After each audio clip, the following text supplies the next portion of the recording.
Tonight's game is produced by the IH Sports Network. No part of the audio or video from tonight's game may be redistributed or retransmitted without the express written consent of the IH Sports Network and Liberty Press Incorporated.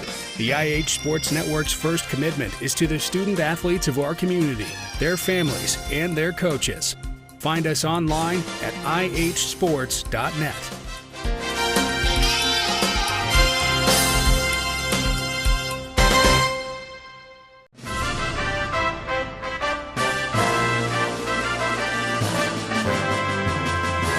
High school football is on the air. The Oneida Indians, the Scott Highlanders, with Tim Smith, Rick Keaton, and their entire broadcast teams. This is Tennessee's most complete high school football coverage. Sponsored by United Cumberland Bank, Scenic Foods, El Rey, Ray's Axe, South Fork Physical Therapy, Lumber King, Potter's Ace Hardware, Salvage LLC, and by title sponsor, First National Bank. Produced by the IH Sports Network, Friday Night Football begins now.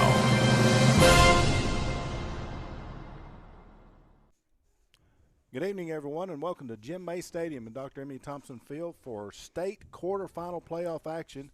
It's the Oneida Indians hosting the Hampton Bulldogs. This is Kevin Akers along with Mark Matthews, John L. Strunk, and the voice of the Indians, Tim Smith. Mark, the Indians come in tonight facing a familiar foe in the playoffs against the Hampton Bulldogs. Yeah, a matchup of two old foes that are very similar in styles. They've met 8 times in the playoffs, I believe, and just very similar football teams with very similar traditions, and looking forward to tonight's third round matchup, which is, by the way, the first time they've ever met in the third round, John. Well, and that's something. We've exited. One of these teams that exited via the other in the last couple of years, I know. So everything seems to always get back to Oneida and Hampton these last few years, and here we are again, guys. But we are at home. The field looks incredible. Let me throw that out. Yeah, it really does, and I would actually like to go ahead and make that announcement officially on the air. I'll be making it later here this evening as well. Of course, we want to call okay, I got the right announcement going here. As it says, it's a great honor to announce that the orange and white paint gracing our field was donated in loving memory of number 50 Houston Bird. Houston represented the Big Orange from 2009 to 2012, and we would like to humbly thank Mark and Trina Bird for their gracious donation and ask the fans to always express their thanks to the Bird family as well. That's awesome. Yeah, and something about that, I got a chance to be a part of Houston's life. I coached him for a while, and just a great kid, great young man, and he was passionate about this program. He was passionate about all things Oneida, and that's a huge honor.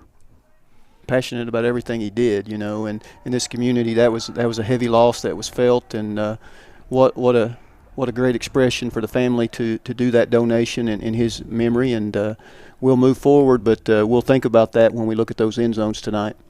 There was an awful lot of hard work went into that. Of course, the view that you're getting at home right now, you're seeing the south end zone. It's checkerboarded up. It's 4 rows.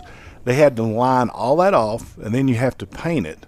And it took Monday night and Tuesday night to work until midnight, and then Wednesday night to 11 o'clock at night to get the big O in the middle and the spear and the checkerboards all done. So They worked really, really hard to get this done tonight. Yeah, and it looks great too. It's something special, and it's something that they've been planning. And they said that if we got back here, they would certainly do it. Man, it looks incredible. A lot of attention to detail, a lot of hours by a lot of folks, and that's how things go here at Oneida. A lot of folks that don't go named, that have to put in a lot of work, and that's what makes this place and a lot of high schools across the state, especially in East Tennessee, special.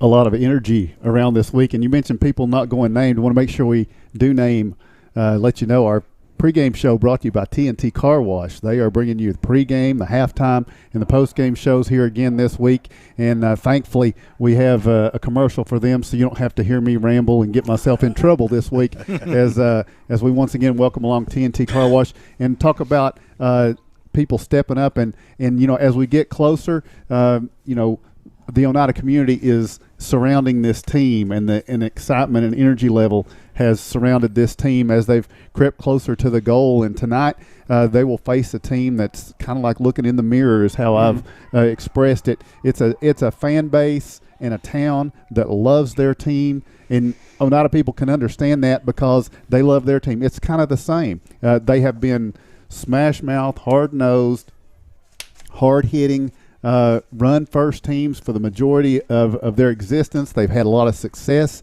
and like John mentioned, they've ended each other's season.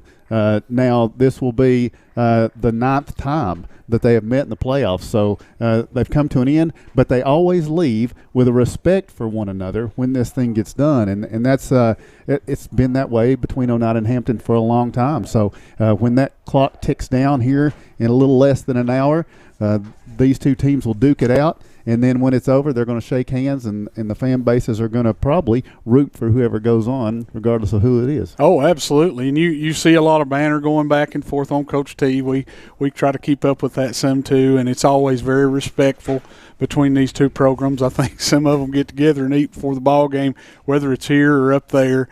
And just a whole lot of respect between both great coaching staffs on both. I know Coach Lunsford's been there a while, and his dad's on the staff there at Hampton with him, and he's coached there. And just two very similar programs, two very similar styles of play, and just a whole lot of respect for each other. All right, so we're gonna talk about that with a gentleman from Hampton. Talked with Coach Lunsford this week. And I asked him if he could give me a recommendation. Somebody could give us a little bit of information and insight about the Hampton Bulldogs. And he said Robbie Fritz is your guy. So Mr. Fritz is going to join us here on the TNT pregame report when we continue. It's a big night. It's the quarterfinals. There's only 4 sites for 2A football tonight. This is one of them. 8 teams remain after tonight. 4 will move on. 1 will be Oneida or Hampton, and they'll move on to face either Trousdale County or Watertown in the eastern half of the state. So we'll keep up with that tonight. Later, Mark's Family Pharmacy bringing you the scoreboard updates that'll be taking place throughout the night. So stay with us. Robbie Fritz of Hampton is coming up next as you listen to the TNT Car Wash pregame report.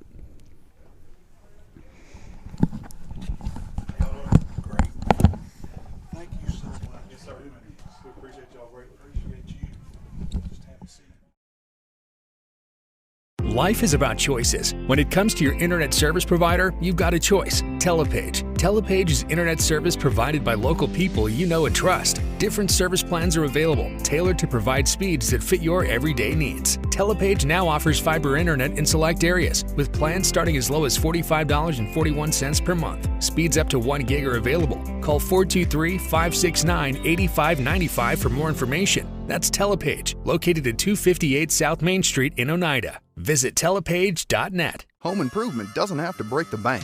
At Salvage LLC, we have everything you need to finish your new home or to give a makeover to your existing home. From a full line of laminated and vinyl flooring to interior and exterior doors to crown molding and baseboards, start your next home project at Salvage LLC. Stop by and check out our model kitchen setup for ideas on how to take your kitchen from functional to stunning. Salvage LLC is located on Industrial Lane in Oneida. Open 8:30 a.m. until 5 p.m., Monday through Friday. Find us online at salvagellc.net. South Fork Physical Therapy is proud to support the Scott High Highlanders and the Oneida Indians. With offices in both Huntsville and Oneida, one of our 6 doctors of physical therapy are always close by.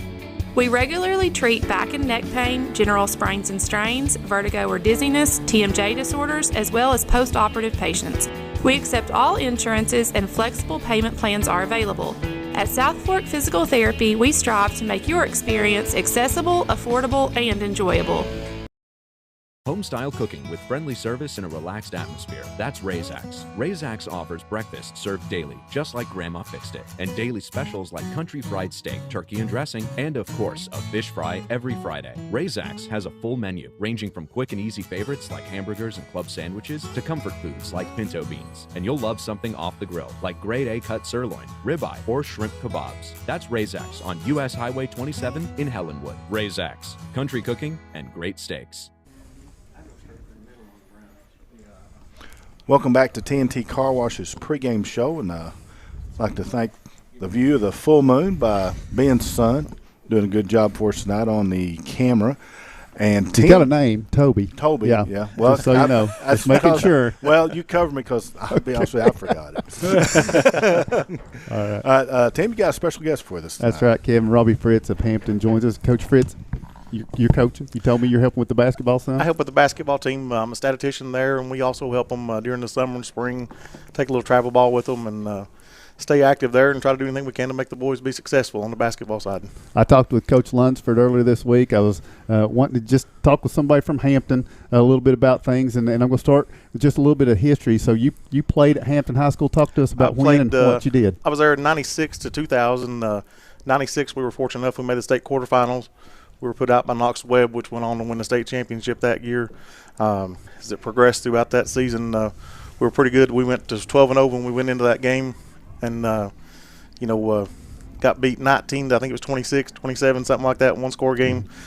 Beat them everywhere except for where it counted on the scoreboard. Closest game they had in the playoffs. Yeah, it was. I think we had 3 or 4 interceptions thrown, a couple back for pick 6. It was like I said, you beat them everywhere but where it counted at. Right. So, it's like tonight. You don't want to make those mistakes tonight. They can be magnified in a game like this. Now, your coach? Been there, like I said. But, I mean, your coach then. The coach then was J.C. Campbell. Yeah. Coach Campbell, we've actually, since around 1966, I believe, we've only had 3 football coaches at Hampton High School. Wow. Coach Campbell coached up until around, I think it was about 2009 was his last season. Then Coach Lunsford's dad took over. Mike did. Left after the 2015 season.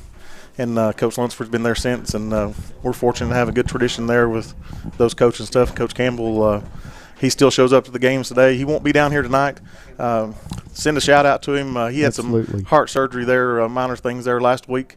But he was at the basketball game last night, though, and out doing good. So. All right. Well, I hope he gets to watch this, and I hope we do it justice here for this game tonight. We appreciate that. All right, and he, like you say, the field's named after him, and I know Mark had met him, and I did try to get him, Mark. So just so you know, but he's not feeling well. Last time we was up there, I got to spend some time with Coach Campbell, and he's just a great guy. He's awesome. He's funny.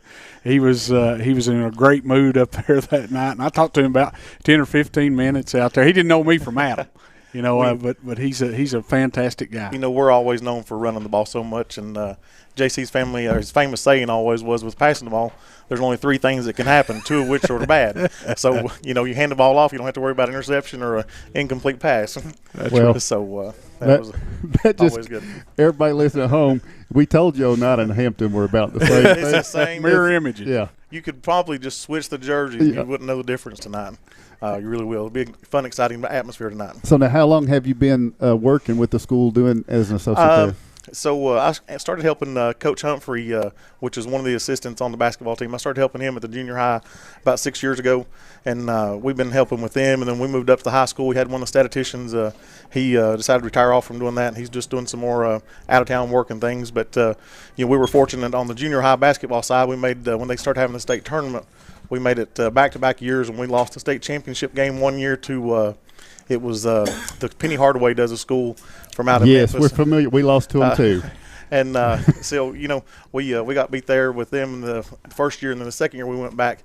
We lost in the state semifinal game to them. Yeah. And they can play. Yeah, absolutely. We ran into them. Our middle school ran into them 2 years ago. Yeah, that's right. Yeah. That's right. Lost by 11 points to them. Yeah, good. I think good we were down there team. at the same time, if I'm not mistaken. Yes, that's right. We were there at the same time because we lost to them by 3 in the semifinal game, and you all played them in the finals. Yeah. That's right. Yeah. Yep.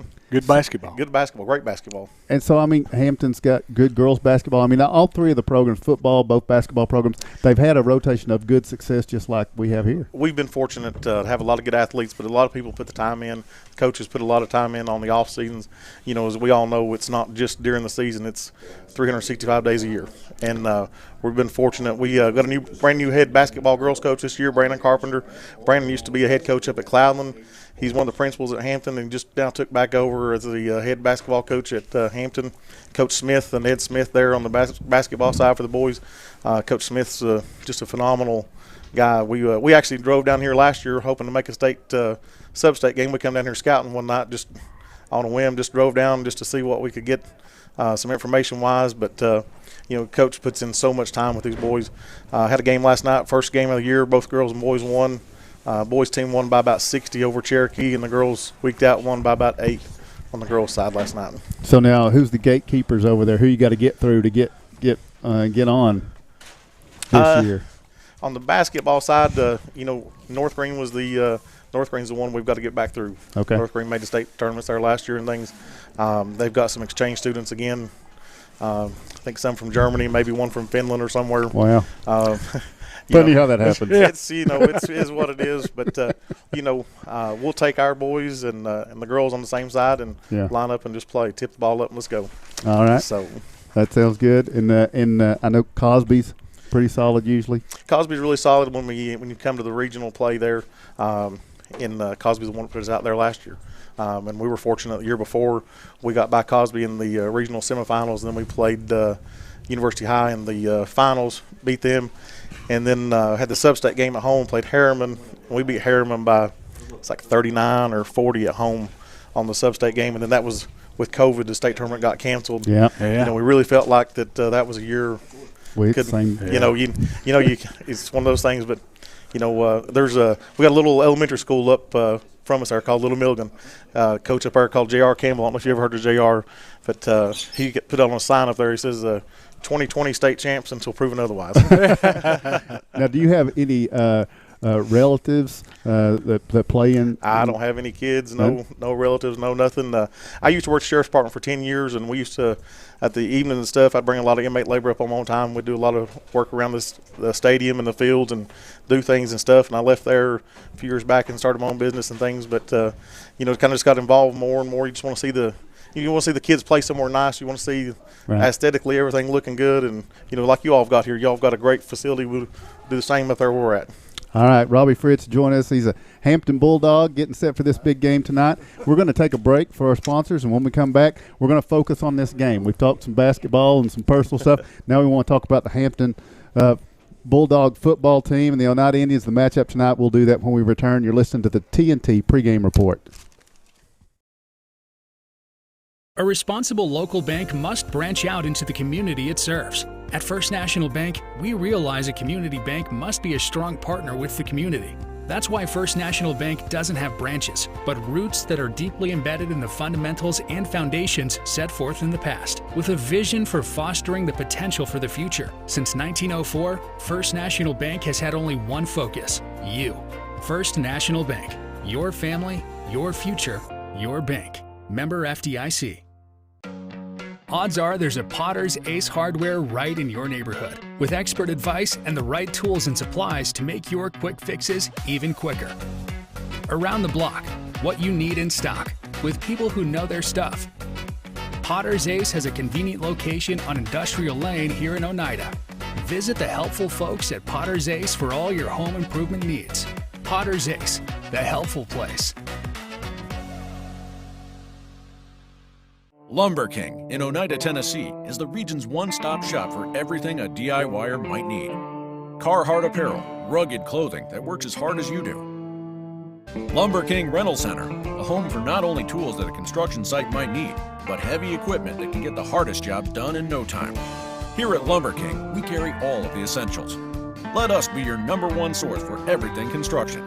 You can visit us at 20359 Alberta Street in Oneida, Tennessee. Because at Lumber King, we deliver. A responsible local bank must branch out into the community it serves. At First National Bank, we realize a community bank must be a strong partner with the community. That's why First National Bank doesn't have branches, but roots that are deeply embedded in the fundamentals and foundations set forth in the past, with a vision for fostering the potential for the future. Since 1904, First National Bank has had only one focus: you. First National Bank. Your family, your future, your bank. Member FDIC. Welcome back to the TNT Car Wash pregame report here at Dr. Emmy Thompson Field, Jim May Stadium. Robbie Fritz joining us. He's a Hampton Bulldog, and we've talked a little bit about some other things, but we're going to focus now on this Hampton football team. And Robbie, first thing I'm going to ask you is what were the expectations going into this season for the Bulldogs? Well, first of all, was to win the conference championship, and that just didn't happen. Yeah. And we felt like if we could get there, that getting back to this game in the state quarterfinals was where we should be at. Anything can happen once you make a state quarterfinal game. Potential to be playing on the day after Thanksgiving is always a great deal. But, expectations was honestly make state quarterfinals and see what could happen. Now, I watched the game, but tell folks that haven't seen it, Hampton, South Green, that showdown. So we got out of the gates real slow. We're down, I think it's 22-6 going into the half. Come back out in the second half. We stormed back, tie the ball game up. South Green goes down, takes the lead. We're battling back, and people talk about calling all the time and things. Referees missed calls both ways. We shot ourselves in the foot more than the referees missed a call. And, they were fortunate enough. They made a couple more plays, and they ended up beating us. I think it was 28-22 was the final score. And, the Myers kid, he made a few more plays than what we could make. They're an outstanding football bunch. The Myers kid got his foot hurt during our ball game, and I think that really hampered him the rest of the season, unfortunately, because he was just an outstanding athlete. But like I said, we just weren't able to make enough plays that night. Mark and I were talking. I've watched that, and I see, he threw for 3 touchdowns and 250 yards last week, but he didn't rush for anything. Right. And watching that tape of that game, I told Mark, I said, I just didn't think he looked as dangerous as he did against you guys. Yeah, he wasn't the dual threat, but his right arm's an extreme threat though too. And watching the passes in the corner of the end zone, he was dropping in a couple times there, and then they got some penalties and things like that happen on them. If that doesn't go that way, who knows what happens last week? But the Myers kid is definitely deserving of the Mr. Football finalist there, and wish him well. Hope his foot gets better and things though as well. But. Also, watching that tape, we've got our hands full with your guy Connor Jones tonight. Connor's a great dual threat. We was talking about it earlier. We're not very flashy. We're not going to do a lot of things. We're going to line it up, and Connor's going to try to run the ball off the middle, around the side. We're going to split out and 2 wide outs, and they're going to venture themselves into a power eye, and we're going to run it up to the left, run it to the right, student body left, and that's kind of what we're going to do. But, Connor can drop back, throws a good ball when he needs to. He's been an outstanding just competitor for this school. The Jones family, they've had kids here for, I think it's been about 12, 13 years since, combined from when Jacob, which is his brother, helps on the coaching staff. Kobe, his brother, played a state semifinal game at Hampton against Marion County and got hurt. His other brother, Jonah, graduated last year. Now we've got Connor here. They've left a good legacy as that family here in Hampton, though, too. He's a 3-year starter? He's a 3-year starter. Yeah. People talk about him on the offensive side, but I want to tell you tonight, when you watch your running backs and you watch everything go on, the defensive side, when you watch who's laying down the wood, number 4 is going to be the one laying the wood down. I was talking to somebody earlier about that, and I said, their linebacker play is really fantastic, and they said their best linebacker comes from safety. Yep, he does. He runs downhill, and, man, he meets you in the hole. He comes to stiff you when you're there in the hole. You're not going to get those extra yardage moving forward normally with Connor. He's going to be the one to push you back. He's talking about the linebackers. The Crumley kid Ryan has played phenomenally well this year. Been fortunate with him. You had a kid come back against South Green. Morgan Lyons. Morgan, he's also he's been the fray since he was a freshman as far as starting and things. Morgan's a great 3-sport star. Broke his ankle in a Tennessee high scrimmage early on in the year, but it was his first game back was against South Green, and actually the very first play from scrimmage that the youngin had, he got an interception. On the defensive end. Sure did. Had a great night then. Yeah, had a real good night. From the end position, wasn't it? Yeah, and You know, and we was talking about that actually at when we was just eating here coming up. You know, Morgan's just now hitting his stride. He missed all those games early on, but he's just now really hitting his stride, been healthy and things on that. Well, let's not talk anymore about that. Let's talk about Coach Lunsford, what he brings to this team. So, Coach Lunsford's an extreme motivator. You listen to him, he gets the kids hyped up. He's been in this position, when he played, we went state back-to-back state semifinal games. He's quarterbacked in that position. I remember, though, we were at Friendship Christian, and I seen the youngin take one of the hardest hits I've ever seen in my life, and he actually was knocked out cold on the sideline there. But he motivates these kids to no end. He's out there day in, day out, scouting with them, throwing the ball in the film room, seeing what he can come up with to give our youngins an advantage. And he's just such a good person to have in a program here. Our coaches aren't listening. They're tied up down there. What does Oneida have to do to beat Hampton? Stop number 4. I mean, it's. Well, that's. It is. I mean, it is. It's as simple as you say simple. Sounds simple, but I mean, it is. It's. I do believe it's going to be tonight. I think your two running backs versus our number 4. And how you do that, I'm not sure, but I feel like he's going to be what makes us go. He has all year long. So we had a lot of mistakes, penalties, turnovers earlier in the year, and that's something that they've done a good job of getting out of their system. But things like that tonight. We know that's something. You look at y'all's record. You cleaned those things up from the first year, going on the winning streaks now. Things you're playing your all's best ball right now by far. Coming in tonight, we're on the road. I feel like we're probably a 7 to 10 point underdog on the road. I mean, really. Really. I don't know about that. It's on the road. It's going to be a tough He is place. a coach. He's poor mouthing. It's a hard place to come to and play. We're not going to have the fans that's down here and things. These boys, they've got a chip on their shoulder from last year. Yeah. They got put out at Meigs County and things. Felt like we could have got over right that. after they put us out. Yeah. Yeah. That was a really now good. The computers don't have you as a 7. Just to be clear. John, what you got? Hey, I want to take exception to his all we got to do is stop number 4. They got a couple of running backs in the backfield that have no reason wearing those lower number jerseys. They should be linemen, and they will flat run over some people. Well, it's funny you mentioned that Austin Bentley, number 40. Now, we had one of our gentlemen there, 74, Mr. Weatherby, that plays for us, and he actually had COVID, and we honestly didn't know if we'd get him back this year. He was extremely sick. Didn't know if he'd get to play, and at some points in time it was kind of touch and go if he was even going to make it as far as living-wise. The youngin had a lot going on. So Austin played on the line for several weeks, and when Weatherby got back, it was able to move Austin into the fullback role at number 40. And kind of partial to that number. That's the number I wore back in high school, though, too. And I've gained about 65 pounds since I've played in high school at fullback. But Austin, when you've got Austin at fullback, you've got the Crumley kid at fullback, Ashton Harden in the slot, Morgan lines there running from the tailback position, and Connor getting the ball in the direct snap. I don't care who you are. 3 or 4 yards is what's going to happen. And there you go. That's a lot more than number 4. Yeah, it is. It is. All right. It is. It's, all right. We didn't even mention Coach Lunsford's nephew there, Levi Lunsford. Levi's been number 9. Levi's been outstanding the past few weeks on things. All right, Robbie Fritz, thank you for joining us. No, we appreciate y'all gracious hosting. Hey. Thank you for the opportunity to talk about Hampton and things. And we wish you all good luck tonight as well. We hope it's a knockdown, drag-out game. And yeah, I hate to see anybody lose tonight. I understand Mark's sitting there hoping you get your boys back for basketball, though. That's what he's hoping. Yeah.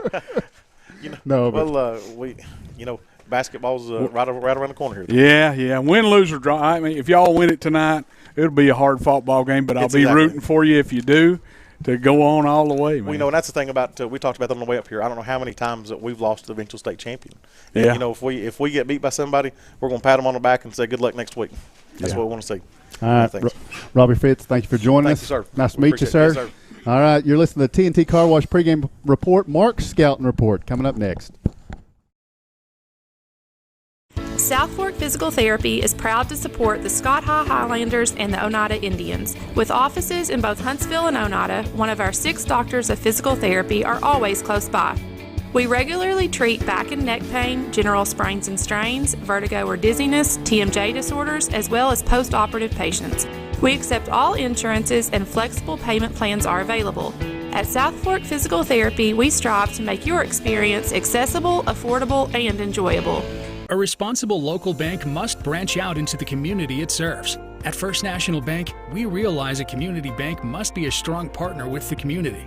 That's why First National Bank doesn't have branches, but roots that are deeply embedded in the fundamentals and foundations set forth in the past, with a vision for fostering the potential for the future. Since 1904, First National Bank has had only one focus: you.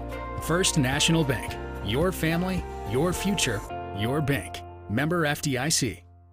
Forget the bucket. Stop buying those expensive car care products. For a supreme clean, visit T&T Car Wash in Oneida. T&T Car Wash features the latest in touch-free car wash technology. T&T's touchless automatic wash bays are tough on road grime, but gentle on your car's finish. These feature-packed automatics give you complete control of the wash, including a wheel brush option. Want to wash it yourself? T&T also has traditional wash bays. And don't forget the interior, both vacuum and shampoo stations available. For a dynamite clean, T&T Car Wash, Oneida. Football makes people happy. At United Cumberland Bank, totally free checking makes our customers happy.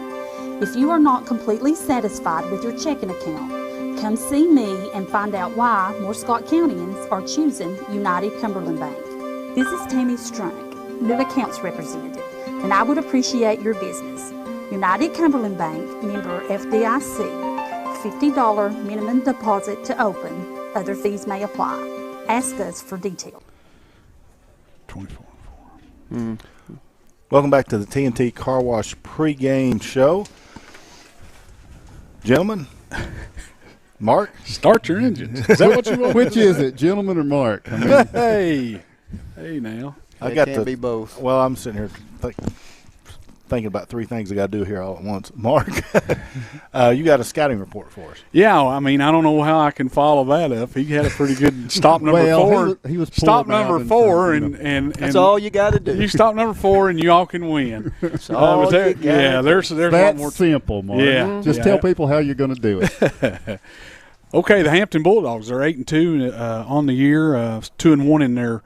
In region play, their only loss coming to South Green, 28-22. What a ball game that was! It got down, I think he said 22 to 6. Halftime, that's what it was. I was thinking it was 16 to 6. And he was gracious in his explanation because I watched that game and I've talked to you about it, Mark. They should have won. Hampton should have won by a couple of scores probably. They just had some bad breaks go against them. Did. They were the better team. They did. Night. I thought so too. But anyway. I thought so too. Their wins this came against Pigeon Forge 2014, Avery County, North Carolina, 54-26, Cloudland, 33-0, which is playing tonight. Happy Valley 48-0, Cumberland Gap 42-0, Unaka 51-14, Monterey in the first round 21-0. Rockwood in the second round, which was last week, 47-18, and they just dismantled Rockwood. So they struggle scoring points. Yeah, they struggle scoring points. Their losses just came to South Green 28-22 and Daniel Boone 27-14. The Daniel Boone game was I got to watch some of that film, John. It was at their place at Daniel Boone. And it was in a monsoon, maybe the same night we played Monterey, but it was a monsoon game up there. They've had a total of 352 points on the year. They averaged 35 points a game. They've given up 127 points on the year, average of 13 points a game given up. So they've had 4 shutouts. They're 6-1 against teams with winning records, 7-2 versus playoff teams. We talked a little bit about last time they was in the against Oneida was a first-round win, 28-14, which was last season. The record versus Oneida is 4-6. Playoff record 23-34 all time. Playoff appearances has been 35 for the Hampton Bulldogs. 18 straight playoff appearances for this football team. That's pretty big. That's pretty big.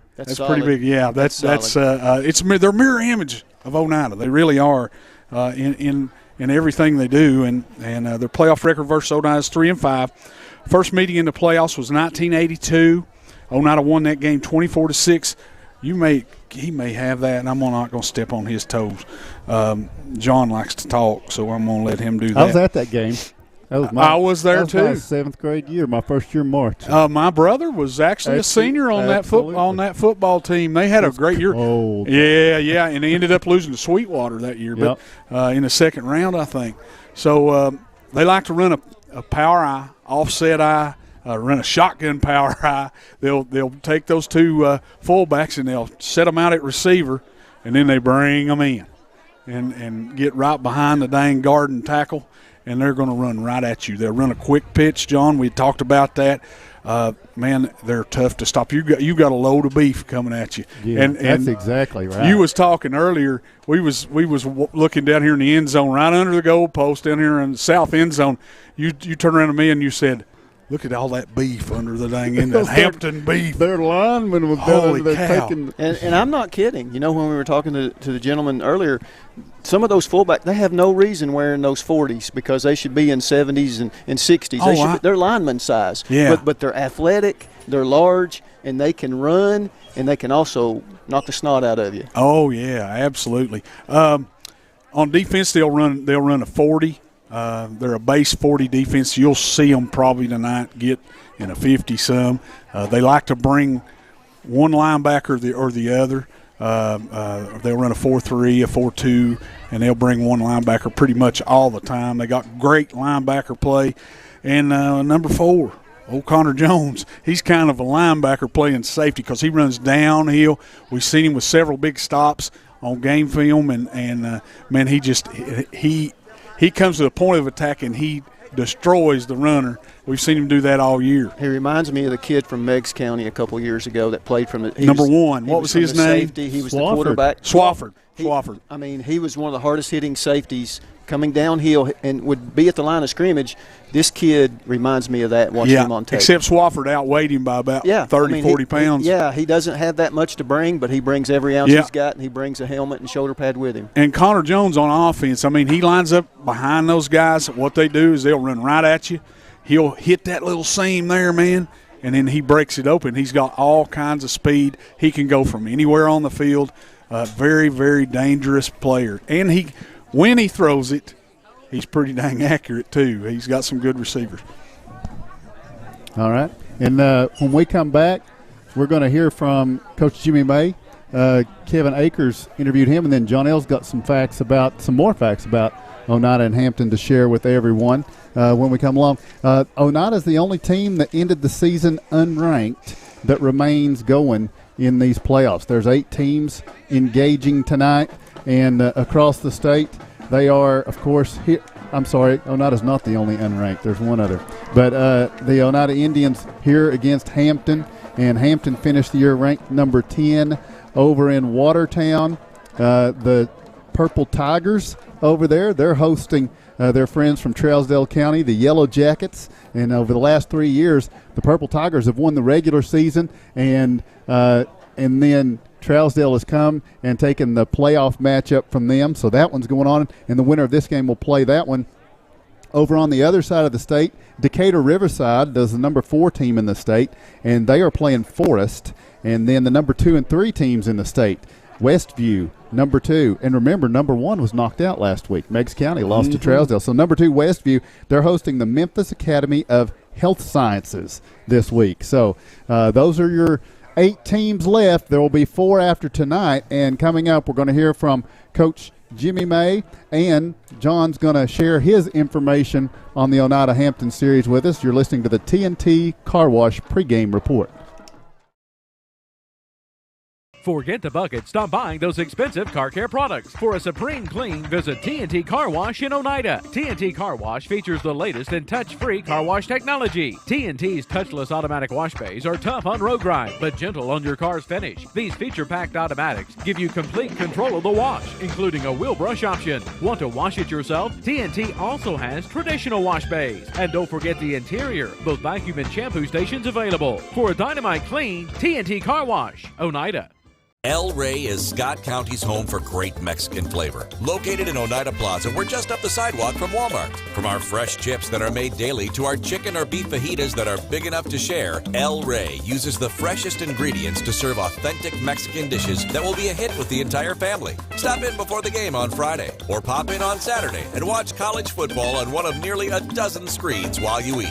That's El Rey Azteca, open until 9 p.m. Sunday through Thursday and 10 p.m. on weekends. Odds are there's a Potter's Ace Hardware right in your neighborhood, with expert advice and the right tools and supplies to make your quick fixes even quicker. around the block, what you need in stock, with people who know their stuff. Potter's Ace has a convenient location on Industrial Lane here in Oneida. Visit the helpful folks at Potter's Ace for all your home improvement needs. Potter's Ace, the helpful place. Home-style cooking with friendly service and a relaxed atmosphere. That's Razak's. Razak's offers breakfast served daily, just like Grandma fixed it, and daily specials like country fried steak, turkey and dressing, and of course, a fish fry every Friday. Razak's has a full menu, ranging from quick and easy favorites like hamburgers and club sandwiches to comfort foods like pinto beans. And you'll love something off the grill, like grade A cut sirloin, ribeye, or shrimp kebabs. That's Razak's on U.S. Highway 27 in Helenwood. Razak's, country cooking and great steaks. Yep. Welcome back to the T&T Car Wash pregame report, and we want to give a shout out to Rick McNeil of the Monterey Sports Network. He's listening in and just joining us for the pregame this week, and we appreciate that, hearing from him tonight. And we also tell you that it's with great honor as you look at the pictures here at the field. The O with the spear in the middle. There's checkerboard end zones if you're just joining us as we get just within about 22 minutes of kickoff here. It's a great honor to announce the orange and white paint gracing the field tonight was donated in loving memory of number 50, Houston Bird. Houston represented the Big Orange from 2009 to 2012, and we want to humbly thank Mark and Trina for their generous donation, and the fans are expressing their thanks to the Bird family for this beautiful Dr. M.E. Thompson Field tonight here at Jim May Stadium. Let's hear from Coach Jimmy May as Kevin Akers talked to him earlier this week about this game tonight. All right, Coach May, tell me a little bit about Hampton's offense. Well, they have a big offensive line. They're really physical. They're going to be too tight in the power eye some. They're going to, shift out of it. They're going to run a power running game. They're going to run sweeps and off tackle. They're going to try to spread you out. When they do, they're going to try to run the quarterback, Connor Jones, who's a very good player, very good athlete, very smart. He's been starting now for 3 years and on offense, and they're going to try to get him out in space and try to get behind those offensive line. They got two big fullbacks. They also have some 4 or 5 different people who carry the ball, Lunsford lines in the backfield. They got a couple of good receivers that we'll have to try to cover, because they get you into play action and you lose sight trying to stop the running game. Winters up front, and Kuhn, number 78, center, very good players. They're very big up front. They're probably one of the biggest teams we played all year. It'll be a challenge for us to try to stop them. What defense do you anticipate them? Getting ahead of ourselves there? No, you're good. Go ahead. Let her play? Yeah, let it play. Dogs running against you. They've been running a 40 defense, a split front. I think they'll kind of stay with that. We'll try to get them spread out and get them out of the box, and see if we can get some running lanes in there and make them cover our receivers out in space. And, they're going to bring pressure, but, they're well coached, they're sound, they're going to do what they do. That's what's got them here. And, they have Connor Jones back at safety. Came downhill a lot last year on us and gave us some trouble making tackles, and he's going to come downhill and do that again, and we got to try to block him and see if we can get some running lanes so we can move the ball and keep the ball from them. Last week was a pretty physical football game. Any injuries coming out of that game that we had?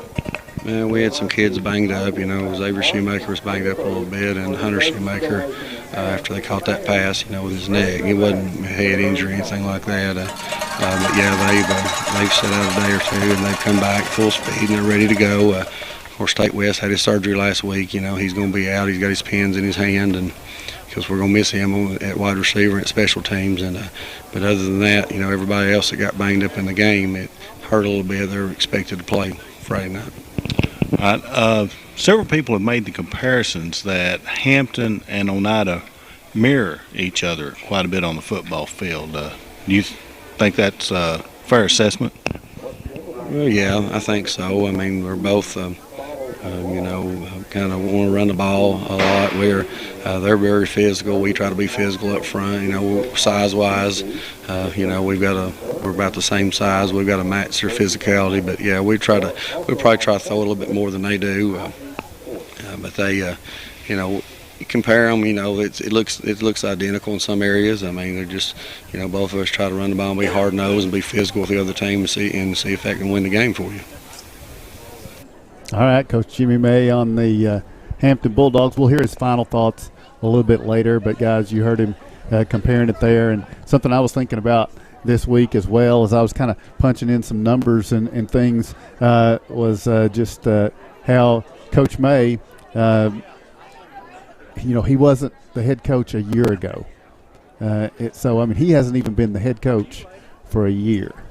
And just what he's accomplished with this team through this year. And I'm not saying the cupboard was left bare for him by any means or anything like that. And he follows a very good coach, and Coach Tony Lambert did things the right way. But, I mean, imagine just getting that handed to you and taking over, and then just the progression they've made. That has sunk in more to me this week on what he's been able to accomplish. Yeah, having to come in from the assemble a staff, get the kids to buy in to what you're selling and trying to do. And I know a lot of that stuff was kind of in place, and some of the coaches was in place, but he had to say, okay, you're coaching this, you're doing this. Brought in Mark Martin.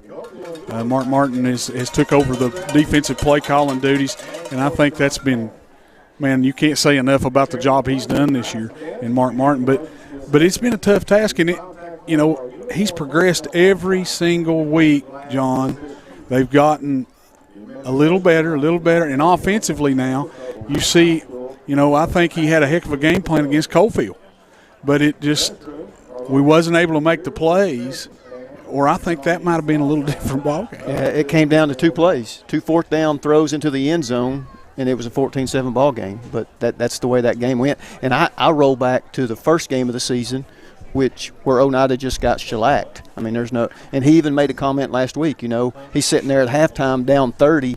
He don't know if he's ever been at Oneida down 30 anywhere. And he's wondering, things are going through his mind. How many games is he going to win? But that you just think that way for him. He says that, but then you go to work, right? And that's what these guys have done. And the buy-in is key, because kids today, that's hard.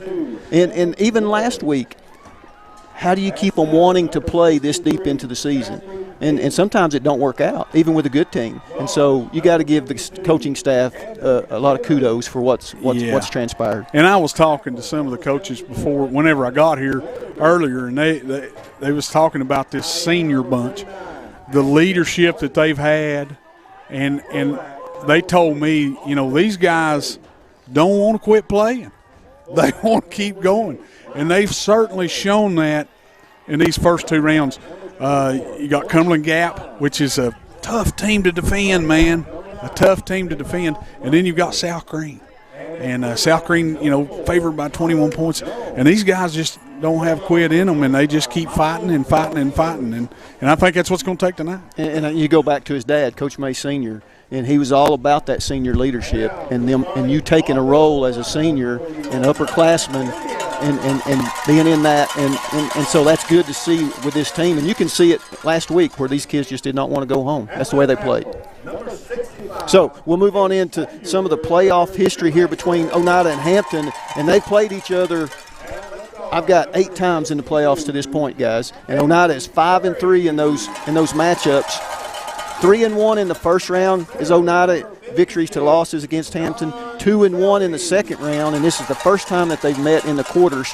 Now, the first win, you got to go all the way back to Coach May Sr.'s second year at Oneida, 1982. Yeah. Have I got my math right? Yeah. And so that was in the first round, and he beat, or Oneida beat, I should say, Hampton 28-6. 28-7 was the second win, and that was in 1993. So you skip ahead a good 11 years, and then 94 again, back-to-back years, 35-12.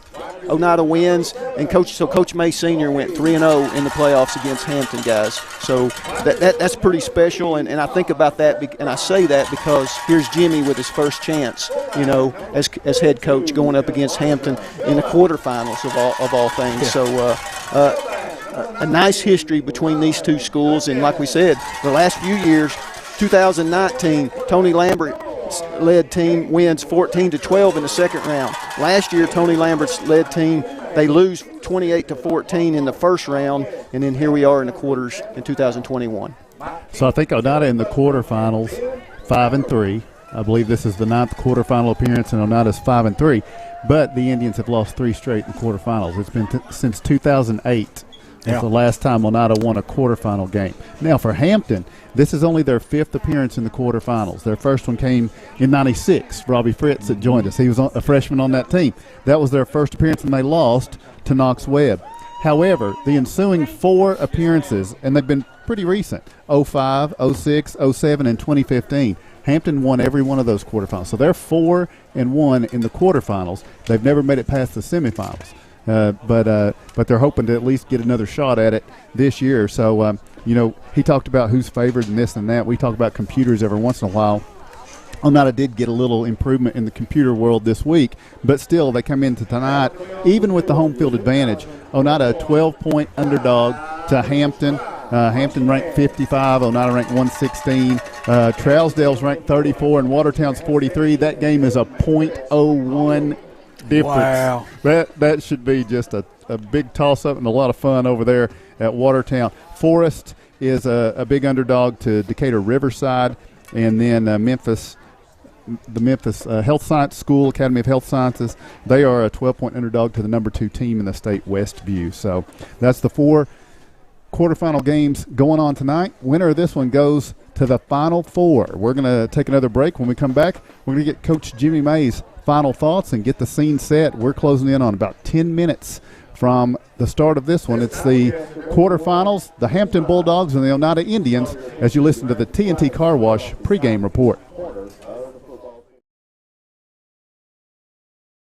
Home-style cooking with friendly service and a relaxed atmosphere. That's Razak's. Razak's offers breakfast served daily, just like Grandma fixed it, and daily specials like country fried steak, turkey and dressing, and of course, a fish fry every Friday. Razak's has a full menu, ranging from quick and easy favorites like hamburgers and club sandwiches to comfort foods like pinto beans. And you'll love something off the grill, like grade A cut sirloin, ribeye, or shrimp kebabs. That's Razak's on U.S. Highway 27 in Helenwood. Razak's. Country cooking and great steaks. Home improvement doesn't have to break the bank. At Salvage LLC, we have everything you need to finish your new home or to give a makeover to your existing home. From a full line of laminated and vinyl flooring to interior and exterior doors to crown molding and baseboards, start your next home project at Salvage LLC. Stop by and check out our model kitchen setup for ideas on how to take your kitchen from functional to stunning. Salvage LLC is located on Industrial Lane in Oneida. Open 8:30 a.m. until 5 p.m., Monday through Friday. Find us online at salvagellc.net. A responsible local bank must branch out into the community it serves. At First National Bank, we realize a community bank must be a strong partner with the community. That's why First National Bank doesn't have branches, but roots that are deeply embedded in the fundamentals and foundations set forth in the past, with a vision for fostering the potential for the future. Since 1904, First National Bank has had only one focus: you. First National Bank. Your family, your future, your bank. Member FDIC. Forget the bucket. Stop buying those expensive car care products. For a supreme clean, visit TNT Car Wash in Oneida. TNT Car Wash features the latest in touch-free car wash technology. TNT's touchless automatic wash bays are tough on road grime, but gentle on your car's finish. These feature-packed automatics give you complete control of the wash, including a wheel brush option. Want to wash it yourself? TNT also has traditional wash bays. And don't forget the interior, both vacuum and shampoo stations available. For a dynamite clean, TNT Car Wash, Oneida. Well, it's a quarterfinal game. There's only 8 teams left. The deeper you go, there's less teams playing. There's more eyes on you and more attention, and you got to try to keep focused on what's at hand. I mean, if we can win this game, we can, host a semifinal game next week. Of course, if we lose, then they're going to host it. But it's a lot up for grabs. We got to be physical with them. We can't let them just line up and eat the clock and run over the top of us. We've got to get some stops and get off the field and move the ball ourselves and try to make them play from behind. And, it's going to be a physical game, and whoever's going to be the most physical, I think, is going to win it. So hopefully we got to limit our turnovers. And we also got to cut down on the penalties, and so we're us to have a chance to win. You hear the pride of the tribe with the Oneida alma mater playing as Coach Jimmy May talks. And, of course, there's Rocky Top as the team gets ready to take the field here in just a moment. Can I come back Absolutely. to the alma mater? Usually there's a lady that stands down here when the weather's fair and she's able to, Miss Billingsley. She always sings the alma mater for us, guys. I got word this week and want to wish Sylvia and Dawn, they're going to celebrate 50 years tomorrow, guys. Oh, wow. And we talk about community and how these two fan bases are, and you look and you see the names year in and year out on these rosters from families and how much the Billingsleys have meant to this Oneida program over the years. So happy anniversary. A little bit early to those guys, but I wanted to get that out there. All right, stay tuned throughout the broadcast. Be listening for the out-of-town scoreboard that we're going to bring you. It's brought to you tonight by Mark's Family Pharmacy, located at 205 East 3rd Avenue in Oneida. Mark's Family Pharmacy is more than just a pharmacy. You can check out Mark's for holiday gift ideas like Warmies, snuggable plush animals that warm in a microwave to help your child sleep, or Candleberry Company fragrances. Designer earrings, patch caps, and more. There's something for everyone at Mark's Family Pharmacy. They'll bring you the out-of-town scoreboard tonight. And Mark uses all of those. He does. He does, yeah. The fragrances is big with Mark. It helps him sleep. Helps him sleep. The plushie. The plushie, yeah. He uses, yeah. Well, that's good. All right, so we appreciate them doing that for us tonight. We'll be watching most closely Watertown and Trousdale, in the hopes that if the Indians can get a victory here tonight, that game will tell us who the opponent would be and where we would play. But, of course, the first order of business is getting a win here tonight. And we talked about the steep hill that is to climb. But I don't know that it's steeper than last week necessarily. I think it's just different. Guys, I'm going to be honest with you. I think it is steeper. I think this bunch, to me, when I watch them, Mark, I think they're a team that is formidable. Yeah, methodical down the field, and then they'll hit you with 3 and 4 and 5 yards, and then they'll break one for 60. You know, Cumberland Gap, they took the opening drive of the first round game, and they used almost 13 minutes to drive it down the field. They didn't score, but that is going to be Hampton on steroids. Is what they do. What Cumberland Gap did is kind of like Hampton on steroids with the way they bring it. So we'll see. All right, there you go. We painted a pretty dark picture last week, too. We're just going to see what happens here tonight as the Indians are about to take the field. The cheerleaders have put together this sign, "We Believe," and that's all that really matters. We can be skeptics. We can say it's a steep climb, but as Coach Jimmy May said last week in his text message to his team on Thursday night, I believe in you, and you all believe in each other, and that's what's going to matter. And you see that that's the motto that's hanging up here for these Indians as they get set to take the field. We're trying to hold for that moment. Oh, they're fired up in the tunnel. They're right below us. We can hear them. Man, you just feel it, Mark. You love being in that tunnel right before a game. Oh, there's nothing like it. Runs cold chills on me, man. And there they are in the gray, smoky gray uniforms tonight for this quarterfinal game. The Hampton Bulldogs are here. The Oneida Indians are here. And we are going to wrap up the TNT Car Wash pregame report and tell you that the opening kick of this one is 5 minutes away as you listen to Oneida football on the IH Sports Network. Home improvement doesn't have to break the bank. At Salvage LLC, we have everything you need to finish your new home or to give a makeover to your existing home. From a full line of laminated and vinyl flooring to interior and exterior doors to crown molding and baseboards, start your next home project at Salvage LLC. Stop by and check out our model kitchen setup for ideas on how to take your kitchen from functional to stunning. Salvage LLC is located on Industrial Lane in Oneida. Open 8:30 a.m. until 5 p.m., Monday through Friday.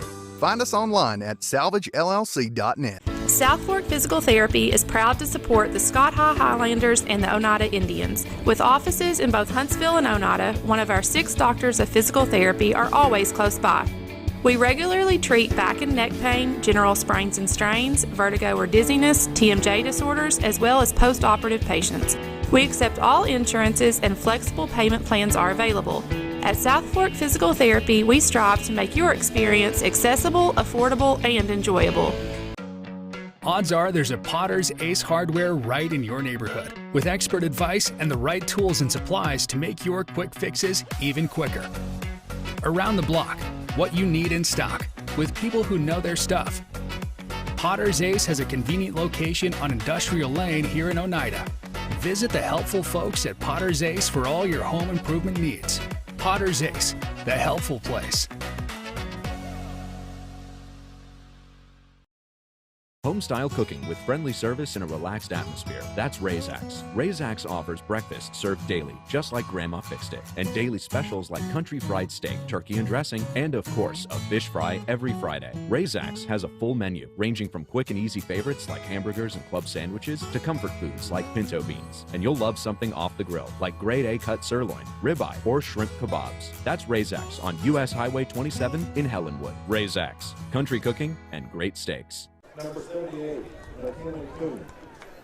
Welcome back to Jim May Stadium at Dr. M.E. Thompson Field. Tonight it is the quarterfinals. The Hampton Bulldogs here against the Oneida Indians as we get set for playoff round number 3. Tonight's live video stream is made possible by First National Bank of Oneida. Locally owned since 1904, First National Bank is local people just like you. Want to open a new account? Our account representatives are just as much a part of Scott County as you are. Need a loan? Our decisions are made in-house by local people you know and trust. Call 569-8586 or visit fnboneida.com to get started. First National Bank, your family, your future, your bank, member FDIC, and equal housing lender. And we're proud to say our sponsor for tonight's live video stream, First National Bank. So we appreciate that's 2 weeks in a row that they brought big Oneida football to the folks here at home.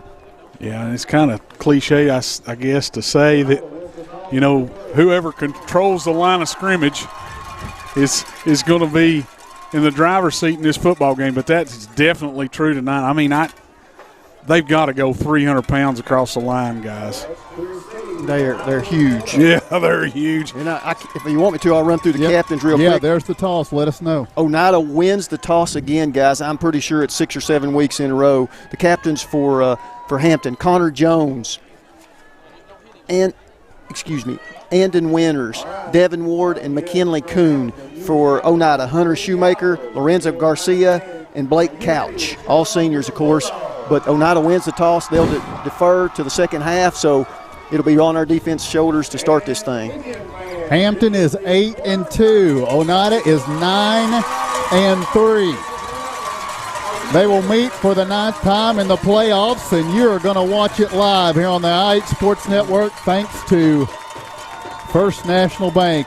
As we get set for the action here tonight, Oneida will kick left to right with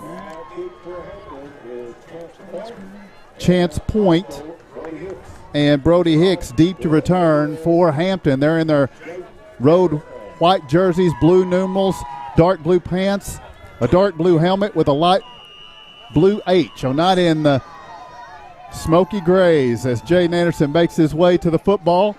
Kick is in the air. Hampton going to field it at about the 6, up to the 10, to the 15, now at the 20, cuts right, 25, up to the 30-yard line, upended there, and taken down at about the 31, where Hampton will set up 1st and 10. Up front for the Bulldogs, it's McKinley Kuhn, Austin Bentley, Andon Winters, Colin Morgan, and Devin Ward. The receivers are Jonathan Greenwell and Chance Point. Dylan Trivett, slot man. Fullback is Ryan Crumley, the running back Levi Lunsford, and the quarterback, you've heard us mention him, Connor Jones. Hampton will be in the power I with Jones under center. A pair of fullbacks leading the way for Lunsford here on 1st and 10 from the 31. They give us to Lunsford over the right side following those big men, and it's going to be a gain of about 1 up to the 32 for Levi Lunsford for Oneida. A good start on the stop. Yeah, and you've got Colton Doherty coming downhill from his safety position, man, and coming up there and supporting on that run. You got Rylan Duncan. You got number 74 for the Indians, which I don't have a name on. So a pair of fullbacks again, the power I formation. It's a quick count, and here's the give. Lunsford tries the middle. He's going to push across the 35 to the 37. About a 5-yard carry by Levi Lunsford up the middle here. It will bring up a 2nd down and 4 for Oneida defensively. C.J. King, Lorenzo Garcia, Hunter Shoemaker, Xavier Shoemaker, and Matthew Brown up front. Linebackers Elijah Phillips and Ryland Duncan. Landon Lindbergh, Jaden Anderson, the corners with T.J. Meredith, Colton Darty, the safeties. Here's a big 3rd down now for Hampton, and now Connor Jones moves into the shotgun. To his left is Ryan Crumley. Now he brings into a tight set shotgun. Somebody power had to eye, move. And we've got a low snap and whistles. Looked like one of the up backs in that double power set. Well, was it was going forward. Kind of a power eye, but with the quarterback in the shotgun, it is a false start for Hampton. So a 3rd and 4 is going to become a 3rd down and 9, pushing it back to the 32. And, Mark, that's where we want to keep Hampton. We want to keep Hampton behind the sticks a little bit. This is 3rd and 9. It's not really behind the sticks, but it gets them out of their comfort zone. They want to be at 3rd and 4, 3rd and 5 with that power game. Absolutely, but now they can throw the football. He is dangerous with his arm also. Connor Jones in the shotgun. Morgan Lyons split wide to the left with a power I formation. He's looking at Morgan Lyons. Now he's flushed back to his right, directing traffic. Shoemaker on pressure. Jones leaps. He's going to have close to 1st down yardage, meets Colton Darty and gets a push and gets a 1st down for Hampton. Improvised by Connor Jones, rolling to his right. It's going to be a 1st and 10 for the Bulldogs. Lost containment, and that's one thing we cannot do with that young man. He will make you pay for it. Moves it to the 44-yard line where it's going to be 1st and 10 for Hampton here on their first possession. 2 minutes in, they're at their own 44-yard line. Yeah, we played pretty nasty up front so far now, guys, but just got outside the containment there and looked like Colton Darty come up to make the stop. On 1st and 10 from their 44, Jones in the shotgun. He's bringing this power I formation. Well, he stays in the shotgun back there with Lunsford, takes the snap. He's running to his right. He's collared as he stretches across the 45 to the 47-yard line, up to the 48. A 4-yard gain on 1st down for Connor Jones off the right side. Will bring up a 2nd down and 6 at the Hampton 48. T.J. Meredith and Matthew Brown on the stop, I think, John. Yeah, and that's what they do to you. You know, you want to keep them to minimal yards, 1 to 2 yards on 1st down if you can. It's hard to do. I mean, they had 3 up backs in front of the quarterback that was in the shotgun position, and it's just all downhill, and they get almost 4 on 1st down. That's the way they want to play, methodical. Again, Jones from the shotgun here. And he'll bring these blocking backs in. They start split out wide, and then they come in to a double fullback position on 2nd and 6. Here's the snap. Jones working left. He's hit behind the line. He's going to be wrapped up. No gain on the play. I think he got back just shy of 1st down yardage, just shy of the 48. It will be 3rd down and 6 for the Hampton Bulldogs at their own 48, needing the Oneida 46. And big old 78 is key in this ball game, John, because he busted through the line of scrimmage, hit Connor Jones, lost him just for a second, was able to get a hold of him again, bring him down. C.J. King is going to be pivotal tonight. And then Garcia in there as well, Mark, to clean it up. So C.J. did get penetration, lost him, and then Garcia comes up, but C.J.'s right there to help out. Here it is, 3rd and 6. Now Jones under center in the power I. He's dropping back, looking right, fires deep down the right side. Ball is in the air. It's going to be incomplete. Just overthrown out of the outstretched hands of Chance Point. It will be 4th down and 6, and Coach Lunsford appears to be sending on his punt team as Oneida holds on Hampton's first possession. It took them 4 minutes, just shy of 4 minutes with their first possession, and now it will be Morgan Lyons to punt. He stands at his own 34-yard line with Landon Lindbergh and T.J. Meredith at the Oneida 22. Here's the snap. Lyons has it. He is going to get a low punt away, low trajectory, bounces at the 30, rolls down inside the 25 to the 23, and that's where the Indians will take over for 1st and 10 for Oneida. They will be at their own 23. Up front for Hampton defensively, Morgan Lyons, Austin Bentley, Devin Ward, Ashton Harden, Ryan Chumley. The linebackers, Jonathan Greenwell, Eugene Carrico. The cornerbacks, Chance Point and Tyler Thompson. The safeties, Connor Jones and Dylan Trivet. For the Indians, the sophomore signal caller brings the play in here. Caden Rector in his now 3rd playoff start. Wow. From the shotgun, he has Ryland Duncan to his left. Oneida with a pair of receivers left, one to the right, wing back to the right, a blocking back. That's Hunter Shoemaker. Here's the give. Ryland Duncan starts right, goes back to his left, gets up to the 25-yard line for 2 yards, out to the 26. A 3-yard carry will bring up a 2nd down and 7. Up front for Oneida, Cameron Kidd, Caden Terry, John Selby, Blake Couch, and Xavier Shoemaker. The tight end, Hunter Shoemaker.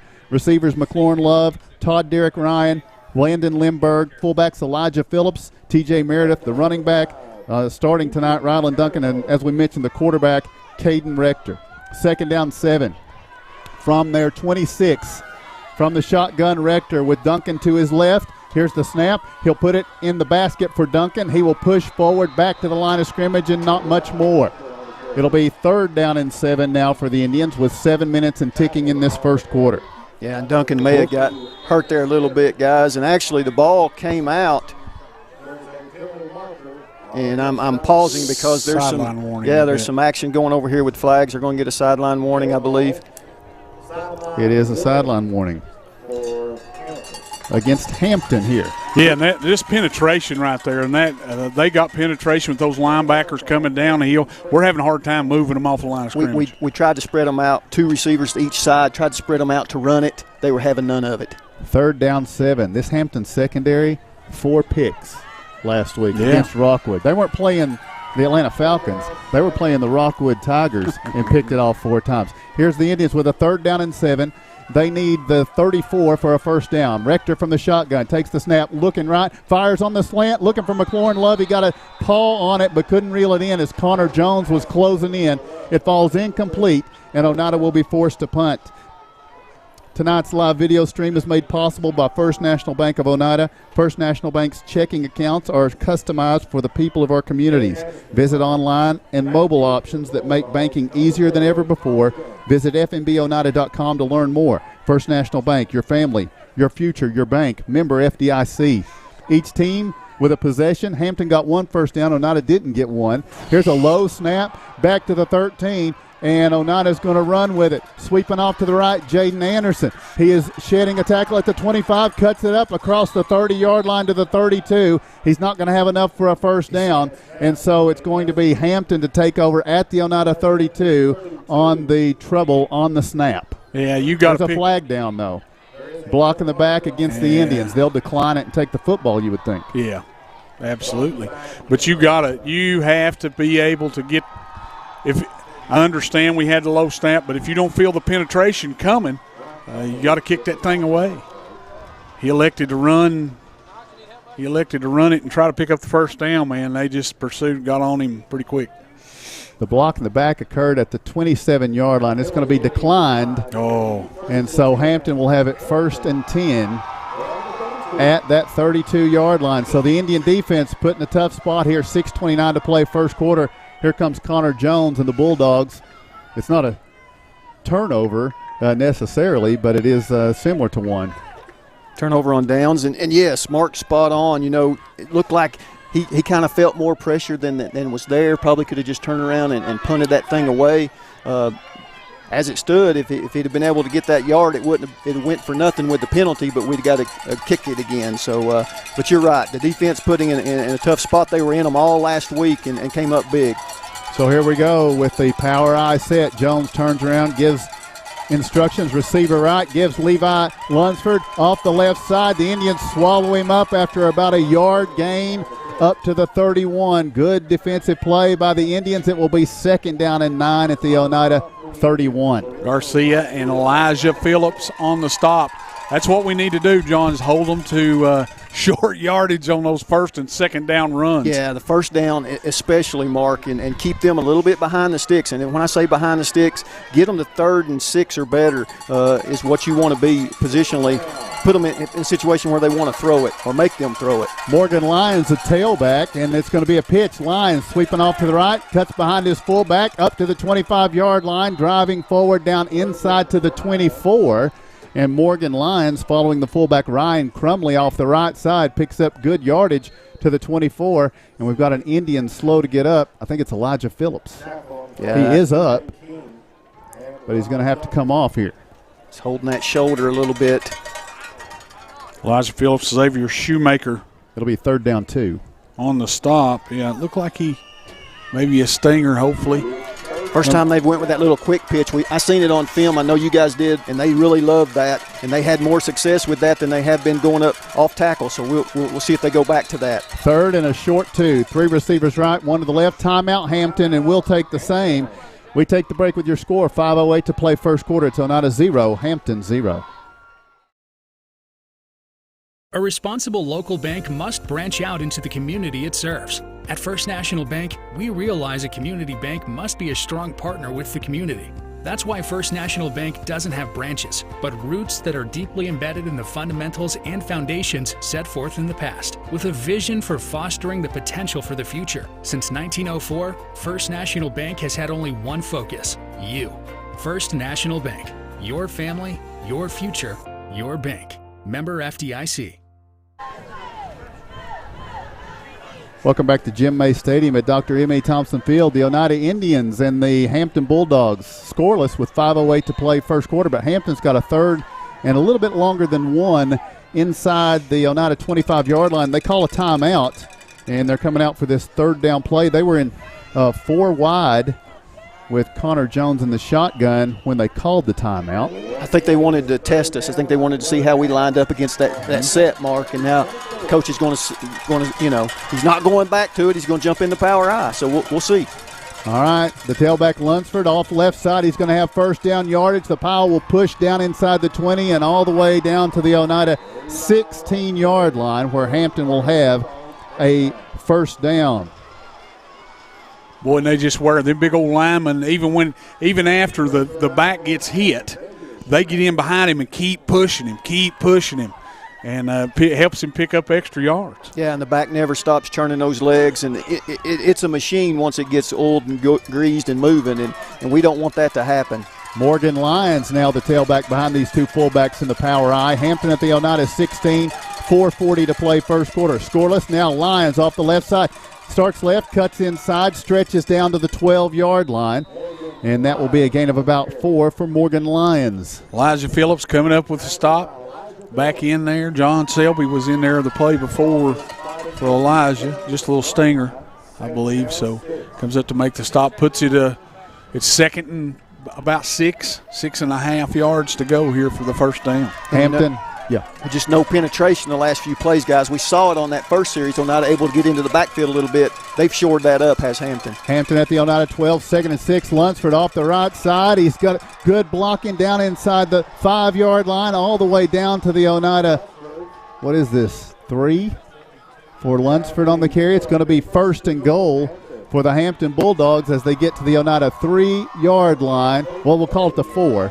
Inside 4 minutes to play, and they're quickly heading back to the football. All the momentum right here. Lyons, the tailback, behind Chumley and Bentley. Here's the snap and the give. Lyons off the left side trying to drive forward. He gets to the 3, to the 2. They're pushing him from behind.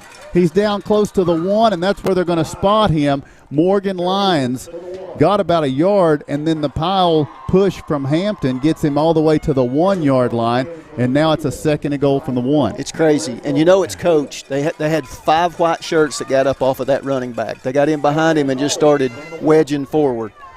Yeah, Xavier Shoemaker was holding on, trying to pull him back, and the lineman just come in and hit him in the back and kept pushing forward. 2nd and goal from the 1.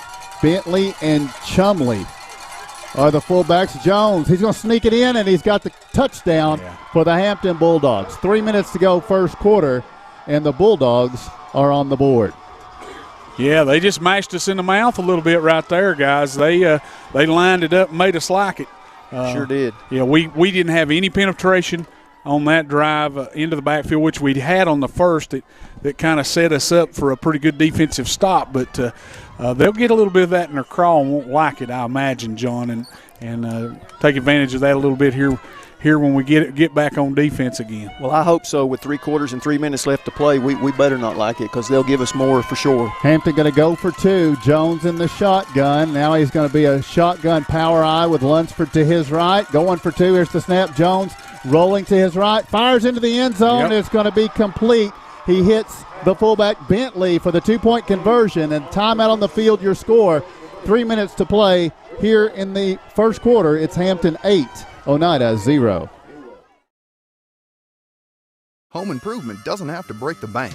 At Salvage LLC, we have everything you need to finish your new home or to give a makeover to your existing home. From a full line of laminated and vinyl flooring to interior and exterior doors to crown molding and baseboards, start your next home project at Salvage LLC. Stop by and check out our model kitchen setup for ideas on how to take your kitchen from functional to stunning. Salvage LLC is located on Industrial Lane in Oneida. Open 8:30 a.m. until 5 p.m., Monday through Friday.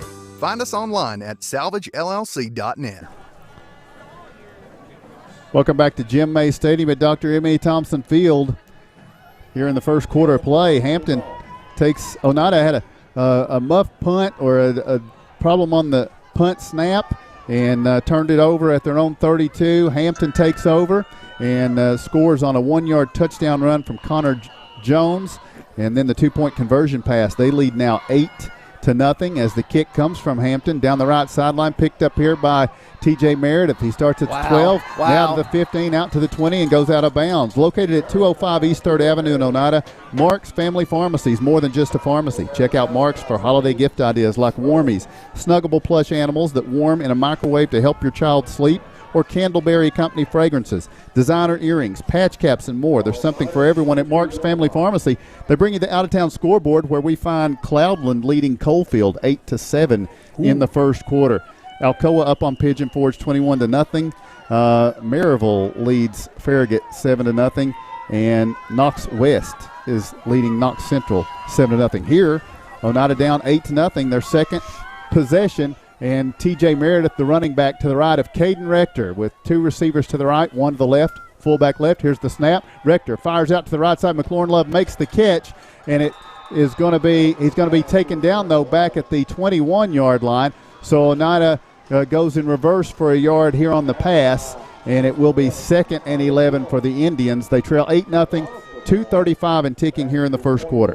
Yeah, pass a little bit high right there. McLaurin had to go up and get it, but boy, did he get stuck when he got it. Yeah, the pass being high took the timing off the play and allowed the defense to get there, and just wasn't good because of the pass being high. So Oneida going to the passing game a little bit here, trying to get things moving. Oneida needs the 32 for a first down. It's 2nd and 11. Here's Rector from the shotgun. He'll hand it off T.J. Meredith, try in the middle. He will pound it forward up to the 24-yard line, and that will go for about a 3-yard gain and bring up a 2nd down and 9 for the Indians. 2 minutes to play, first quarter. Hampton 8, Oneida 0. Yeah, not getting a whole lot of movement up front right now, John. Well, I'm looking at Kuhn, big number 78 out there, and I would say he probably goes around 350, 360. I'd say. And he just enveloped TJ on that last run. So 3rd down and a short 9, a long 8, however you want to look at it. Oneida needs their own 32. Here's Rector from the shotgun. Meredith to his left. Here's the snap. Rector flushed off to his right. Looking, fires deep down the middle of the field. The ball is going to be incomplete. McLaurin Love and Jarek Hewling in the area, but neither could reel that one in. That stops the clock with 1:28 to play here in the first quarter. And Oneida will be forced to punt back to a Hampton offense that was chewing up yardage when last we saw them. Yeah, they got every bit of the momentum right now. They've held us 3 and out and twice now, and they've got all the momentum in the world. They're just going to get the football and line it up again and try to move the same way. Jaden Anderson at his 10. Here's the snap. Anderson has it. Now he gets the punt away. Connor Jones closing in on it, slides to his knees to catch this one at the 47-yard line. So Hampton will have excellent field position for their their third possession of this game. They got the ball to start this one. They lead 8-0, and now they'll have it 1st and 10 at their own 47-yard line. Yeah, looking for a response out of our defense because, you go down 2 scores against this Hampton bunch. They're just stout, both offensively and defensively. They're just methodical in how they do their offense. And again, they get in behind those big linemen and those big fullbacks, and they move the pile. High formation, Chumley in front of Lyons. It's a pitch. Lyons to the right side. He'll cut it up. He's at the 50. He's at the 45. Stumbling across the 40, down to the Oneida 38, close to the 37. It will be a big run for Morgan Lyons and a 1st and 10 for the Bulldogs at the Oneida 37-yard line. Yeah, that again with that pitch, Mark, and they, the last drive they hit it for about 8, and that one went a little bit farther, and we just don't have an answer, and they're starting to chunk off more yards every time.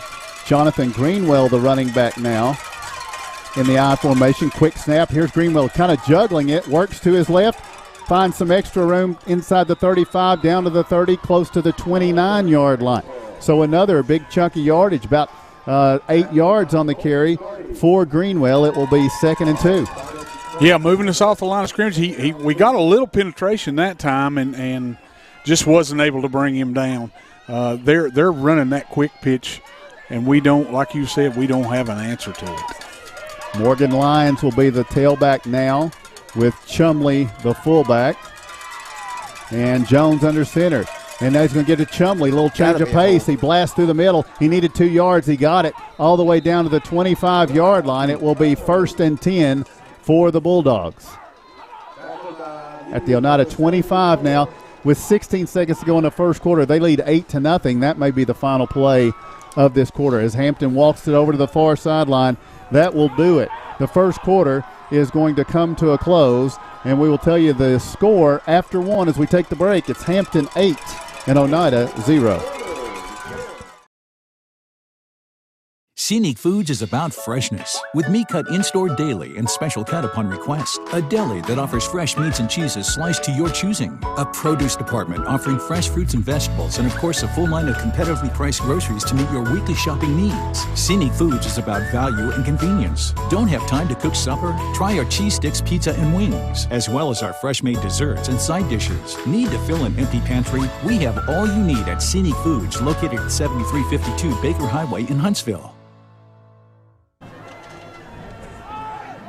Welcome back to Jim May Stadium, Dr. Emmy Thompson Field. Tonight's live video stream is made possible by First National Bank of Oneida. Since 1904, First National Bank has been strongly committed to Scott County and its people. We are your local bank, powered by local people just like you. To learn more about our account options and local banking, visit us online at fnboneida.com. First National Bank, your family, your future, your bank. Member FDIC. As the second quarter begins, the Hampton Bulldogs have an 8-0 lead, and they are at the Oneida Indian 25-yard line. They now head toward the south end zone with a 1st and 10 at the 25.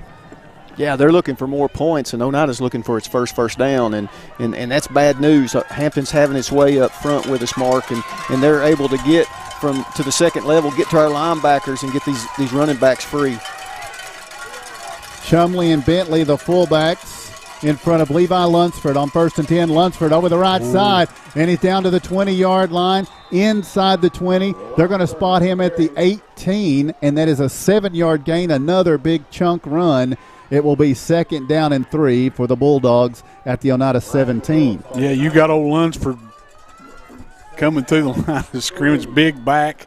Yeah. And T.J. Meredith comes up to make the stop from his safety position.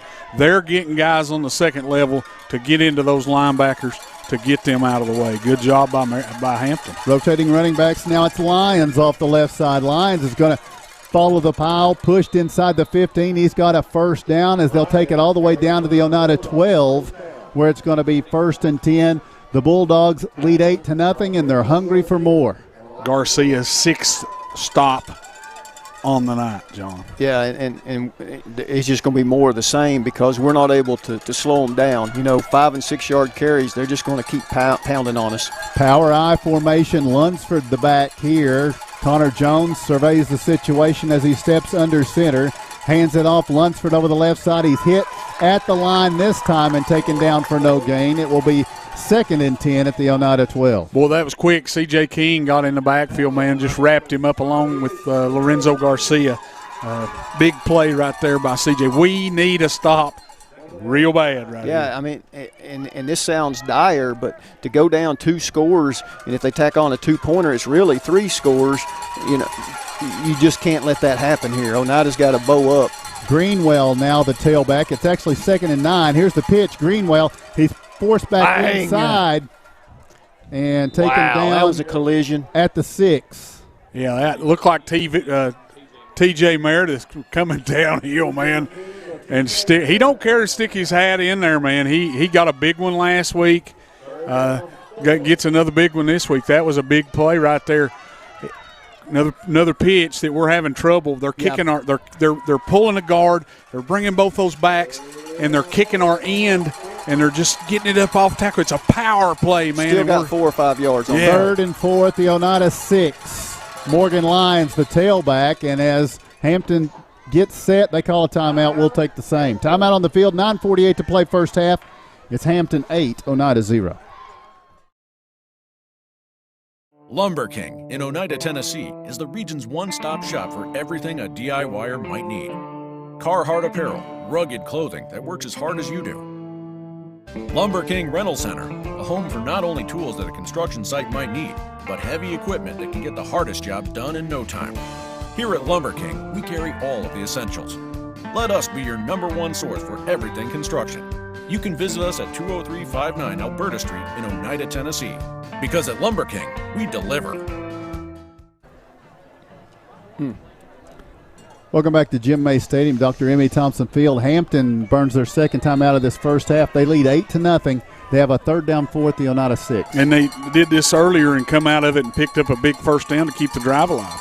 Yeah, and I don't know what they're talking here and what he saw and what he wants to try to do. And maybe he wanted to talk to his young quarterback and see what he felt or what he was seeing. But, 3rd and 4, we definitely need to stop them, but it's going to be 2-down territory regardless. And the way they've been getting 3 and 4 and 5 and 6 yards a carry, it's a daunting task that's before this Oneida defense, but we got to bow up. Bentley and Chumley are the fullbacks. Levi Lunsford will be the tailback. Under center, Connor Jones. 3rd and 4 at the Oneida 6. Hampton leads 8-0, and here we go. The snap. It's going to be Jones sweeping off to his left. He ducks down, drives forward, gets first down yardage inside the 1.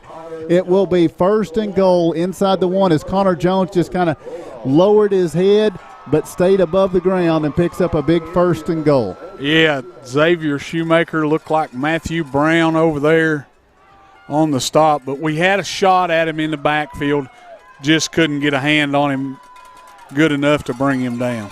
With an 8-0 lead, here's Hampton on the line, 1st and inches, 1st and goal. It's Jones diving in, touchdown. Hampton's Bulldogs, they get the score, and now they lead 14-0. What do you do? What do you do?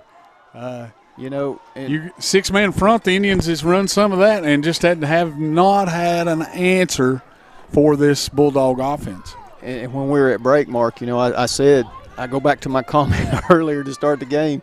When I watch them, that's all they need to do sometimes is get in that power set.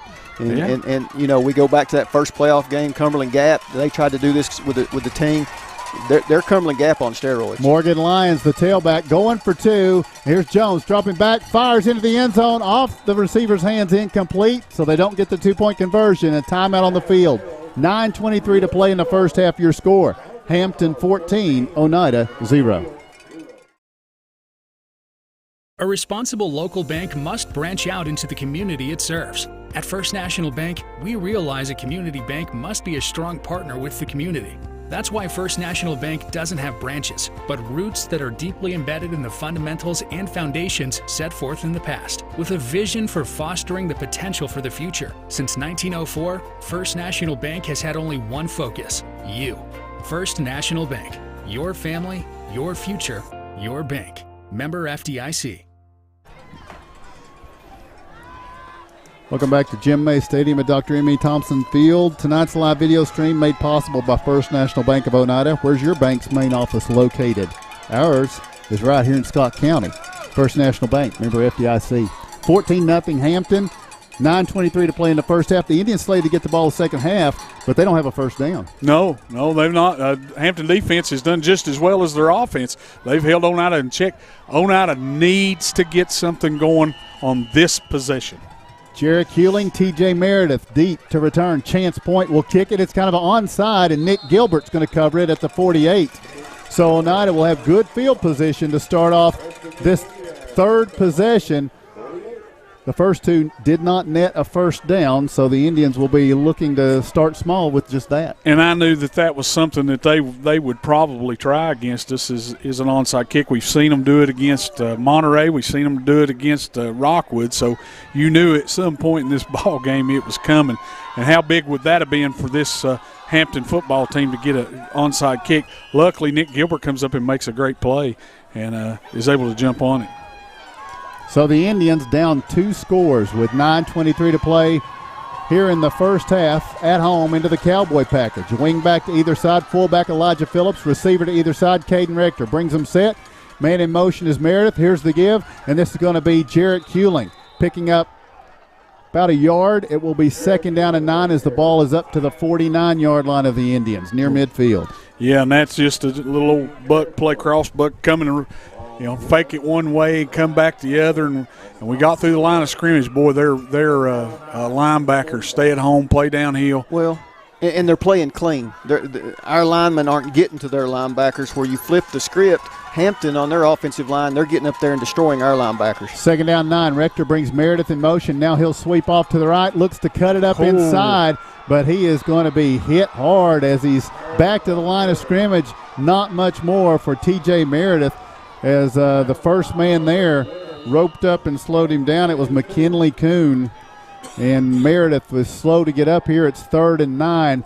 That's what happened. I believe he's got the air knocked out of him maybe. We'll take a look at the out-of-town scoreboard. The eastern side all underway. Cloudland is leading Coalfield 8-7 right now.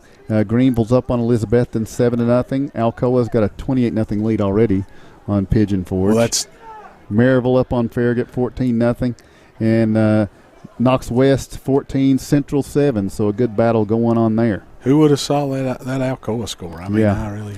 The out-of-town scoreboard brought to you by Mark's Family Pharmacy, located at 205 East 3rd Avenue in Oneida. Mark's Family Pharmacy is more than just a pharmacy. Check out Mark's for holiday gift ideas like Warmies, snuggable plush animals that warm in a microwave to help your child sleep, or Candleberry Company fragrances, designer earrings, patch caps, and more. There's something for everyone at Mark's Family Pharmacy. Continuing to check on T.J. Meredith, we're going to take a break for our sponsors. Here it is quarterfinal action with 8:34 to play here in the first half. It's Hampton 8 and Oneida 0. Home-style cooking with friendly service and a relaxed atmosphere. That's Razak's. Razak's offers breakfast served daily, just like Grandma fixed it, and daily specials like country fried steak, turkey and dressing, and of course, a fish fry every Friday. Razak's has a full menu, ranging from quick and easy favorites like hamburgers and club sandwiches to comfort foods like pinto beans. And you'll love something off the grill, like grade A cut sirloin, ribeye, or shrimp kebabs. That's Razak's on U.S. Highway 27 in Helenwood. Razak's, country cooking and great steaks. Welcome back to Jim May Stadium at Dr. M.E. Thompson Field. TJ walking off under his own power, but gingerly here as he comes away. And guys, tonight, I don't think this has ever happened before. Chance Point, receiver for Hampton, his grandmother sent treats up. She's awesome. Probably to try to buy you off, Mark, and she didn't know how easy it would be. Yeah, it's not hard. Not hard at all. He's on his 3rd brownie now. Yeah. 3rd down 9, big attempt for the Indians from their own 49. They need the Hampton 43 for a first down. Here's the snap. Rector rolling left, gets a block, looking. Rector lobs it up. It's going to be complete catch made. McLaurin Love. He's down inside the 35-yard line to the 34, and that's a First National Bank first down for the Indians. Fresh set of downs at the Hampton 34. Hard pursuit. Caden gets outside the pocket, makes a play, picks up a huge block over here by Hunter Shoemaker, I think. Was able to pick up that outside rush in, John. And it's hard for you to talk with that brownie. It really struggling. Is. I'm struggling, but I have something to say. I'm here. I could have took that call. And it's unusual that you didn't. Rylan Duncan to the left of Caden Rector. 1st and 10 at the 34-yard line. Now Shoemaker comes in motion right to left. Rector with the snap, gives to Duncan. Blasts over the left side, gets past the first man, tumbled as he falls forward just shy of the 30-yard line here on the carry. That's about 3, close to 4-yard carry for Rylan Duncan. Indians getting something going here now with 8 minutes to go in the first half. Yeah, I mean, and what a first down will do sometimes, right? Wake you up a little bit. Yeah, it will. And Connor Jones come downhill to make the tackle. He will. He did, but he went low on Ryland.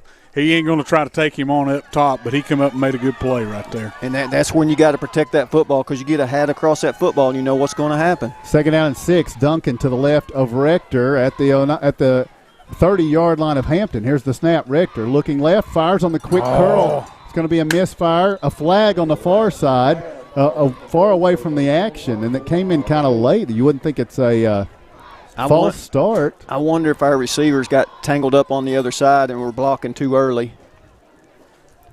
Ineligible.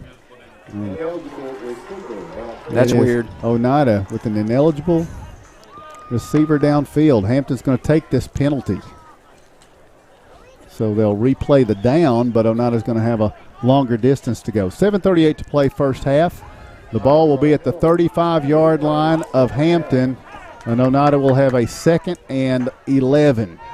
They need to get to the 24. And we're going to have to do this. We're going to have to throw the football where it can open up the run a little bit, because we're struggling, trying to run it between the tackles. We can't do that so far in this ballgame. And they're not really stunting or blitzing. They're just playing a base defense, and we're struggling to run against it. Limburg wide left, 2 receivers to the right. Ryland Duncan to the right of Caden Rector. The right is the wide side of the field. Here's the snap. Rector. He's rolling to his right. Lowers the ball to try to protect it, and then it's going to be slung down back at the 40. It's going to be a sack, a loss of 5. Caden Rector taken down, and now it's 3rd down and 16. Hampton with the big sack, 7:20 and ticking in the first half. And on Winters, we didn't have a chance right there. He got in the backfield. Caden dropped back, 3-step drop, and he was right in his face. He tried to get away, and was just too strong. Yeah, all these kids that we keep calling out, I mean, they're senior laden, and their seniors make big impacts for Hampton. Oneida needs the 24 of Hampton. They'll go from the 40 with a 3rd and 16 from the shotgun. Rector, 2 receivers left, 1 to the right. Here's the snap. Rector got pressure, dumping it off, trying to get it to Ryland Duncan. Even had he gotten it to him, he had Austin Bentley closing in to make the stop. And so Oneida on 4th down now. Let's see what they choose to do, because with 6:49 to play, Hampton leads 14-0. The Indian offense still out on the field. They were thinking about it, but the punt team comes out now, going to try to pin Hampton deep and play some defense here, down 2 scores. Yeah, you punted into the end zone here, though. You're only really giving up 20 yards, so you don't want to do that. Probably want to angle it to one side or the other, not even give them a chance for a return either. Jaden Anderson at his 48. Connor Jones deep to return. Here's the snap. Anderson going to kick it to the left sideline. It's kind of end over ending. Jarek Hewling down there trying to get to it. Oh, my goodness. It went out of bounds inside the 1. A coffin corner kick by Jaden Anderson. You couldn't have drawn it up any better. Hampton will have it 1st down just outside their goal line. Yeah. Trying to make up for that one he kind of botched there. Nice job, Mr. Anderson. Yeah, good job, Jaden. But they're set up with the offense to get you off the goal line. Yeah. They run exactly what you need to run to get off the goal line. Well, Hampton couldn't be farther from a score as they start off here. But as Mark said, they're built for it. Connor Jones under center. He's going to sneak it off the left side. Pushes it out to the 2-yard line for a gain of about 1. It will be 2nd and 9 with 6.5 and ticking.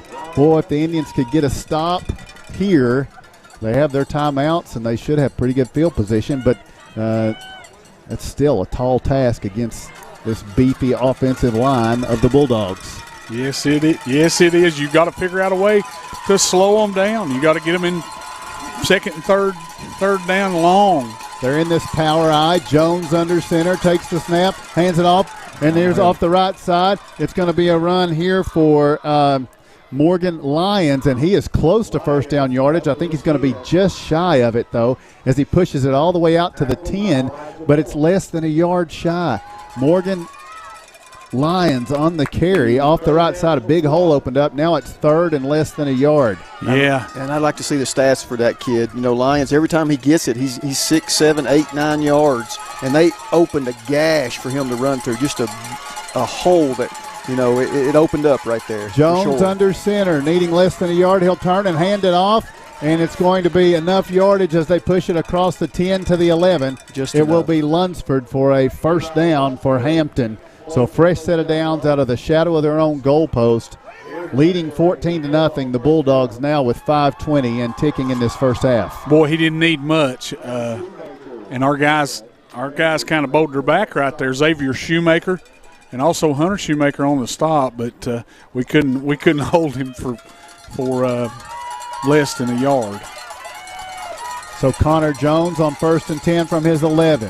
Has this power I formation behind him, taking the snap. Gives again to Lyons, this time off the left side. Nice job. Not as much there for Lyons. He'll pick up 2, and it will be 2nd down and 8.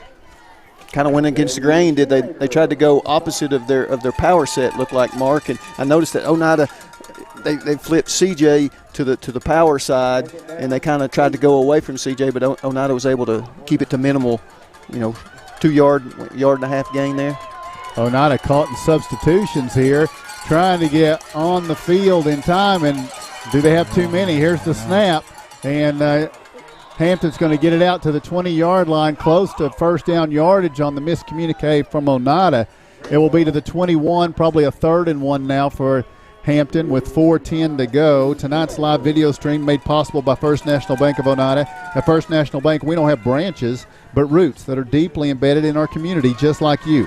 First National Meredith. Bank, member FDIC. I'm sorry, TJ Meredith back on the field. That's really good to see. And we didn't have too many, Tim. The thing is, we didn't have enough. We only had 10 that last 3rd play. and 1. Jones on the keeper off the left side. Now he's bouncing out 25. He's to the 30. He's out to the 35. Going to be drugged down as he gets up to about the 40-yard line. It will be a 1st and 10 for the Hampton Bulldogs. Connor Jones on a 3rd and 1 takes it all the way out to the 40, and a fresh set of downs. 3:43 to play first half. Hampton 14, Oneida 0. Yeah, Landon Lindbergh made the stop right there, and the receiver looked like had him blocked, but Lindbergh was able to get away from him and knock him out of bounds, or he would have went for a touchdown. 3rd and 1, they love it. They want to be in 3rd and 1. 3rd and short.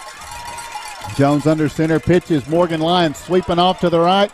He's going to get up to the 45 to the 47-yard line on the carry. Gain of 7 for Morgan Lyons. It will be 2nd down 3 for Hampton. They have, I thought they had 1 timeout left. They do. Okay. 1 timeout remaining. Ball at their own 47-yard line. 2nd down and 3. Colton Darty, Elijah Phillips, Hunter Shoemaker on the stop.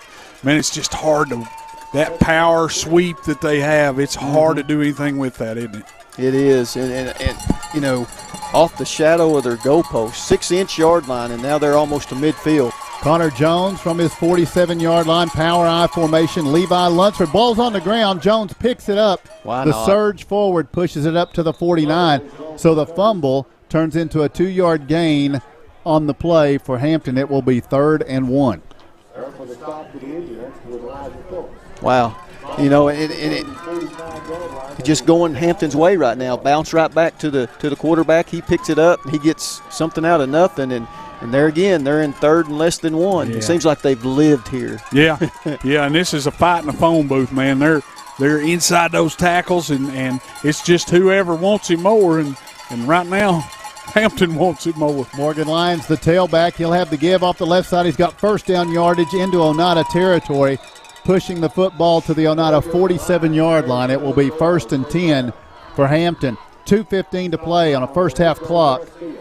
The Bulldogs with a fresh set of downs and 1 timeout. Yeah, you got Colton Darty coming down. That's his 5th stop. He was in there with Rylan Duncan, but that's his 5th stop when those guys is making a lot of tackles tonight. So now Hampton at the Oneida 47, just inside it. Chumley, the running back to the left of Connor Jones. 3 receivers right, 1 to the left. Here's the snap, and it's going to be Jones on the keeper. He's swallowed up by C.J. King as he gets across the 45 to the 44. It'll be a gain of 2 and a 2nd and 8 coming up. And the thing of it is our defensive linemen, we've got C.J. King with 5 stops, Xavier Shoemaker with with 6 stops, Cameron Kidd with 4, Lorenzo Garcia with 7 stops. I mean, they're making plays, but they're making them 4 yards downfield. We're not even a halftime. That tells me that they've run a lot more plays than us, Mark. Yeah. Connor Jones from the shotgun. Lunsford to his left on 2nd and 8. Jones looking to pass for the first time. Pass complete to Lyons. He is hit. He bounces off the hit. Takes it inside the 35, inside the 30, inside the 25-yard line to the Oneida 22 with a 1st and 10 on a tough catch and an even tougher recovery and run by Morgan Lyons. And, I watched some of their games online, and Lyons, the quarterback may be their engine, but Lyons is probably their heart, and he plays that way. I agree. All right, timeout on the field. We'll take the same. 1:09 to play in this first half. Your score, it's Hampton 14 and Oneida 0. Home-style cooking with friendly service and a relaxed atmosphere. That's Razak's. Razak's offers breakfast served daily, just like Grandma fixed it, and daily specials like country fried steak, turkey and dressing, and of course, a fish fry every Friday. Razak's has a full menu, ranging from quick and easy favorites like hamburgers and club sandwiches to comfort foods like pinto beans. And you'll love something off the grill, like grade A cut sirloin, ribeye, or shrimp kebabs. That's Razak's on U.S. Highway 27 in Helenwood. Razak's, country cooking and great steaks. Welcome back to Jim May Stadium at Dr. Emmy Thompson Field. Hampton burned their final timeout. Now they're at the Oneida 22 with 1:09 to play. They have a 1st and 10. They lead 14-0, threatening to take a stranglehold on this quarterfinal football game. Levi Lunsford, the tailback in the power eye. Connor Jones resets fullback Bentley from left to right. And now on 1st and 10, takes the snap, gives to Lunsford through the middle. He plunges across the 20-yard line and down to the We'll call it the 18. They're going fast. That's what they're doing at the timeout. They were calling several plays and getting a series of downs here. Inside a minute to play. It's 2nd down and a long 5 for Hampton. Here's the snap. Jones dropping back, looking to throw. Fires on the out pattern. It's going to be complete. And the receiver, Chance Point, brought down inbounds by Todd Derrick Ryan. No, then he says no, he's out of bounds. He stretched that football out and stopped the clock. No. At the 9. No, he kept it running. It's running. Oh, okay. All right. With 40 seconds, here's the snap. Connor Jones will spike it. Thank you for watching that. I missed that. So yeah. Jones spikes it. It's going to be 1st and goal for Hampton at the 10-yard line. They lead 14-0, and with 36 seconds to play, to keep this game competitive, Oneida's got to find some answer for 3 downs. Yeah, they've got to stop them here. If they get in the end zone again, it's going to be tough to overcome. Connor Jones, he may look like he's going to drop back to pass, but he's always a threat.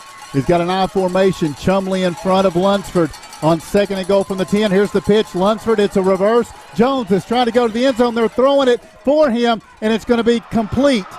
Nice for play. The touchdown for nice Hampton. Play. Elijah McKinney, the receiver, comes in motion and throws it. Is that McKinney? No, change that. It was Dylan Trivet. Number 18, Dylan Trivet with the pass. Yeah, they lull you to sleep by running the football and come out with that reverse pass right there. Great play call by the Hampton coaching staff, John. Yeah, they're dialed in. This first half is all Hampton guys, and just a nice play call, and probably something they talked about during that last time out they took, and they were able to spike it after they got the first down, stop the clock, ease into that play, and it was nice. So now they'll go for 2. They lead 20-0 with 28 seconds remaining in the first half. Jones takes the snap, gives Morgan Lyons off the left side, plunging into the end zone for the 2-point conversion. And Hampton increases their lead. We'll take a break with your score. 28.9 seconds to play in the first half. It's Hampton 22 and Oneida 0. South Fork Physical Therapy is proud to support the Scott High Highlanders and the Oneida Indians. With offices in both Huntsville and Oneida, one of our 6 doctors of physical therapy are always close by. We regularly treat back and neck pain, general sprains and strains, vertigo or dizziness, TMJ disorders, as well as post-operative patients. We accept all insurances and flexible payment plans are available. At South Fork Physical Therapy, we strive to make your experience accessible, affordable, and enjoyable. South Fork Physical Therapy is proud to support the Scott Highlanders and the Oneida. Welcome back to Jim May Stadium at Dr. M.E. Thompson Field, located at 205 East 3rd Avenue in Oneida. Mark's Family Pharmacy is more than just a pharmacy. Check out Mark's for holiday gift ideas like Warmies, snuggable plush animals that warm in a microwave to help your child sleep, or Candleberry Company fragrances, designer earrings, patch caps, and more. There's something for everyone at Mark's Family Pharmacy. Out-of-town scoreboard, Cloudland leads Coalfield at halftime 8-7. Here, Hampton leads 22-0. They'll kick it off. And Oneida's going to see it taken by Jarek Hewling at about the 25. He works forward to the 29, out to the 30. And then Jarek is going to be brought down here.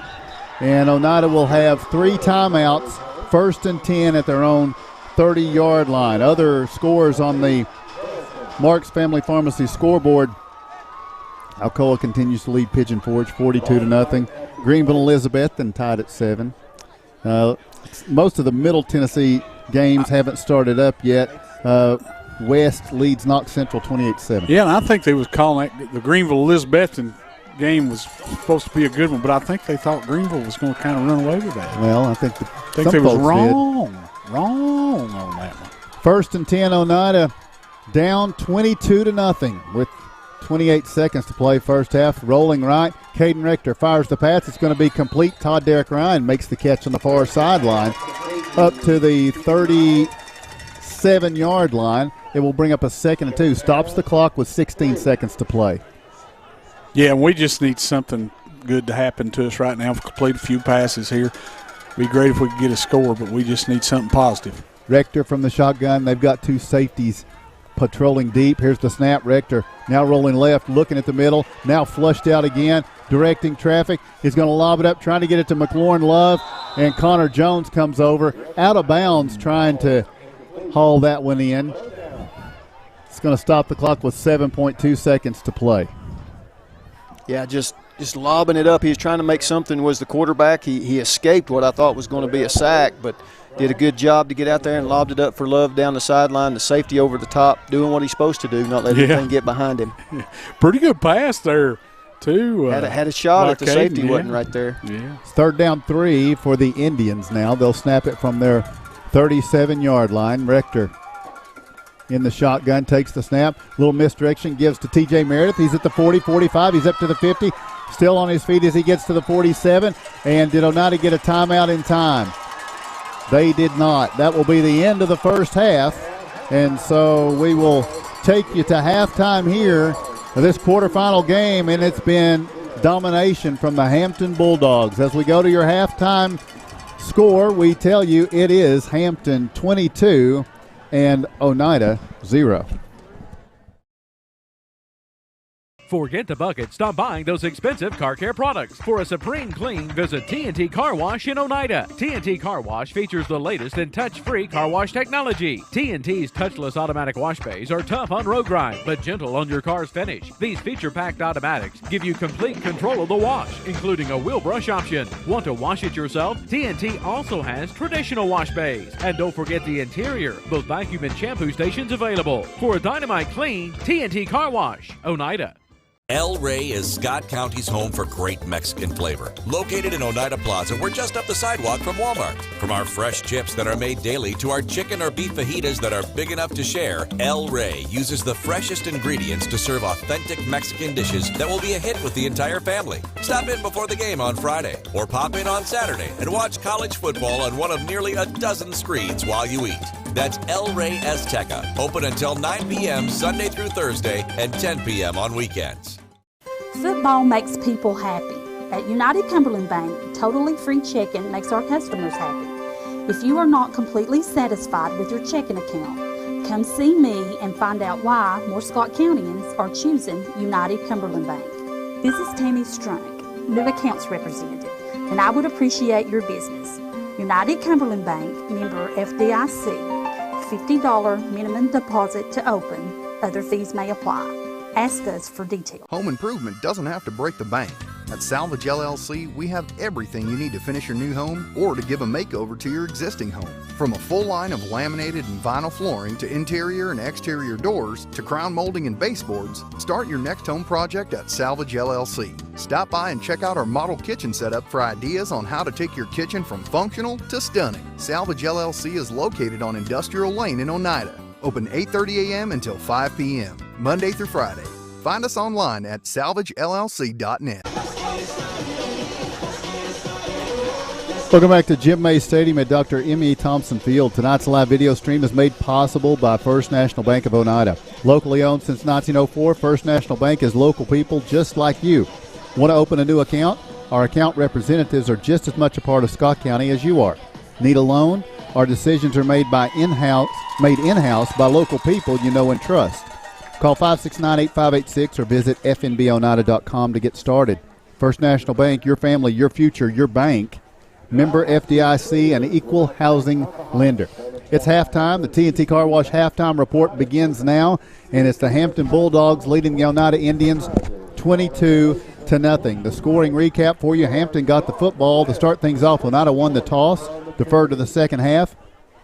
Hampton got a first down, but was stopped after 6 downs by the Oneida Indians, and Oneida got the football, was unable to get a first down with their first possession, and then the second Hampton offensive possession went a good distance and took the clock all the way down in the first quarter to 3 minutes before a touchdown run of 1 yard from Connor Jones put Hampton in the lead 6-0. Connor Jones then throws a 2-point conversion pass to Ryan Crumley, and it's a 8-0 lead for Hampton. And that's where we were at the end of the first quarter.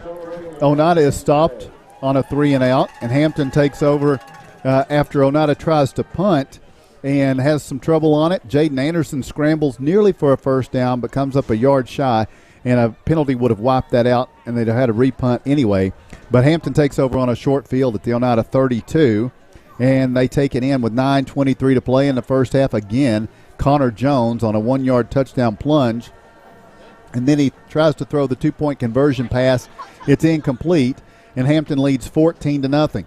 So the short field is good to Hampton, and then Oneida pins them deep inside their 1, and Hampton shows their ability to take it the long way home. 99-yard drive, capped off as time was expiring, and Hampton is out of timeouts with 28 seconds to play. They pitch it to their receiver on what looked like an end around, but Connor Jones, the quarterback, had snuck out of the backfield to the front right corner and was standing there to get a touchdown reception on the pass from Dylan Trivett. The 2-point conversion run from Morgan Lyons was good, and that puts us at 22-0, and that's where we stand here at the half on the T&T Car Wash halftime report. Yeah, and it's, it's a half of football, guys, that is kind of reverse of what we were last week. We really took it to South Green last week. We were feeling pretty good about ourselves at halftime, and I'm pretty sure Hampton is probably feeling pretty good about where they are. We stopped them on the first drive. That's the only punt that they've had in the football game. They took their other 3 drives, and they've stuck them in the end zone, including this last one. There was 99.5 yards. They were right there with a great punt from Anderson for Oneida, right inside the 1, and all they did was gear up and march 99-plus yards and put it in the end zone. Yeah, they've certainly settled in on offense and hard to move on defense. Yeah, and they've just methodically moved down the field to 99.5 yards. And the Indians don't have an answer. They didn't have.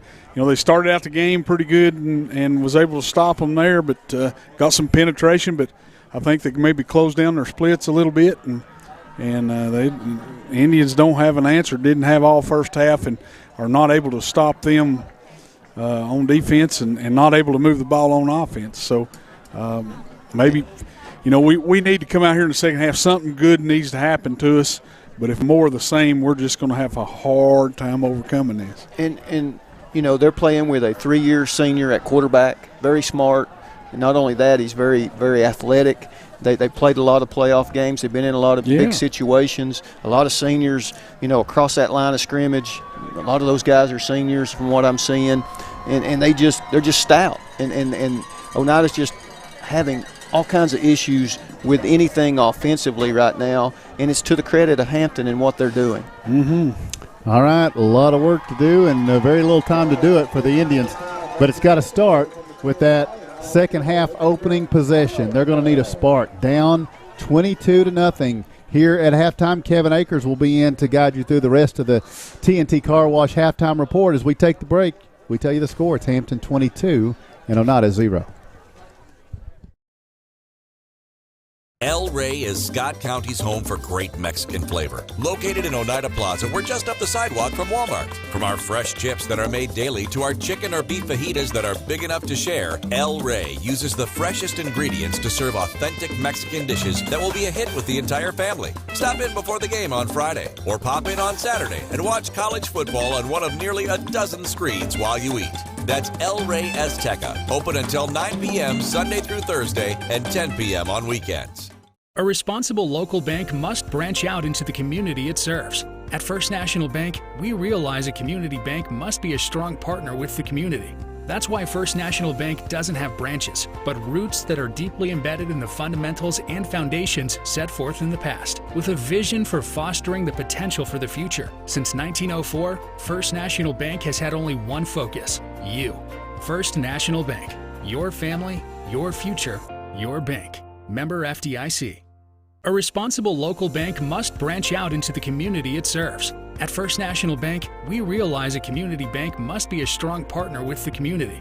That's why First National Bank doesn't have branches, but roots that are deeply embedded in the fundamentals and foundations set forth in the past, with a vision for fostering the potential for the future. Since 1904, First National Bank has had only one focus: you. First National Bank. Your family, your future, your bank. Member FDIC. South Fork Physical Therapy is proud to support the Scott Highlanders and the Oneida Indians. With offices in both Huntsville and Oneida, one of our 6 doctors of physical therapy are always close by. We regularly treat back and neck pain, general sprains and strains, vertigo or dizziness, TMJ disorders, as well as post-operative patients. We accept all insurances and flexible payment plans are available. At South Fork Physical Therapy, we strive to make your experience accessible, affordable, and enjoyable. That's a lie, Rod. I said who wants you. Welcome back to the TNT Car Wash halftime report. At halftime, it's the Hampton Bulldogs 22, the Oneida Indians 0. Taking a look at our first half team statistics. The Oneida Indians with only 2 first downs here in the first half, as Hampton Bulldogs was able to collect 15. Rushing, the Indians have rushed the ball 8 times tonight for 33 yards. Hampton has rushed the ball 32 times for 167 yards. Through the air, Oneida is 3 of 7 for 18 yards. Hampton 3 of 5 for 39. Total yardage, Oneida 51 yards of offense, Hampton 206. Penalties, both teams penalized once tonight for 5 yards. No turnovers in tonight's ball game. Time of possession, Oneida 6 minutes, 3 seconds. Hampton 17 minutes and 45 seconds. We'll take another break and be back to our TNT Car Wash halftime report right after this. El Rey is Scott County's home for great Mexican flavor. Located in Oneida Plaza, we're just up the sidewalk from Walmart. From our fresh chips that are made daily to our chicken or beef fajitas that are big enough to share, El Rey uses the freshest ingredients to serve authentic Mexican dishes that will be a hit with the entire family. Stop in before the game on Friday or pop in on Saturday and watch college football on one of nearly a dozen screens while you eat. That's El Rey Azteca, open until 9 p.m. Sunday through Thursday and 10 p.m. on weekends. A responsible local bank must branch out into the community it serves. At First National Bank, we realize a community bank must be a strong partner with the community. That's why First National Bank doesn't have branches, but roots that are deeply embedded in the fundamentals and foundations set forth in the past, with a vision for fostering the potential for the future. Since 1904, First National Bank has had only one focus: you. First National Bank. Your family, your future, your bank. Member FDIC. Forget the bucket. Stop buying those expensive car care products. For a supreme clean, visit T&T Car Wash in Oneida. T&T Car Wash features the latest in touch-free car wash technology. T&T's touchless automatic wash bays are tough on road grime, but gentle on your car's finish. These feature-packed automatics give you complete control of the wash, including a wheel brush option. Want to wash it yourself? T&T also has traditional wash bays. And don't forget the interior, both vacuum and shampoo stations available. For a dynamite clean, T&T Car Wash, Oneida. Home-style cooking with friendly service and a relaxed atmosphere. That's Razak's. Razak's offers breakfast served daily, just like Grandma fixed it, and daily specials like country fried steak, turkey and dressing, and of course, a fish fry every Friday. Razak's has a full menu, ranging from quick and easy favorites like hamburgers and club sandwiches to comfort foods like pinto beans. And you'll love something off the grill, like grade A cut sirloin, ribeye, or shrimp kebabs. That's Razak's on U.S. Highway 27 in Helenwood. Razak's. Country cooking and great steaks. Don't know yet. Welcome back to the TNT Car Wash halftime report. The Oneida Indians down 22-0 to the Hampton Bulldogs. Joining me now, owner and production head Ben Garrett. Ben, I'm sorry I had to do that. I just aggravated you, buddy. We got a lot of basketball coming our way. This is going to be our first opportunity to do basketball on IH Sports, and that is coming our way tomorrow. Tell us a little bit about that.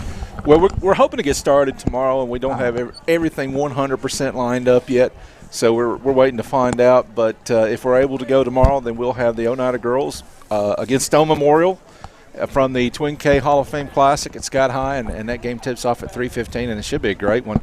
Oneida will actually play a couple of great games down there tomorrow. The girls will play. They'll play. Who are they playing? I forgot. It was Powell. Yes, they'll play Powell in the morning, and then they'll play Stone Memorial in the afternoon. So 3:15 against Stone Memorial. We'll have that game. Then tomorrow night, Scott High against Kingston. Those two games, boys and girls, that'll finish things off down there tomorrow night. We're hoping to have both of those games as well. Rick Keaton on the call. Those should be a couple of great games, especially the boys' game. That was Kingston ended Scott High season last year in the region quarterfinals in a triple overtime game. So this is a rematch of that, and big rivalry game. Just should be a lot of fun. So that's how we're going to get started. And then from there, and again, this is not firmed up 100% because when we go on the road, we got to get permission from other schools on the video side of things. We're hoping to do the Oneida Clark Range game Monday night from Clark Range. And then from there, we'll have a full schedule ready to go pretty soon. Well, even if we don't get the video rights, we will do audio for sure anyway, correct? Probably. And then later in the week, just jump on there, Mark. Tell us about it. Well, don't worry, I'm going to, Ben, because I think we need to do the audio, Ben. I just want to chime in. Knock yourself out, guys. So it's up to us, I guess. It's up to us. But I agree. Yeah, definitely. I mean, Clark Range is a great place to go watch basketball. Oh, boy, isn't it? And that's Monday night, so a lot of folks can't make that trip. And so that's a good one to do. So we're going to try our best to do it for sure. I mean, and what's cool about this, it's going to be on a Monday night, which is sometimes pretty hard for people that work to go all the way over to Clark Range, especially with the time change. That game might be a little bit different. But if you've never been to a basketball game at Clark Range, that's one of those bucket list games that you need to check in and do. With all the atmosphere and the lighting that they do, their jazz band, I think they still got that. That's just a remarkable atmosphere for basketball. And that's probably going to be the first game of the season for the Oneida boys. I think they were waiting on a player to get cleared, Zeb Spradlin, to get cleared from his concussion. I think they were hoping to hear something on that today. Yeah, and I think he's back. Sam Bell also back on the roster again too. So they're going. And I mean, the way it's looking right now, we may have some of these football boys back. Yeah, and that'll be an interesting game. It's always interesting on the girls' side when it's Oneida and Clark Range. On the boys' side, Clark Range, not a lot expected out of them this year, but they got a new coach, and he's got those kids fighting hard. I had an opportunity to see them down at Sunbride a couple of weeks ago, and they were impressive to me. So that should be a good game on Monday night. Boy, they play hard, don't they? They absolutely play hard. All righty. We'll be bringing all that action for you next week. Tonight, we still got another half of business to take care of here. The Indians down 22-0 to the Hampton Bulldogs. We'll take a commercial break and be back for more of the TNT Halftime Show right after this. A responsible local bank must branch out into the community it serves. At First National Bank, we realize a community bank must be a strong partner with the community. That's why First National Bank doesn't have branches, but roots that are deeply embedded in the fundamentals and foundations set forth in the past, with a vision for fostering the potential for the future. Since 1904, First National Bank has had only one focus: you. First National Bank. Your family, your future, your bank. Member FDIC. A responsible local bank must branch out into the community it serves. At First National Bank, we realize a community bank must be a strong partner with the community. That's why First National Bank doesn't have branches, but roots that are deeply embedded in the fundamentals and foundations set forth in the past, with a vision for fostering the potential for the future. Since 1904, First National Bank has had only one focus: you. First National Bank. Your family, your future, your bank. Member FDIC. El Rey is Scott County's home for great Mexican flavor. Located in Oneida Plaza, we're just up the sidewalk from Walmart. From our fresh chips that are made daily to our chicken or beef fajitas that are big enough to share, El Rey uses the freshest ingredients to serve authentic Mexican dishes that will be a hit with the entire family. Stop in before the game on Friday, or pop in on Saturday and watch college football on one of nearly a dozen screens while you eat. That's El Rey Azteca, open until 9 p.m. Sunday through Thursday and 10 p.m. on weekends. Lumber King in Oneida, Tennessee is the region's one-stop shop for everything a DIYer might need. Carhartt apparel, rugged clothing that works as hard as you do. Lumber King Rental Center, a home for not only tools that a construction site might need, but heavy equipment that can get the hardest jobs done in no time. Here at Lumber King, we carry all of the essentials. Let us be your #1 source for everything construction. You can visit us at 20359 Alberta Street in Oneida, Tennessee. Because at Lumber King, we deliver. Welcome back to the TNT Car Wash Halftime Report. I want to quickly remind everybody once again, the orange and white paint that is gracing our field tonight was donated in loving memory of number 50, Houston Bird. Houston represented the Big Orange from 2009 to 2012, and would like to humbly thank Mark and Trina Bird for their gracious donation, and both the big O with the spear in the middle of the field and, of course, the checkerboards that don the end zones as well. So thank you all very much for that tonight. That is great to see. First time that's been done since 2004. All right. Mark's Family Pharmacy is located on 2005 East 3rd Avenue in Oneida. Mark's Family Pharmacy is more than just a pharmacy. You can check out Mark's for holiday gift ideas like Warmies, snuggle plush animals that warm in a microwave to help your child sleep, or Candleberry Company fragrances, designer earrings, patch caps, and more. There's something for everyone at Mark's Family Pharmacy, and Mark's Family Pharmacy is sponsoring our Across the State scoreboard tonight. 205, what'd I say? 2005? Okay, like 2004 is the field and 2005 is that, I guess. I don't know. 205. They're located right next to TNT Car Wash, which is sponsoring, yeah. So they're working together not to bring this halftime score to you. Anyway, in the third quarter, we got a battle up in northeast Tennessee. Cloudland is leading Coalfield 8-7. Another one, Greenville and Elizabethton at halftime is tied at 7. That's a couple of powerhouse games. Alcoa not having any problem at all with Pigeon Forge, 42-0. That surprises me. Here's another one. At halftime, Maryville 14, Farragut 7. So that's a little bit closer than you thought it might be. West is thrashing Knox Central 42-14. And I'm going to see if I can find, we got Powell defeating Ray County 21-0. And I was hoping to find Trousdale County Watertown, but that one is, it's not, they haven't got an update for that one yet. They would have started at 8 our time. So will the winner of this game host next week? My understanding is, yeah, the way the brackets work. If it's Trousdale. Well, my understanding was that it was thrown out. Because Jimmy said no matter who won over there tonight, we was hosting next week. So I don't know. Maybe, well, if Hampton, that would be if an Oneida win, right? Yeah. But I'm just saying, would it? Well, both of us are second seeds out of our region. Watertown wins. They're the #1 seed. I think it goes to Watertown if they win. My understanding. All right. Well, I'll have to check on that. I mean, that would make sense. Your understanding's wrong. That would make sense, but Be I think the nice. quarterfinals and semifinals is already drawn Hey, up. you can't just come up here and slap on a set I of can do headset what I want to and do. just All right, well, go right now to you need Mark. to be quiet because we're going to take a break and be back right after this. Hey, Kevin, you cannot get the. A responsible local bank must branch out into the community it serves. At First National Bank, we realize a community bank must be a strong partner with the community. That's why First National Bank doesn't have branches, but roots that are deeply embedded in the fundamentals and foundations set forth in the past, with a vision for fostering the potential for the future. Since 1904, First National Bank has had only one focus: you. First National Bank. Your family, your future, your bank. Member FDIC. Football makes people happy. At United Cumberland Bank, totally free checking makes our customers happy.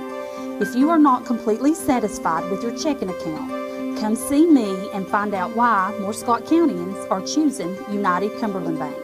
This is Tammy Strunk, new accounts representative, and I would appreciate your business. United Cumberland Bank, member FDIC, $50 minimum deposit to open. Other fees may apply. Ask us for details. A responsible local bank must branch out into the community it serves. At First National Bank, we realize a community bank must be a strong partner with the community. That's why First National Bank doesn't have branches, but roots that are deeply embedded in the fundamentals and foundations set forth in the past, with a vision for fostering the potential for the future. Since 1904, First National Bank has had only one focus: you. First National Bank. Your family, your future, your bank. Member FDIC. Odds are there's a Potter's Ace Hardware right in your neighborhood, with expert advice and the right tools and supplies to make your quick fixes even quicker. Around the block, what you need in stock, with people who know their stuff. Potter's Ace has a convenient location on Industrial Lane here in Oneida. Visit the helpful folks at Potter's Ace for all your home improvement needs. Potter's Ace, the helpful place.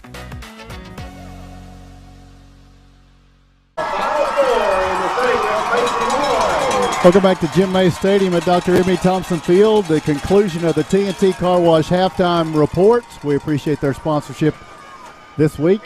And it's the conclusion of halftime. We're getting set for kickoff of the second half, and it will be Hampton to kick at Chance Point. We'll kick it from left to right as you view your dial. Jarek Hewling and TJ Meredith are deep to return. It's going to skid down. Hewling picks it up at the 15. Now cuts out. He's at the 20-yard line, and then he's going to be wrapped up and brought down right there. Tonight's live video stream is made possible by First National Bank of Oneida. Since 1904, First National Bank has been strongly committed to Scott County and its people. We are your local bank, powered by local people just like you. To learn more about our account options and local banking, visit us online at fnboneida.com. First National Bank, your family, your future, your bank. Member FDIC. All eyes on the Oneida offense. 1st and 10 at their own 20-yard line. Being shut out as we start this third quarter. Hampton leads 22-0 with 2 quarters to play. Rector in the shotgun and flags at the beginning of this. Whistles. And it is going to be a false start against the Indians. So a 1st and 10 becomes a 1st and 15 as the Bulldogs' momentum carrying over here. Oneida will work from their 17-yard line with a 1st and 15. Not the way you want to start off this third quarter, John. No, absolutely not. And you're just looking for anything. Rector in the shotgun, 3 receivers left, 1 to the right. Here's the snap. Rector rolling to his left, fires out to McLaurin Love. He goes to the knees to make the catch, and it is going to be complete up to the 22-yard line. So a gain of 5 on first down. Actually, gain of 6 on first down. Nope, they do spot at 5. It's going to be 2nd and 10. Oneida going quick here. 3 receivers right, 1 to the left on 2nd and 10 from the 22. Again, looking, quick screen or quick pass out to McLaurin Love. He makes the catch up at the 27-yard line. That's another 5 yards or so, and it will be, or was it complete? Oh, they're saying incomplete. Skipped it. So it's back at the 22. Oneida with a 3rd down and 10. Early pressure down here with 11:24 to play in the third quarter. Trailing 22-0.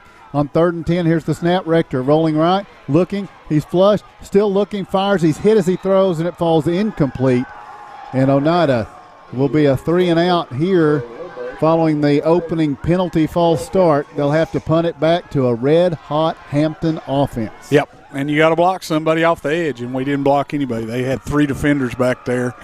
They brought them hard off that edge, knowing we was probably going to roll that way, but you got to be able to handle them up front, and we have not done that tonight. Yeah, and they just played a base defense that series. They just played a 4-man front, stacked their linebackers in there, and we just couldn't do anything with them. Jaden Anderson at his 10-yard line, set to punt this one away. Here's the snap. It's a good one. Jaden gets the punt away, and Connor Jones backs up, sees it bounce, and now Oneida advances on it. Jones scoots out of the way, and the ball will roll down to the 34-yard line of Hampton, where the Bulldogs will have it. 1st and 10. 3 successful drives in that first half for Hampton, and the final one, a 99-yard drive, exclusively on the ground. 11:08 to play, third quarter. They lead 22-0. Now they got the ball. They're on 35. If that don't take a little wind out of your sails, I don't know what will. Yeah, and it was exclusively on the ground until they threw the little pass to the quarterback for the score there at the end, Tim. But, yes, you're exactly right. The damage was done on the ground. Connor Jones turns and gives to Levi Lunsford through the middle. He's at the 40. He's up to the 45. He's to the 50 into Oneida territory. Levi Lunsford on the quick blast up the middle gets to the Oneida 49-yard line, where it's going to be 1st and 10 for the Hampton Bulldogs. Yeah, it looked like Colton Darty come up to make the stop, but Colton's had a big night tonight. That's 8 tackles on the night, and when you safety's making all the tackles, something's wrong. Yeah, they just gashed us right there on play number 1, and they're already on their side of the field. At the Oneida 49, it's a 1st and 10. Flag comes in, and it's going to be Hampton lining up offside. Hampton, Oneida lines up offside. No, Hampton.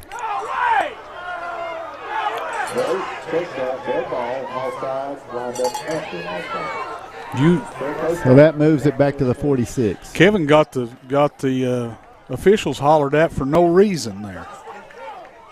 Yeah, he trusted the officials and was just calling what the officials were calling. Oh, the officials were confused. Oh, yeah. So that bled over to Kevin being confused. But it was a penalty on Hampton. It makes it 1st and 15. They'll go from their 46-yard line. Clock runs with 10:20 and ticking here in this third quarter. The Bulldogs leading 22-0. Jones under center. And he's going to go on the pitch out to the right. This is going to be Greenwell. Lowers his shoulder and is going to be taken down after a gain of about 2. He gets up to the 48. It will be 2nd down and 13. Yeah, Todd Derrick Ryan coming up to make a good stop. Also, T.J. Meredith pick up about 2, and I believe that's the best we've defended that pitch all night. Yeah, and T.J. came up, and I think he's got a stinger. He's kind of shaking his right arm and his hand, and pretty sure he stuck his shoulder in there, and he got a little stinger as well. Here's Morgan Lyons back to dot that I behind the fullback, Ryan Chumley. It's going to be the pitch now. Lyons, wide side of the field, left side. Now he's going to cut up across the 50. Flag comes in behind the play as Lyons will get it up inside the Oneida 45 down to the 44, but this may be coming back. The flag is down at the Hampton 49. Man, that is old school. That's like, old school South Pittsburgh where they pitch it back there and you got to just fight and claw through about 6 or 8 blockers to even find the ball.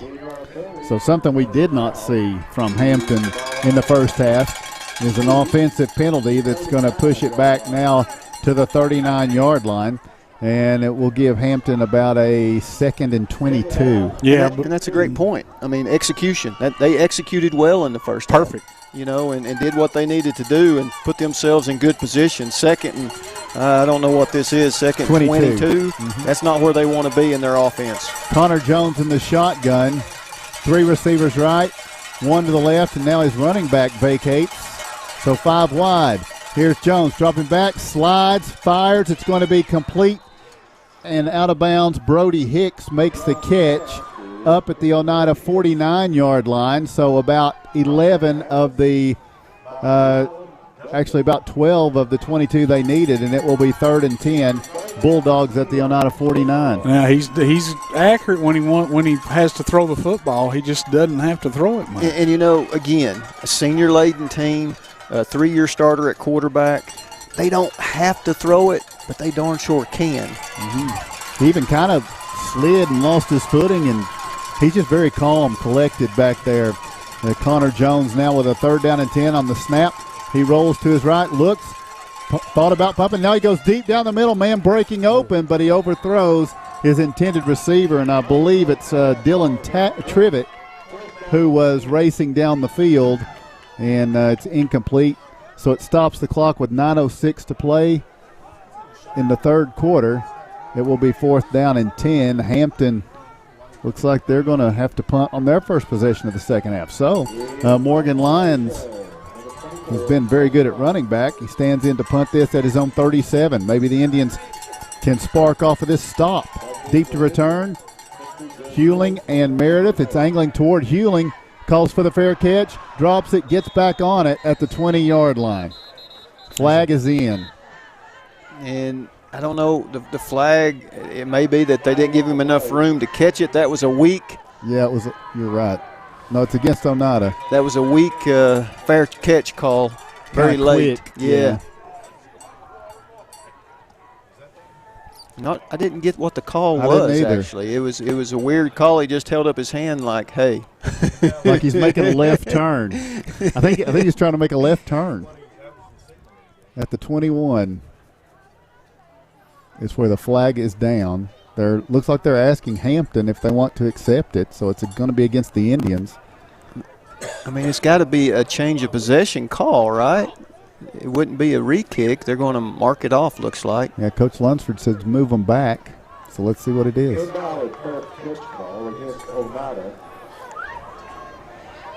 So it's Kevin terms it an invalid fair catch signal from the Indians. So does that mean it was too late?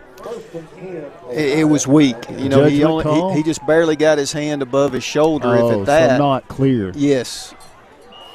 Gotcha. And lucky that we retained possession because he did fumble it. He botched the punt. Well, now it's got the 15. I'm impressed the official knew an invalid fair catch call signal. I guess that's his job. 1st and 10. Here's the give to Rylan Duncan. Blasting through the middle. He's across the 15 out to about the 17. It'll be a 2-yard pickup for Rylan Duncan on 1st down. Brings up a 2nd down and 8. Hard pressed to run between the tackles. I mean, again, Rylan Duncan, somebody that we've seen all year get chunks of yardage in there in those tough running lanes. Not had much success tonight. And those linebackers are playing clean. I mean, we're not getting out there on them, and they're just eating it up. Yeah, and it's because those linemen are tying up everybody. Yeah, they're tying up the whole offensive line, and the linebackers are playing free. 2nd down and 8, Indians from their 17. Rylan Duncan goes in motion out of the backfield. They'll flare it out to him. He makes the catch. He's going to cut inside. He's at the 20, spins off a tackle there, stretches out to the 22-yard line where he's going to go for probably about 4 yards here and bring up a 3rd down and 3. Recovery speed of this Hampton defense, Mark. I mean, they got over there in a hurry. Ooh, yeah, and it was set up perfect. We had a good block out here on the corner, and Rylan, looked like Rylan was going to go for a ways, but, man, they're so fast at the football, and they got over there and brought him down pretty quick. There's a 3rd down and 3 from their own 22-yard line. Rector, the sophomore quarterback in the shotgun, brings Ryan in motion from left to right. Here's the snap. Looking.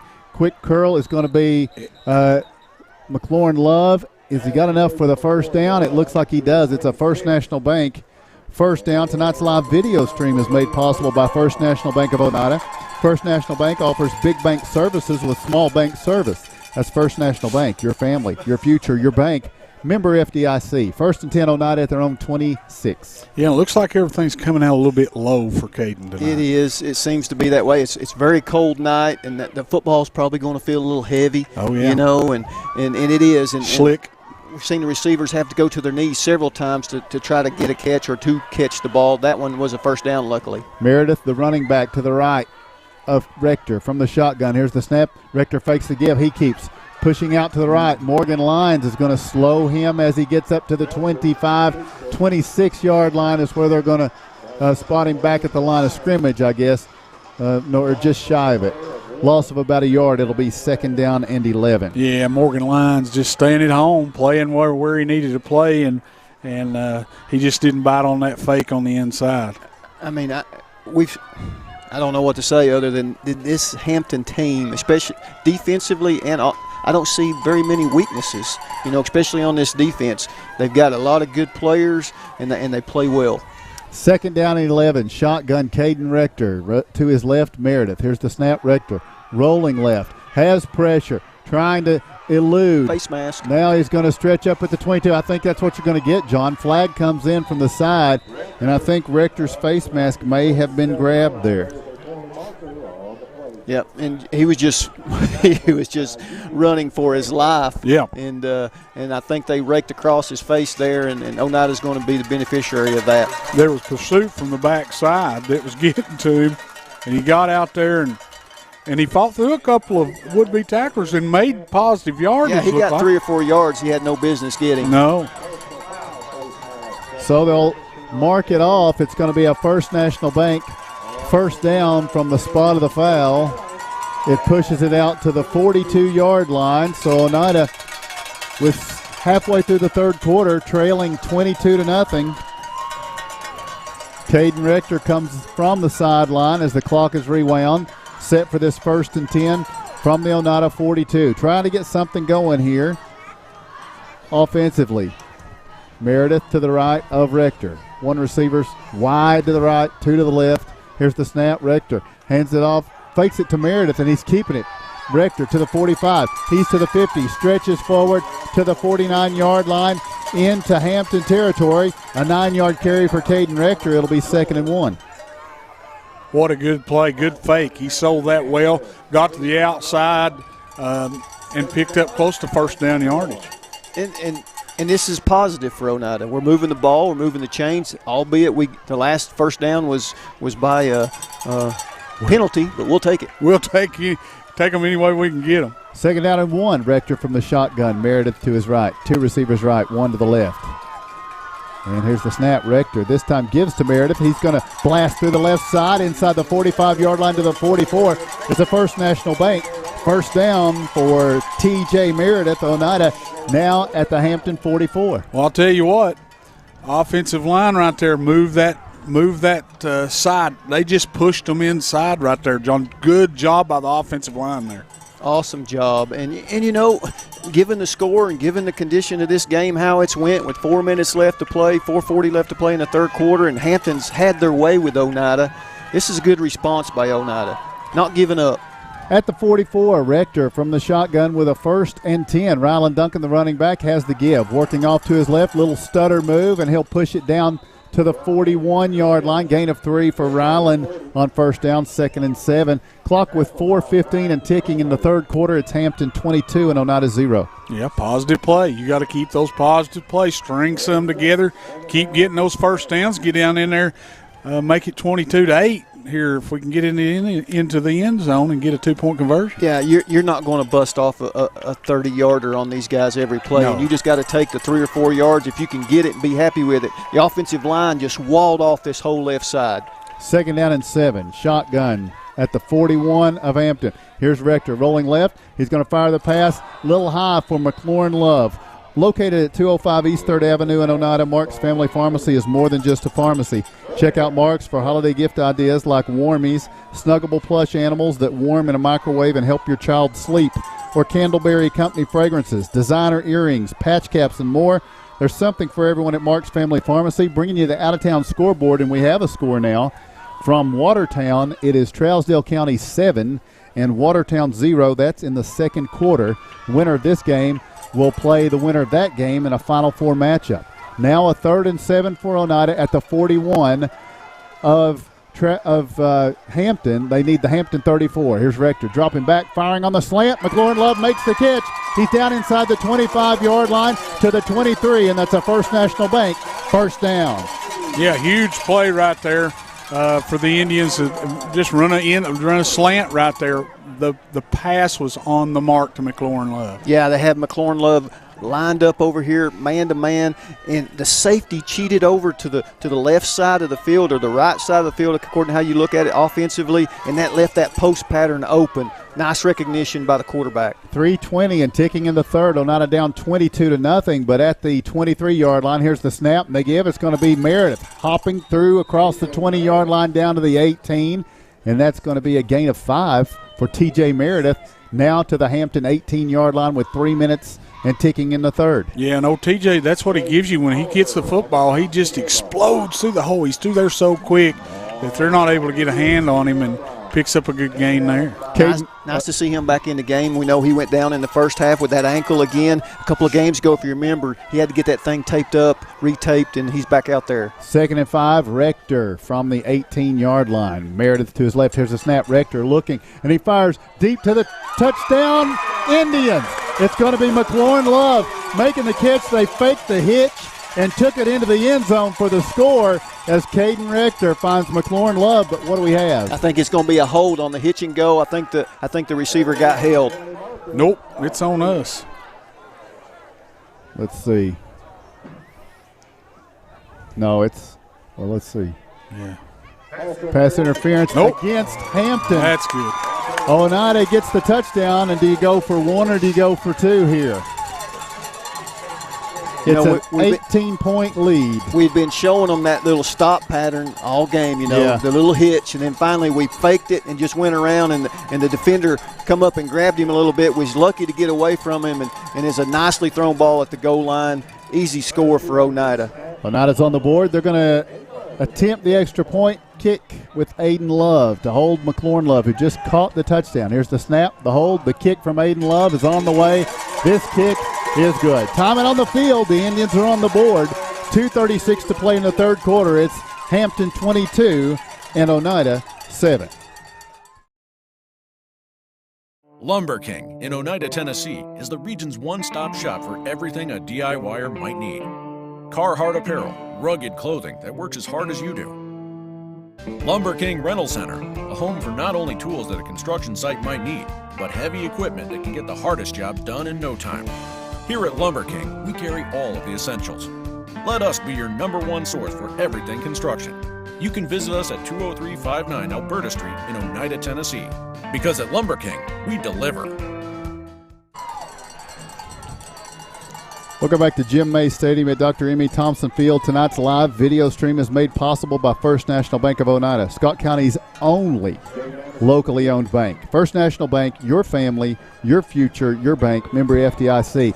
Guys, I was going to say on that last series, and they're marking this penalty off on the kickoff. Oneida will kick from the Hampton 45. I was going to say Caden Rector at one point looked over to the sideline and was antsy. He was saying, hurry up, get that signal in. Here you got a sophomore that is aggravated and barking orders, taking charge, though. That's what we've seen. And we've talked about how he's been off just a little bit tonight, but on that drive, man, he was dead on.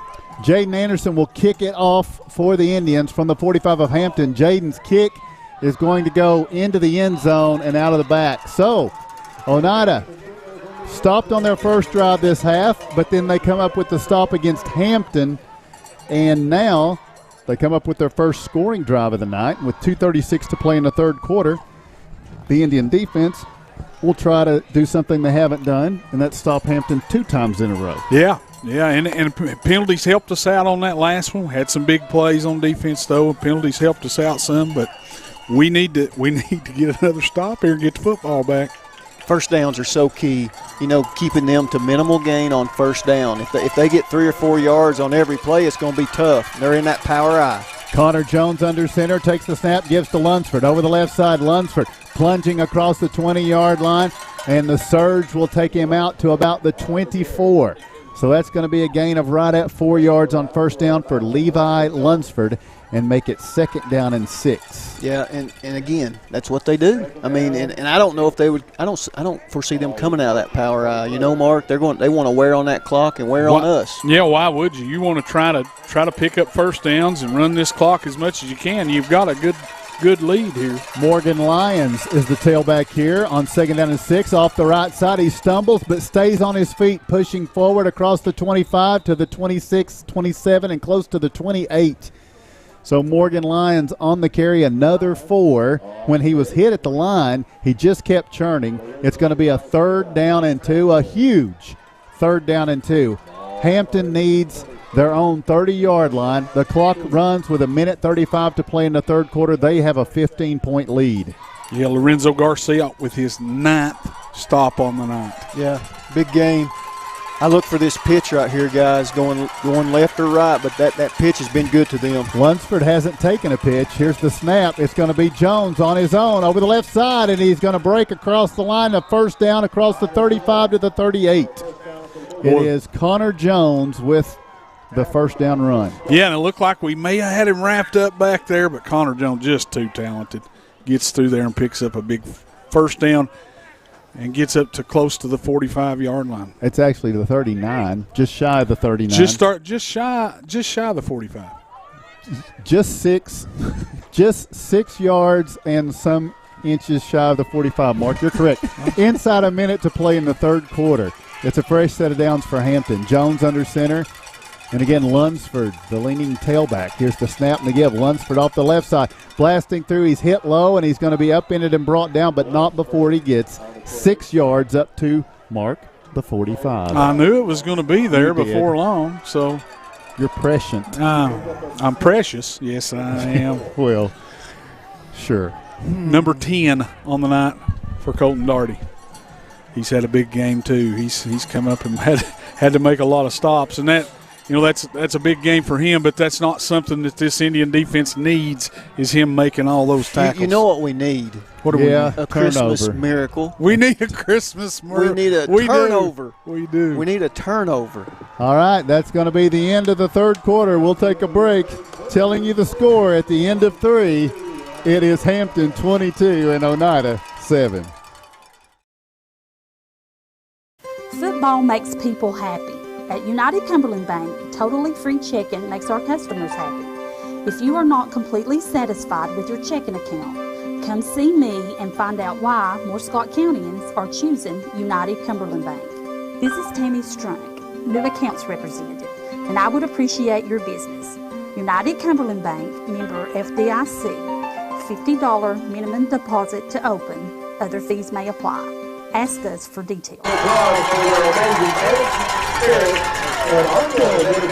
Welcome back to Jim May Stadium, Dr. M.E. Thompson Field. We move to the fourth, and tonight's live video stream is made possible by First National Bank of Oneida, locally owned since 1904. First National Bank is local people just like you.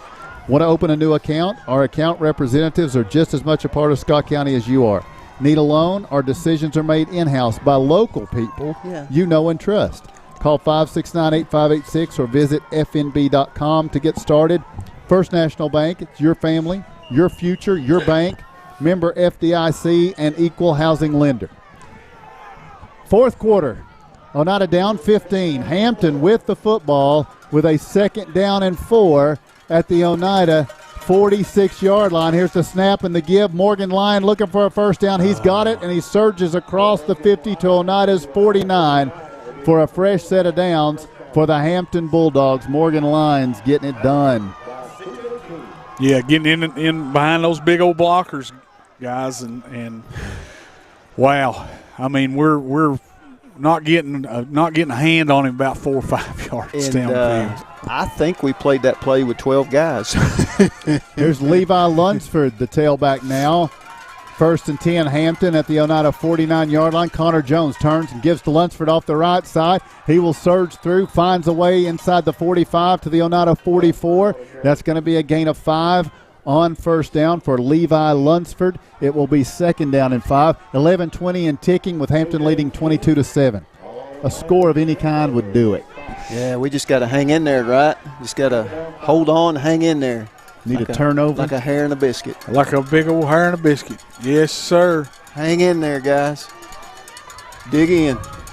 Jonathan Greenwell, the tailback now on 2nd down and 5. Jones turns and gives to Greenwell off the right side. He blasts through across the 40, still on his feet to the 35. Ball's out. We got the ball. Ball is out. What's the signal from the official? He says his knee was down, and it's going to be Hampton 1st and 10 at the Oneida 32. No way his knee was down. They just missed the call. The officials missed it. Oh, my goodness. 10:48 and ticking. Hampton 1st and 10 at the Oneida 32. Yeah, John Selby was in the backfield, man. Looked like he had a shot. Just missed him. But, yeah, I believe they missed a call there. Here's Morgan Lyons back in. He's been big yardage every time. The handoff to him over the left side. He's hit early, but then he sheds that one. Gets inside the 30, inside the 25, down inside the 20, and Morgan Lyons will not be denied. Tough running all the way to the Oneida 17, where it's going to be a 1st and 10. Selby again in the backfield. Coach Martin's got him coming on a fire call and just missing. I mean, he's shaking guys off like fleas, like off a dog. I mean, these kids, these runners, they're special. Lunsford will follow his 2 fullbacks to the right side, down inside the 15, down inside the 10, and he's going to be wrestled down right around the 9-yard line. Levi Lunsford on the carry. We're inside 10 minutes to go, and Hampton is inside the Oneida 10 at the 8 with a 2nd down and 1. And here's what's going on, guys. They're 9 yards down the field, and the running back gets up, but also what gets up beside him is a guard that's got somebody blocked all the way down there. Morgan Lyons, the tailback here on 2nd and 1. He'll take the give over the right side. Lyons has a 1st down inside the 5, stretching for the end zone. Touchdown, Morgan Lyons. The Hampton Bulldogs answer the Indians' touchdown drive with one of their own, and they now lead 28-7. Well, I'll tell you what happened on that drive right there was their offensive line pushed our defensive line back off the ball 5 and 6 yards at a whack, and we just didn't have no answer. Their offensive line is tough, and they, like I say, they go about 300 pounds across the front. It's just been tough sledding. They're going for 2 here. Lunsford, the tailback. Connor Jones under center. Takes the snap, and he's going to run it himself following Lunsford in, and he's got the 2-point conversion, and that is going to put Hampton up by 23. With 9:27 to play, we take the break. Your score here in the 4th, it's Hampton 30, Oneida 7. Home-style cooking with friendly service and a relaxed atmosphere. That's Razak's. Razak's offers breakfast served daily, just like Grandma fixed it, and daily specials like country fried steak, turkey and dressing, and of course, a fish fry every Friday. Razak's has a full menu, ranging from quick and easy favorites like hamburgers and club sandwiches to comfort foods like pinto beans. And you'll love something off the grill, like grade A cut sirloin, ribeye, or shrimp kebabs. That's Razak's on U.S. Highway 27 in Helenwood. Razak's. Country cooking and great steaks. A responsible local bank must branch out into the community it serves. At First National Bank, we realize a community bank must be a strong partner with the community. That's why First National Bank doesn't have branches, but roots that are deeply embedded in the fundamentals and foundations set forth in the past, with a vision for fostering the potential for the future. Since 1904, First National Bank has had only one focus: you. First National Bank. Your family, your future, your bank. Member FDIC. Tonight's live video stream made possible by First National Bank of Oneida, Scott County's only locally owned bank. First National Bank, your family, your future, your bank. Member FDIC. With 9:27 to play, it's Hampton 30 and Oneida 7. Here's the kickoff. After this last Hampton touchdown, it's Jarek Hewling at the 22 to the 25, up to the 30, 35, 40. And then he's going to be taken out of bounds, and a flag comes in as they sort that out. We'll take a look at the out-of-town scoreboard brought to you by Mark's Family Pharmacy, located at 205 East 3rd Avenue in Oneida. Mark's Family Pharmacy is more than just a pharmacy. Check out Mark's for holiday gift ideas like Warmies, snuggable plush animals that warm in a microwave and help your child sleep, or Candleberry Company fragrances, designer earrings, patch caps, and more. There's something for everyone at Mark's Family Pharmacy. And they bring you the out-of-town scoreboard in Coalfield. has taken the lead up in Cloudland. The Yellow Jackets have a 21-14 lead. Wow. Elizabethton has now grabbed a 13-7 lead on Greenville in the fourth quarter, that is. And it looks like West is leading Knox Central 49-20. And as we mentioned, the Trousdale County game. Now Trousdale is up 14-0 at halftime. And it happens The again. penalty against Oneida, the Indians will start 1st and 10 at their own 22-yard line with 9:21 to go. You'll find this hard to believe, but I take exception to that penalty. Well, John, my goodness, I do declare. It is Caden Rector in the shotgun with Rylan Duncan to his left. Oneida had a good drive last possession. Now they give it to Rylan Duncan, the senior, barreling through across the 22 out to the 24, a gain of 2. So the Indians down 23 with around 9 minutes to go, just trying to continue positive things in a highly unlikely situation, right? Yeah, you just got to keep competing. Yeah, and that's what you got to do. You got to keep your football team in it. Got to keep them competing. Caden Rector on 2nd down and 8 in the shotgun. He's looking. Quick pass out to the right, looking for Colton Daugherty, and it's going to be complete up to the 30. He got out of bounds, stopped the clock. I believe is how they signaled that with 8:48 to play. Some other scores you might be interested in. We'll see. You can be the judge of that. South Pittsburgh 28, Gordonsville 14. Ooh. Yep, that would be an upset. Yes, it would. 3rd down and 2. Here's the give to Rylan Duncan, trying to pick up a 2-yard first down run, trying to start inside, break it out to the left, and he did not get it. It's going to be 4th down and decision time for the Indians here. Yeah, 78 for Hampton. And one of them's Coon. Yeah, McKinley Coon, man. He was in the backfield. May call a timeout here. That's what we do. Oneida's going to take a timeout. We'll take the same. 8:30 to play. Your score, Hampton 30, Oneida 7. Football makes people happy. At United Cumberland Bank, totally free checking makes our customers happy. If you are not completely satisfied with your checking account, come see me and find out why more Scott Countyans are choosing United Cumberland Bank. This is Tammy Strunk, new accounts representative, and I would appreciate your business. United Cumberland Bank, member FDIC, $50 minimum deposit to open. Other fees may apply. Ask us for details. Haven't kicked off yet. Welcome back to Jim May Stadium at Dr. M.E. Thompson Field. 8 minutes and 30 seconds likely remaining in Oneida's 2021 season. One that started with just a crushing defeat in Williamsburg, Kentucky. Yeah, you could say that. But is going to make it all the way to the quarterfinals here with 8 minutes and 30 seconds to play. Oneida's got a crucial 4th down if they want to have any chance in this one.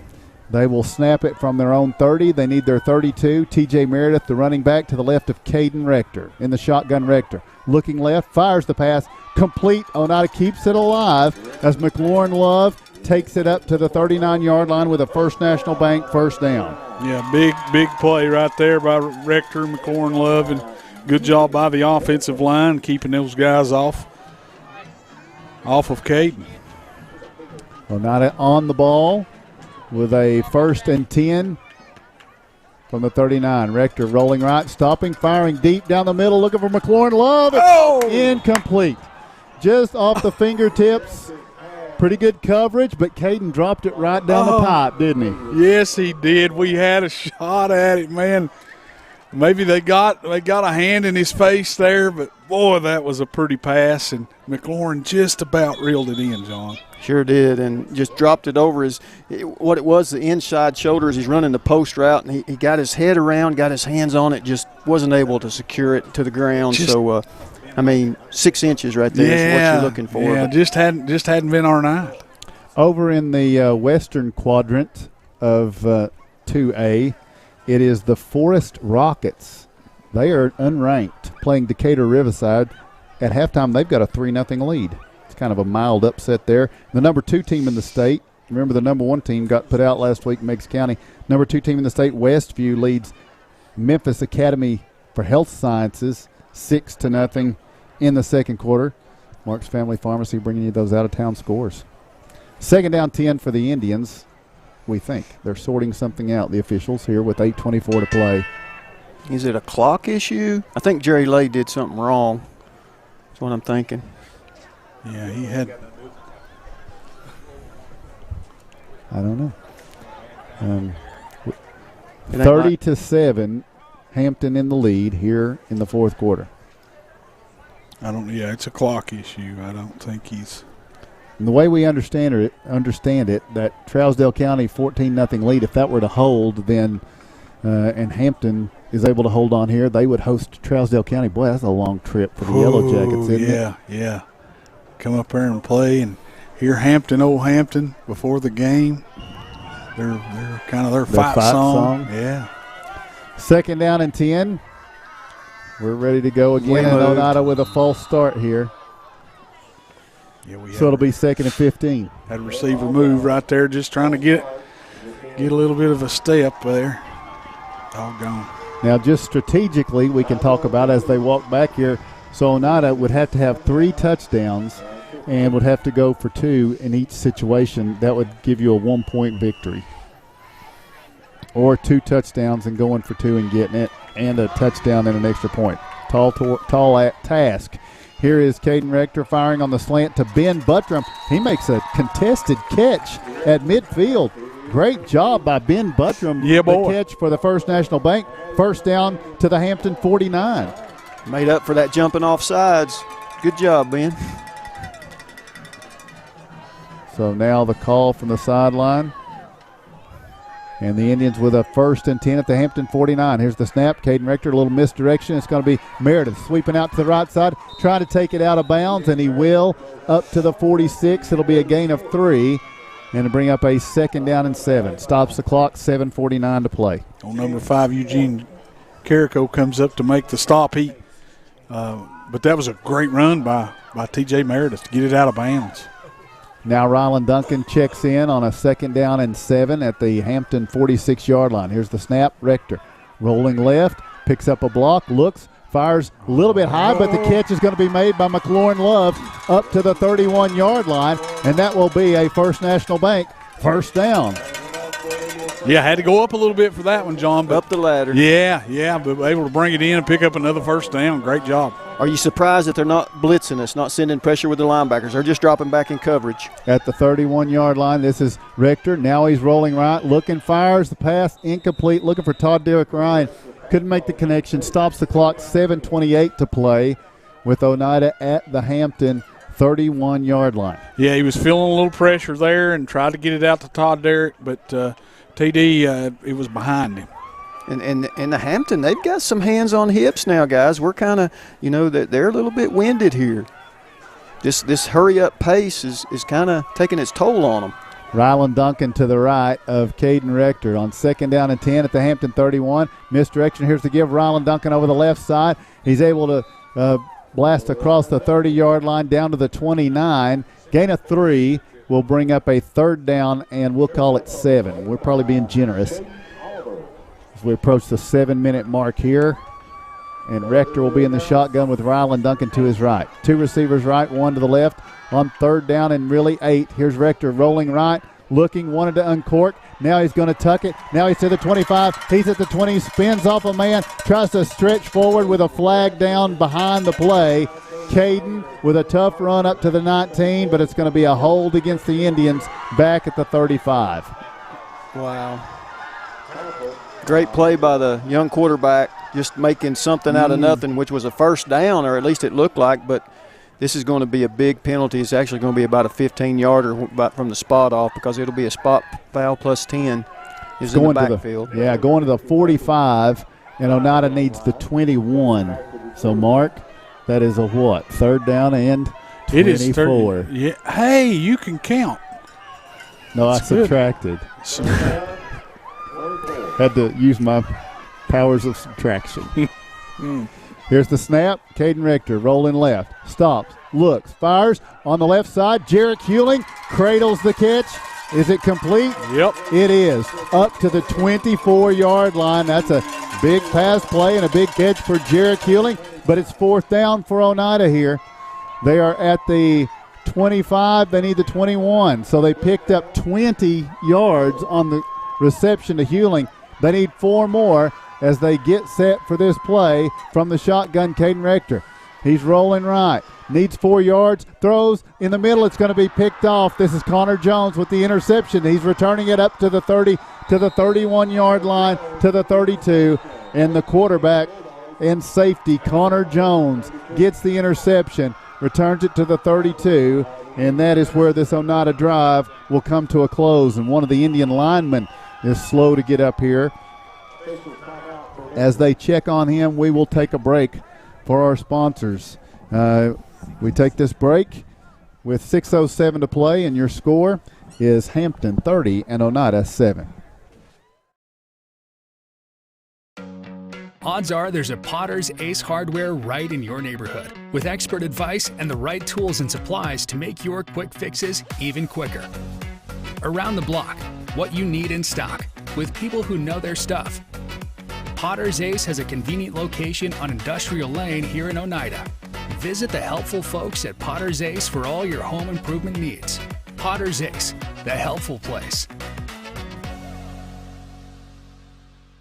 Scenic Foods is about freshness, with meat cut in-store daily and special cut upon request. A deli that offers fresh meats and cheeses sliced to your choosing. A produce department offering fresh fruits and vegetables, and of course a full line of competitively priced groceries to meet your weekly shopping needs. Scenic Foods is about value and convenience. Don't have time to cook supper? Try our cheese sticks, pizza, and wings, as well as our fresh-made desserts and side dishes. Need to fill an empty pantry? We have all you need at Scenic Foods, located at 7352 Baker Highway in Huntsville.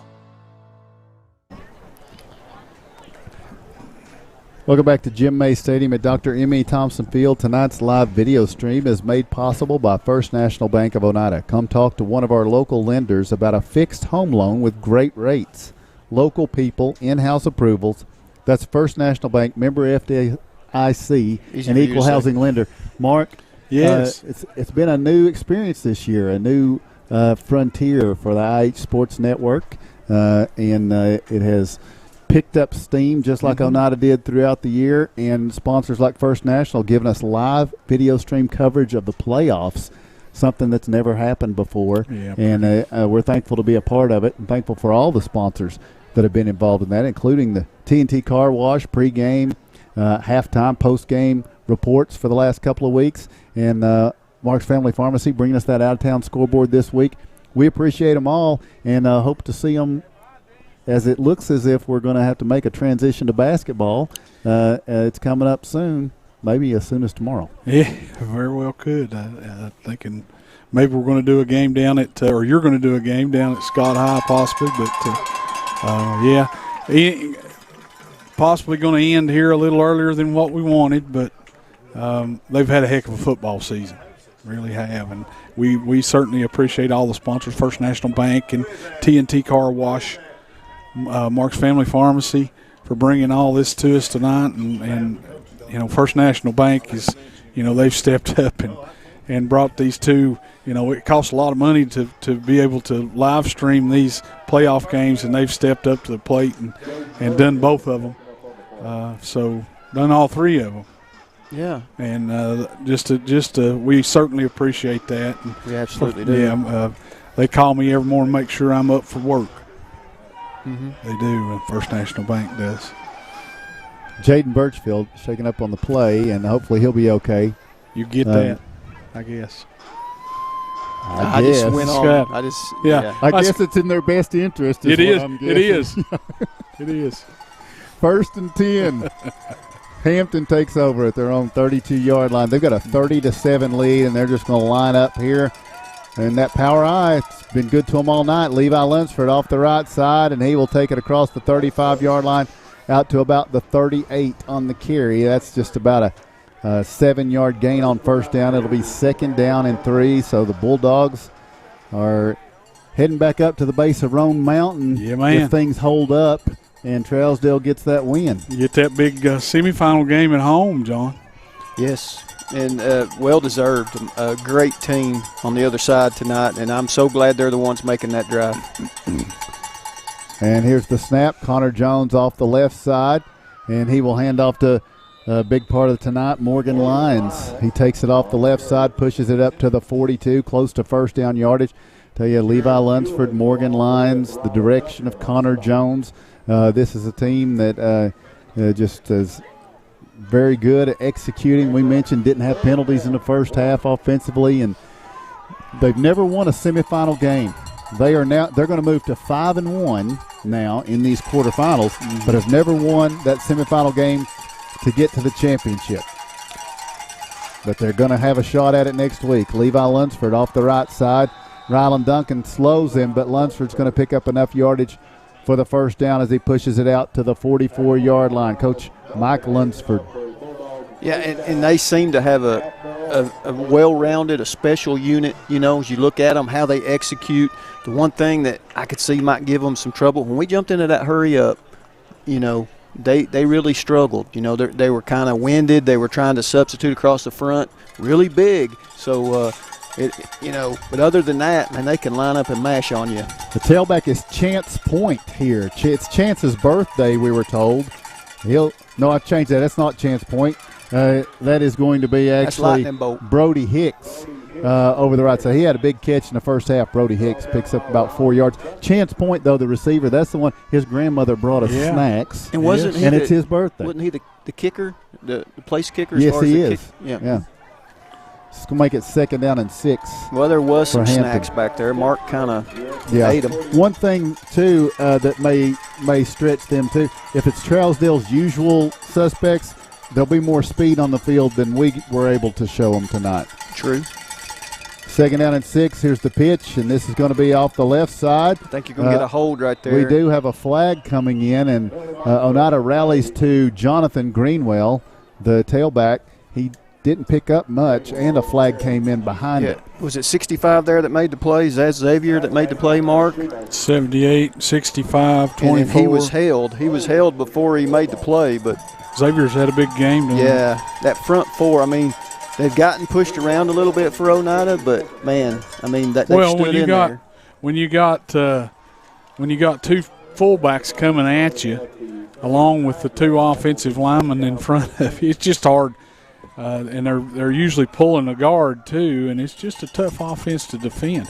Now, if you can get ahead of them early, stop them a couple times, get ahead of them early, it's also a tough offense to come back if they get down any points. Right. But they can throw it. They've shown us they can throw it, guys. Jones from the shotgun on 2nd and 15. It's a shotgun power eye. He hands off to Lunsford. He's at the 45. He's up to the 50. One man to beat. Limburg is able to slow him, and then recovering is Todd Derrick Ryan.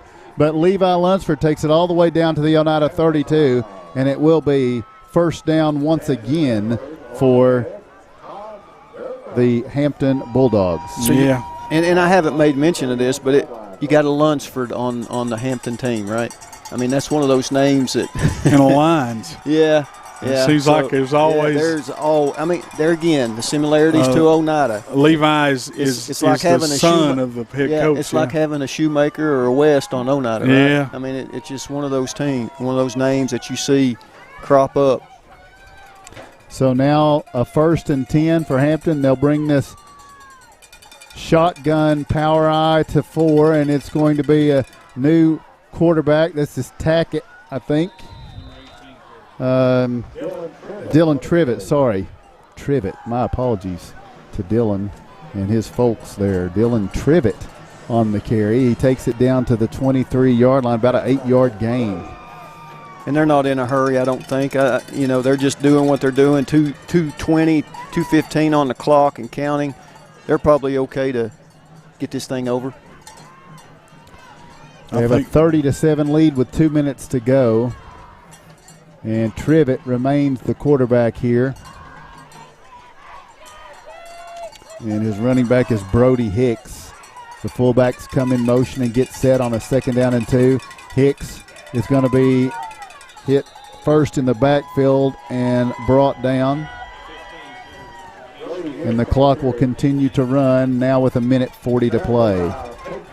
Peyton Smart's made the last 2 tackles. He's playing there at linebacker. Was in there for Elijah Phillips, I think, and he's a junior. Come in there. Peyton's played some good football this year. He's made a lot of tackles on defense, and got some snaps on offense too. Ran the football well. Once again, 1:20 to play here. And Dylan Trivett in the shotgun.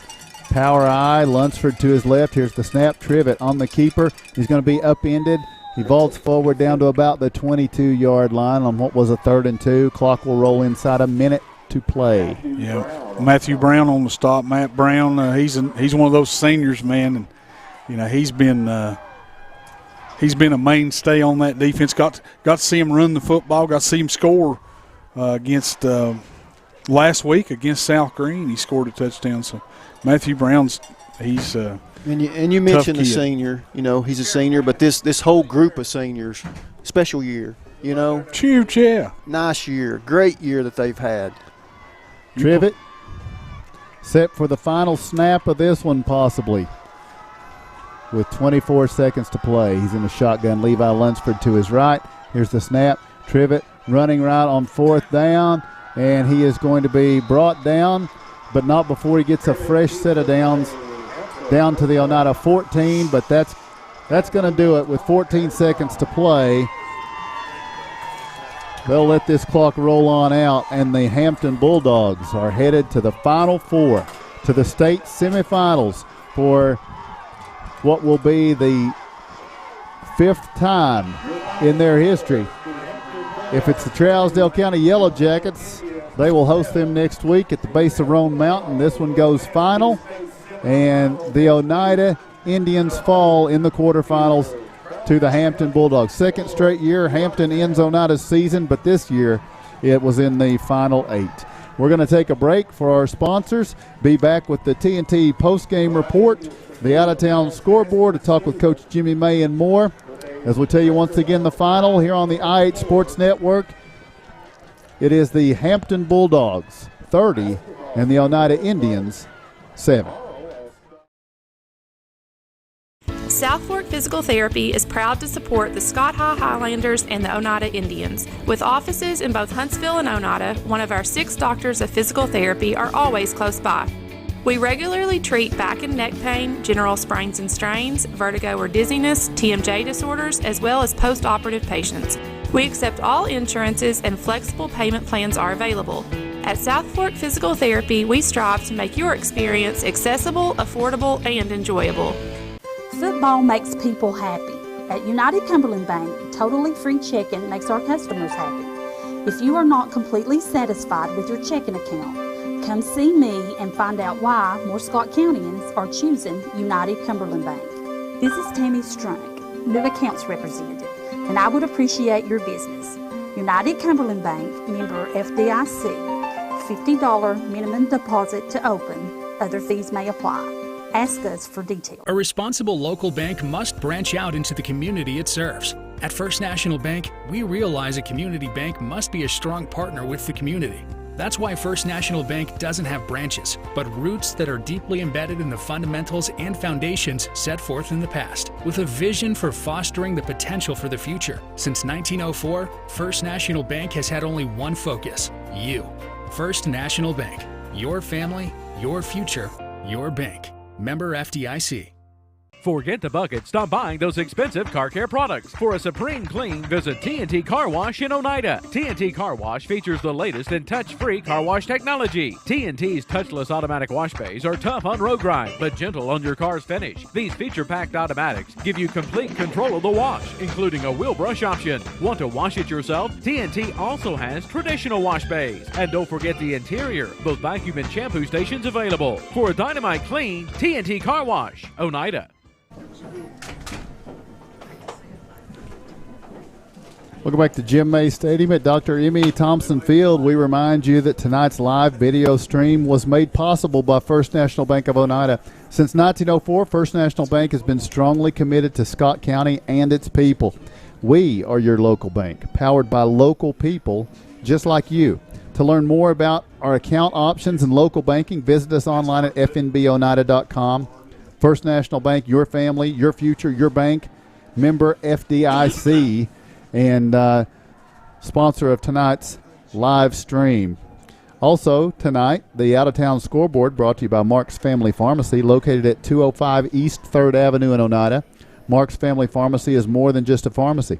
Check out Mark's for holiday gift ideas like Warmies, snuggable plush animals that warm in a microwave to help your child sleep, or Candleberry Company fragrances, designer earrings, patch caps, and more. There's something for everyone at Mark's Family Pharmacy. The in-town scoreboard is not a happy one for Oneida fans. 30-7 is the final, with Hampton getting the win and moving on to the Final Four. The out-of-town scoreboard, some of our other friends aren't going to be too happy.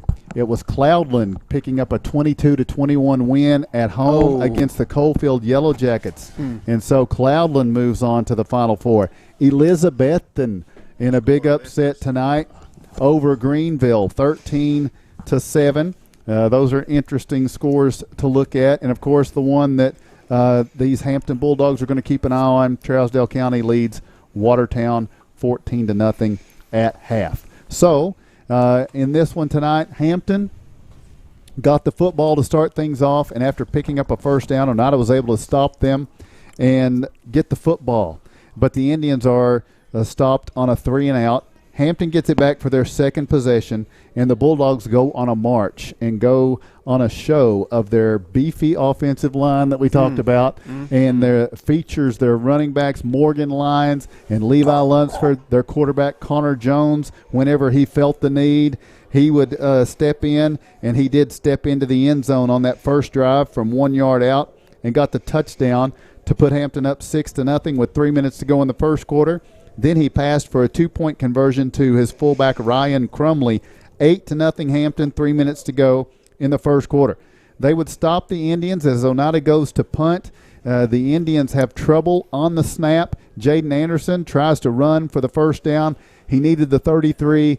He got to the 32. It would have been a penalty if he had gotten it, and he would have had to re-kick. But as it stood, Hampton declined the penalty, took the field position, and started at the Oneida 32, and once again capped off a scoring drive with a Connor Jones touchdown run. As he attempted the 2-point conversion, it was incomplete, but with 9:23 to play in the first half, it was 14-0 Hampton. Then the Indians would again not be able to produce points, but they did pin Hampton deep. A beautiful punt from Jaden Anderson that bounced out of bounds just on the correct side of the pylon down on the north end zone. It pinned Hampton inside their 1 yard line. So what did they do? They went 99 yards, and they capped it off with a touchdown pass of 9 yards on a trick play. Dylan Trivett, the backup quarterback who you saw in the game, lined up at receiver, came in motion. They pitched it to him, and the quarterback, Connor Jones, broke on an out pattern to the right in the south end zone in the front right pylon, and Trivett hit him with the touchdown pass.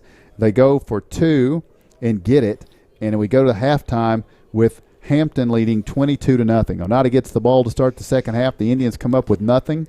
They punt it away to Hampton, and they come up with a stop of the Bulldogs, and then Oneida has their lone scoring drive of the night, and it was a good one, mixing the run and the pass. Caden Rector directing traffic and getting Oneida into the end zone with a touchdown pass, faking the hitch and going with the go to McLaurin Love on the 18-yard touchdown pass. Aiden Love adds the extra point. Oneida cuts it to 15 with 2:36 remaining in the third quarter, but that's as close as it would get. Hampton would take the ensuing kick and put together yet another drive. This one would be capped off on a Morgan Lyons 9-yard touchdown run, and then Connor Jones would run it in for 2 points in the conversion, and Hampton would take the lead that would end this game. Your final score as we take the break, we tell you in this one, in the quarterfinals, the Hampton Bulldogs 30 and the Oneida Indians 7. A responsible local bank must branch out into the community it serves. At First National Bank, we realize a community bank must be a strong partner with the community. That's why First National Bank doesn't have branches, but roots that are deeply embedded in the fundamentals and foundations set forth in the past, with a vision for fostering the potential for the future. Since 1904, First National Bank has had only one focus: you. First National Bank. Your family, your future, your bank. Member FDIC. A responsible local bank must branch out into the community it serves. At First National Bank, we realize a community bank must be a strong partner with the community. That's why First National Bank doesn't have branches, but roots that are deeply embedded in the fundamentals and foundations set forth in the past, with a vision for fostering the potential for the future. Since 1904, First National Bank has had only one focus: you. First National Bank. Your family, your future, your bank. Member FDIC. Life is about choices. When it comes to your internet service provider, you've got a choice: TelePage. TelePage is internet service provided by local people you know and trust. Different service plans are available, tailored to provide speeds that fit your everyday needs. TelePage now offers fiber internet in select areas, with plans starting as low as $45.41 per month. Speeds up to 1 gig are available. Call 423-569-8595 for more information. That's TelePage, located at 258 South Main Street in Oneida. Visit telepage.net. Odds are there's a Potter's Ace Hardware right in your neighborhood, with expert advice and the right tools and supplies to make your quick fixes even quicker. Around the block, what you need in stock, with people who know their stuff. Potter's Ace has a convenient location on Industrial Lane here in Oneida. Visit the helpful folks at Potter's Ace for all your home improvement needs. Potter's Ace, the helpful place.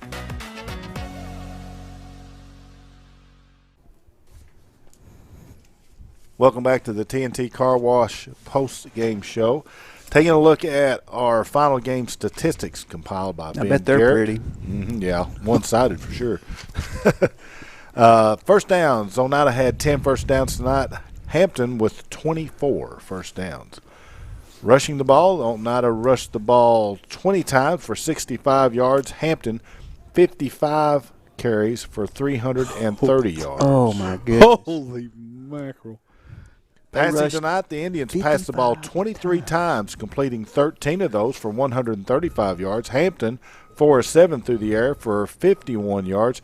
Total yardage, Hampton 381 yards, Oneida 200. Penalties, Oneida was penalized 6 times for 40 yards, Hampton 6 times for 60 yards. Turnovers, Oneida only had 1 turnover tonight. That was that turnover, that interception late in the game. And Hampton, no turnovers. Time of possession was Hampton 30 minutes, 56 seconds. Oneida 17 minutes and 4 seconds. Taking a look at the individual statistics now for the Indians. Caden Rector, as I said, was 13 of 22 through the air for 140 yards and a touchdown.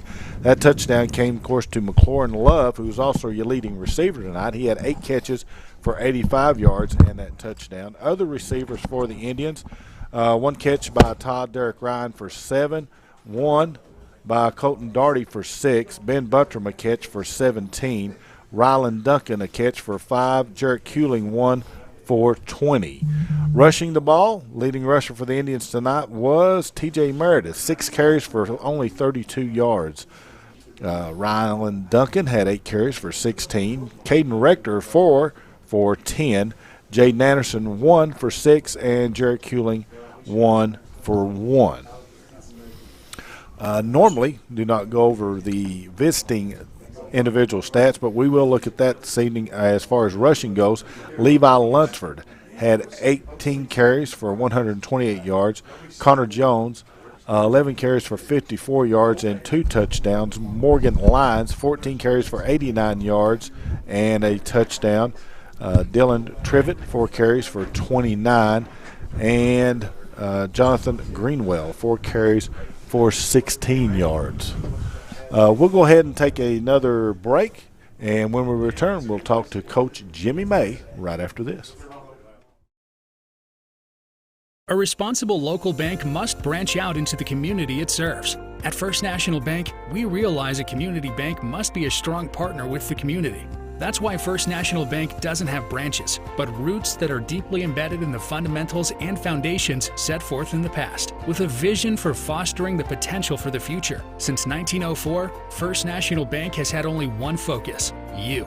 First National Bank. Your family, your future, your bank. Member FDIC.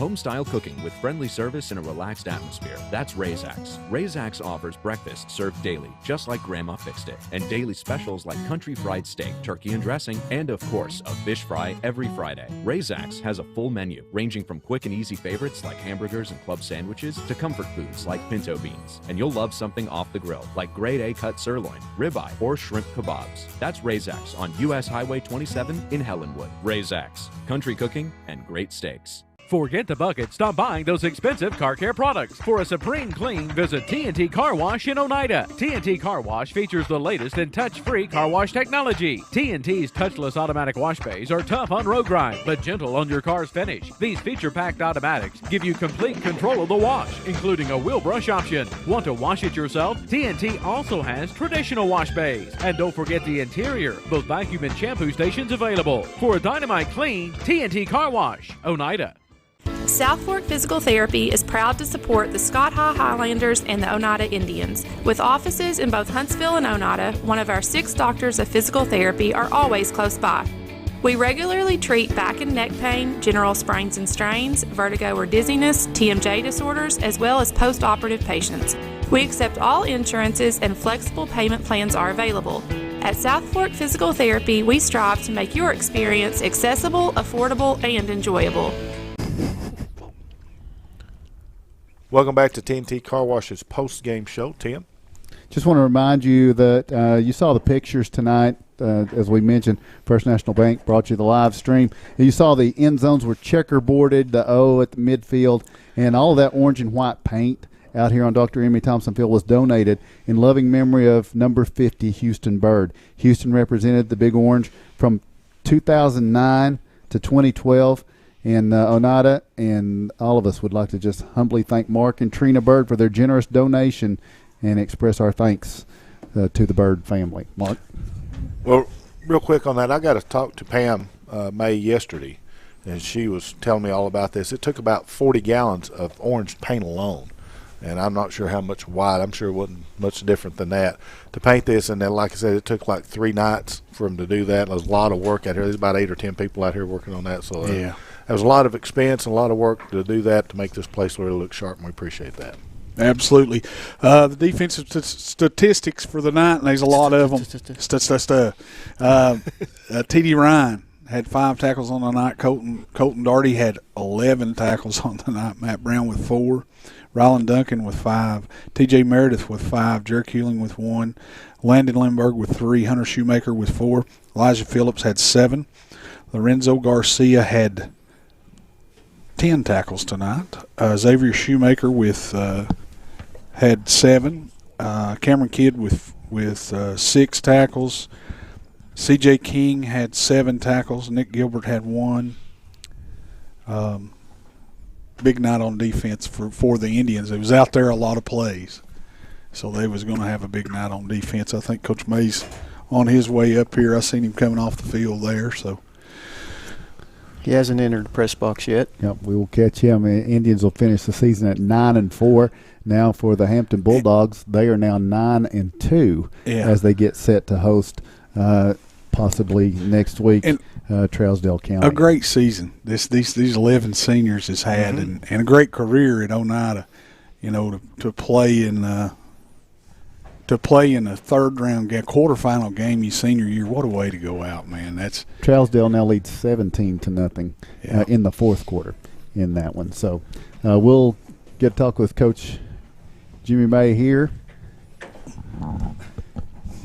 as the head coach of the Indians here in his first year as solo head coach of the Oneida Indians, and getting to the quarterfinals here tonight, getting to host the Hampton Bulldogs. And Coach, first of all, just a very accomplished season, but I know a disappointing night tonight on the outcome here, but a very good Hampton team is what you were dealing with.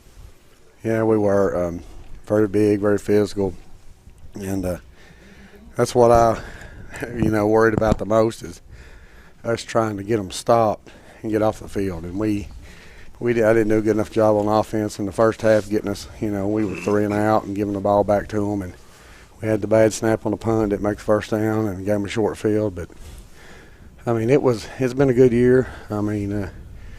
a lot of people didn't expect us to make it till, this round. They thought we would lose last week, I guess, and we battled. It just wasn't our night. I mean, we fought hard. The kids played their guts out, you can't fault them. I mean, it's just Hampton's a team now that's on a roll in the playoffs. And yeah. And sometimes you don't really, you don't want to play teams like that, and they're on a roll, and it's their big physical team, and they do a good job, and and it's sad because 31 of the 32 teams is going to end, it's going to end on a losing note. And I told them, I said, 31's going to be crying, and and one's going to be happy. And our kids were hurt. They were, crying. It just breaks your heart for them to see everything they put into it, and for it to end suddenly like that. But I mean, it's been a good run. They're down there right now taking a picture. I mean, and I told them, I said, when you're crying, it means it meant something to you, and it did. I mean, they were hurt. Well, and I'll tell you what I thought was most impressive about the Indians tonight. Down 22-0, they came out, and then they got stopped on the first possession of the third quarter. But then they come up with a stop, and they didn't worry about the scoreboard. They didn't worry about anything. They just executed and put together the scoring drive, the obviously best drive of the night. But just the ability to do that under the conditions to keep themselves in it and give themselves a chance. Yeah, we were having a hard time blocking them in the first half, and we started. I told them, I said, let's go down, score, hold them, maybe you get a stop, maybe get back in it. Then we got stopped, but we did get a punt out of them. Mm-hmm. We were able to put it together and had them backed up. Then they went down and scored, and then we had to hurry up and didn't make a fourth down play. But there wasn't many possessions in the game. It's kind of what they did to us, what we did to South Carolina last week. And I told them at halftime, I said, listen, we can either go out there and they can just line up and run over the top of us and just beat us down, or you can fight back. I said, don't go down like this. You're too good. We're gonna line up. We're gonna fight them. I said something might happen. They may fumble. They may drop a kickoff. I mean, we don't never know. And we played. We played hard. I told them, I said, when you get behind, you find out about your character, because you're gonna find out. Don't be pointing fingers. Don't be blaming people. Play together. Reach it. With the guy beside you, tell him to pick it up if it's something's going wrong, and I think we did. I didn't see anybody fussing with each other. I mean, I just tried this year to get them to be, I just want them to play for each other and, remember about being a team, have pride, class, and character like that. No, because when it gets to the end of the season, when you get to a point in the game, you could see it was getting ready to end, and I didn't see anybody doing anything.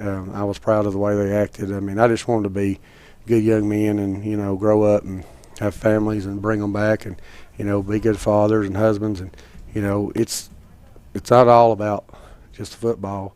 It's about life. And, I mean, that's a good group of young men sitting there right now taking a picture down there. And, I can't thank them enough for, my first year.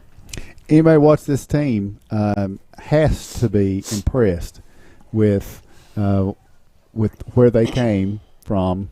Where they ended up from where they started, and that's not a knock to where they started, but you were behind the 8 ball. You haven't even been the coach a year, I mean, so it was a lot of challenges ahead. It's not like I said in the broadcast, it's not like anybody left the cupboard bare on you, or you didn't know what was going on. But it's different, and from where it started to where it ended, you're right. A lot of people didn't think. I was one of those. I thought. I think I told you. I thought you could be a really good football team and only win 4 games with that schedule that you had. Well, you wound up only losing 4 and winning 9, and that's a testament to you and your players and y'all buying in together, I think. And that's a heavily senior-laden team that you just fell to tonight, and that's not to excuse anything, but that's to say, I mean, you've got seniors too, and that's who you're talking about down there on the field. I've got them circled here. If you want to talk about them, you had 11 seniors that it's going to be the end of their season here tonight, and you just share a little bit about each one of them. And the first one, of course, couldn't even finish the season because of health issues. We start off. We start off with 2 quarterbacks, and Noah Buttram, Caden Rector, and we were playing both of them. And, I thought, in the summer things were going pretty well, trying to learn and trying to get everybody on the same page. Like you said, I practiced 8 days in the spring with that before we knew who was going to be the head coach. And, those were some 19, 20 kids down there because, the baseball and soccer were still playing. And we got a lot of reps in. We got to, and we kind of built. We got everybody back. And, it didn't – I could see us progressing. I could see little things, and we just kept trying to put it all together. But, like, poor Noah here, you only got to play basically 3 quarters. His senior year, he got injured, played half up at Williamsburg and got injured, and unfortunately can't play basketball either. But, he played some last year, got to start, and we missed him out there. We weren't playing some on defense too, and, I'm sad that he didn't get to play in his senior year. That's the bad thing, but Ben Buttram played the last 3 years. Played quarterback some, moved to receiver.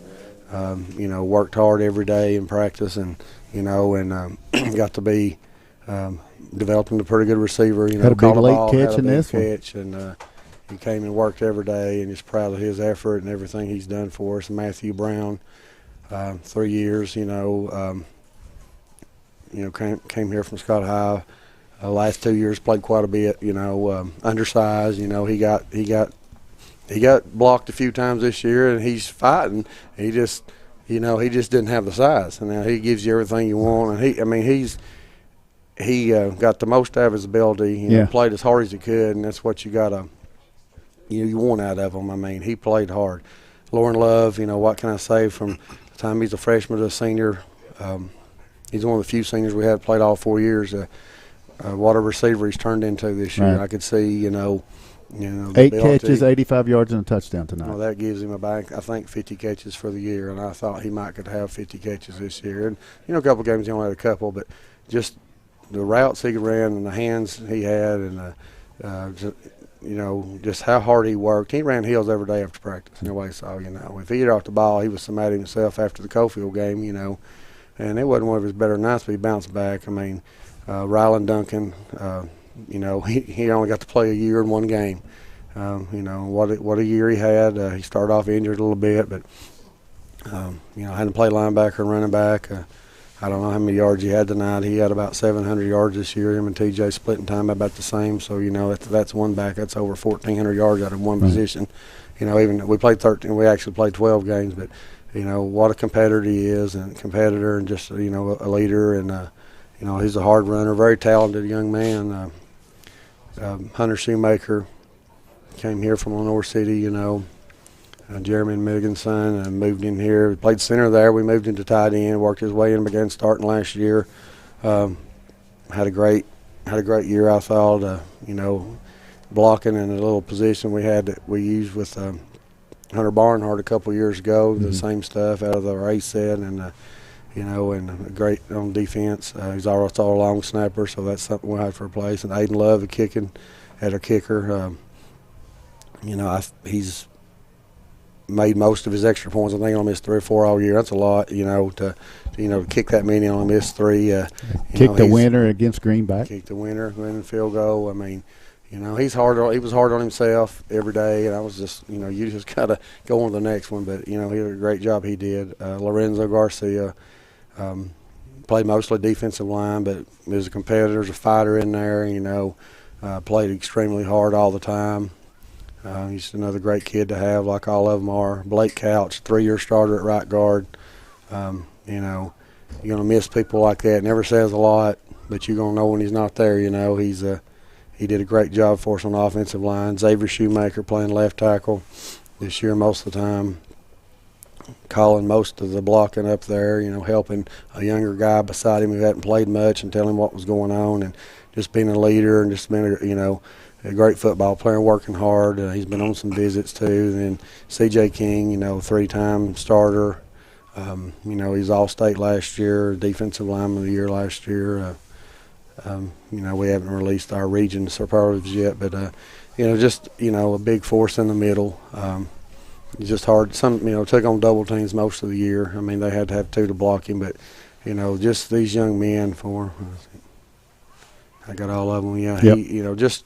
I mean, I can't say enough. I mean, we might not be the most talented all the time, but they worked hard and they came to practice and they did what I asked them to do. And I said, it's sometimes you get into a new coach and maybe they don't want they buck up or something, but they never did. They were always there. Everything I asked them to do, they did, and I'm just proud of them for the way they practiced and competed all year. And you get in this time of year, sometimes teams maybe they get tired and they don't want to practice anymore and they want to go do something else, but I really think they enjoyed being around each other, and I really, that's why I wanted them to win so bad. I really think they wanted to go on, and it's the thing. We're not going to be together next week. It's Thanksgiving now, and that's the biggest thing. You're going to miss having the opportunity to be around them. Because I didn't dread going to practice any with them. I mean, it was, it was great to be down there with them. I was always pushing them. Trying to get them to go harder and harder and harder, and just trying to get it out of them as fast as I could. Because I said you can be better than what you think you are.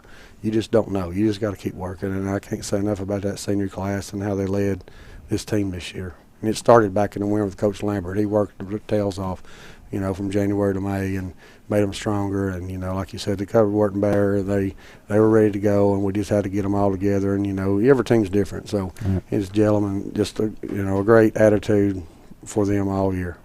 And turning the page, another nice thing, a lot of talent going to be coming back for this team. You guys had a lot of young contributors on this team.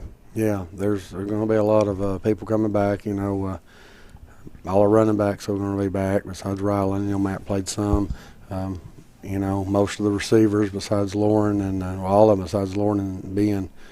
Quarterback's going to come back. We had a lot of depth there, and of course there'll be a lot of seniors at those skill positions. But we'll have a chance to be competitive again. We got to find some linemen and work on that. But I think we'll have a chance to be competitive next year with them coming back. A year's experience. Some of them you wouldn't believe how much they grew up this year. Yeah. Just from when I saw them in the spring till now. All right, Coach. Again, I think it's a season worthy of congratulations to you and to them. And you had a good turnout tonight from the fans, a lot of support, and just any final things or thoughts you want to say. I know you need to thank your wife. She worked real hard on this field and kept us all updated on what was going on. It looks great tonight. Yeah, she was here. I did that for the kids. I told them I'd do the whole. I actually tried to do it earlier in the year, but you couldn't get paint due to COVID. And then I told them if they beat them, we'd do the checkerboards. People say, well, why'd you do it for me? It's for them. They went through a lot because I stayed after them now. They went through a lot, and it was a lot of work on us. But, we'd practice and do our stuff, and we'd start on this. And so, I had a lot of help. I didn't paint any of the checkerboards. I had people, I couldn't name them all. There's so many people here helping paint them, and they just care about the kids. It's for them. It's all for them. When they do things, you can reward them, and they get to play here and on this, and it was for them. And I wouldn't have it any other way for them. I just think they did a great job this year. It was 9-4. People thought we were going down last week, and maybe even not. It looked like we were going to be third in the playoffs, and we'd had to go to Hampton in that first round, third in the region. And, we came back and beat Monterey and was able to get second. Had a chance at first, but we gave ourselves a chance, and that's all you can ask. And you want to thank the band, the cheerleaders for all they did. The cheerleaders decorated the locker room for them last night, and, the students coming and all the fans this year. And, they want to see how you're going to be. And, we had a lot of support, a lot of people you don't know behind the scenes, won't know if you need anything, offer, giving you money. And just want to thank Mark and Trina Bird for donating the paint to do the field in honor of Houston. He's one of our players. Did a great job here. And Mark was a teammate of mine for 4 years and went to school, graduated together. And I just want to thank him and Trina for that. And, in honor of Houston, the memory of him. And, we all miss Houston and wish, he was coming back working at school and going to come back and help. And just want to thank them. There's a lot of stuff went into this because it's about them, and I think we had a good year. All right, Coach. Thank you for letting us be a part of it, and we look forward to the years to come. So, again, thank you. Thank you. All right, guys, we'll wrap up here as the Indians close out the season against the Hampton Bulldogs here tonight. Hampton moves on 30-7 winners over Oneida. So Hampton goes to the Final Four and gets set for their upcoming matchup I'm just going to check the Mark's Family Pharmacy out-of-town scoreboard and see it. Yeah, it's going to be Trousdale, 23-0. The Yellow Jackets win at Watertown. It's not final yet, but I don't think the Purple Tigers are coming back from that. So what a matchup. That should be next week. The speed of Trousdale County and this power of Hampton at the base of Roan Mountain. Didn't you say you was going? Did I? I think you did. Were we invited? I don't know that we were invited, Mark, but certainly wish the best to these Hampton folks that we met tonight. And, Robbie Fritz for joining us in that pregame. A great guy. Great to meet him. And Coach Lunsford, we just wish him all the best of luck next week. He came up after the game and talked to us a little bit. But, just a great football team. Just been a great year. Been good to be with you guys again for the season, and want to congratulate the Oneida team, first of all, and those seniors, and nothing to hang your head about. And during the coach's interview, me and Mark were back here, and, Duncan just milled around there at the 50-yard line, and I can remember that feeling, when it ends, you don't want to go back to that locker room and take those pads off because they're never coming back on again. You're never going to be able to step on that field in that capacity again, not as a player. And it's tough, but what a great year they've had. And I want to congratulate them, congratulate the coaching staff. And like I said, enjoyed being with you guys again this year. I think I say this almost every year, but the old song, you can't make old friends, and you guys are old friends, and I hope that comes out in our broadcast, the way that we kind of banter and get along. We do things outside of this together, so just enjoyed it all around. I really didn't want anybody out there knowing that we did things together outside. And that we're friends. And that we're friends. No. That's an exclusive of the TNT Car Wash post-game report. You heard it here first. Me and Mark, Mark, I've got our kindergarten picture, and we used to play football out there between Main Street and those old kindergarten trailers. There used to be some mean football games go down at recess. Yes, sir. And we were out there in that old dirt patch, and that's how far back we go. We go back a long way. Kevin, don't wear your jersey for no reason. That's exactly. Right. That's right. It's always been, you've always been Kevin's hero, John. I know. I know. No, I don't think you got any finals, Kevin? Well, I have to say something. I heard Coach Jimmy May say something, and that's not the first time I've heard that. He was talking about coming into the playoffs, 31 teams are going to end their season on a loss. The first person I ever heard say that was Coach Jim May. Yes, sir. And I'm sure that's what he remembers. Jim May, believe it or not, the guy coached the state championship team, hated the playoffs. He did? Yeah, because he said every team that goes into the playoffs ends their season on a loss. Yeah. He said he was much in favor of doing a bowl game or something like that at the end of the season, not doing the playoffs. Mm-hmm. And he's right if you think about it. And we're fixing to start basketball. Every team in the state makes postseason into districts and regions and stuff. Every team ends their season with a loss except for one team in the class. So, it's kind of a tough way to end a season, but. Yeah, when we up in Williamsburg, guys, we never would have thought we'd be sitting here tonight in the quarterfinals, and just a great testament to this coaching staff and these kids sticking with it, and Jimmy doing a fantastic job on his first season. Just can't brag on him enough. That's just a great job, and it's exciting what is going to happen next year with these younger kids and stuff coming in, and the experience that we've got now and everything. We're going to really be good next year, I believe. I think you're right. I think, you got to have a bunch of sophomores that played on this football team, that played a bunch of quarters in this on this football team. Before you close, Mark, before you give your final thoughts and your players of the game, I just want to say that tonight's live video stream was made possible by First National Bank, and they're going to bring you the players of the game. First National Bank of Oneida, locally owned since 1904. First National Bank is local people just like you. Want to open a new account? Our account representatives are just as much a part of Scott County as you are. Need a loan? Our decisions are made in-house by local people you know and trust. Call 569-8586 or visit fnboneida.com to get started. First National Bank, your family, your future, your bank, member FDIC and equal housing lender.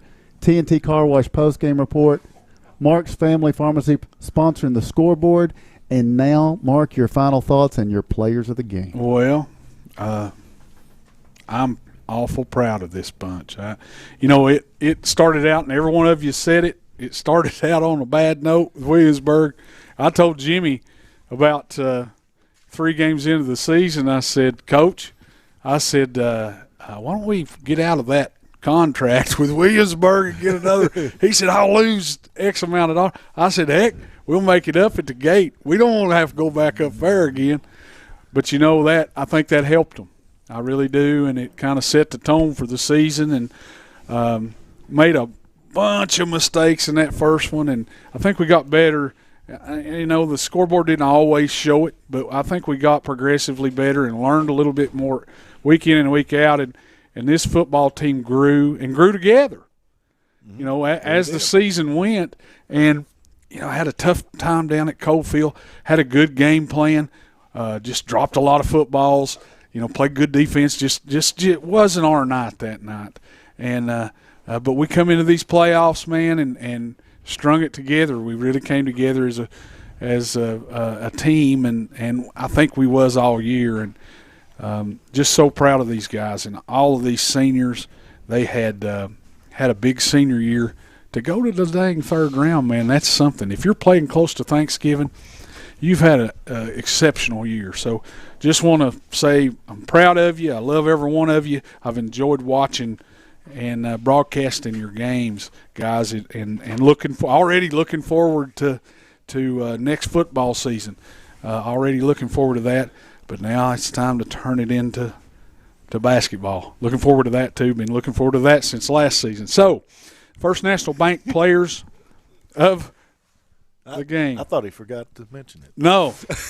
First National Bank players game. Had a lot of guys tonight that had big games defensively. The one guy that had a good – well, there's a couple, but the one guy that had a really good game offensively was McLaurin Love. Mm-hmm. You can't say enough about old McLaurin. He's had an exceptional – I think he's like 40 – he's almost maybe over 50 catches. 50 is what Jimmy said, 50 catches. 50 catches on the year. 8 for 85 and a touchdown tonight. Yep, 85 for a touchdown. Thanks for stealing my thunder there. No problem. You're welcome. You still have thunder? Yes, I do. And he had a great year. Really proud of him. So he's the First National Bank Offensive Player of the Week. First National Bank Defensive Player of the Week is Xavier Shoemaker. Xavier's had a good year. He's been a mainstay in there on defense, on the offensive line, doing these things, and he does a lot of the dirty work in there. And Xavier had 8 stops tonight, and just had an exceptional ball game. And it was tough in there tonight. They was on the field. That defense was on the field for a lot of snaps, and it was tough. And he did a great job. And proud of him. Proud of all the defense, all this football team. Let's gear it up for next year. Let's gear it up for basketball. All right.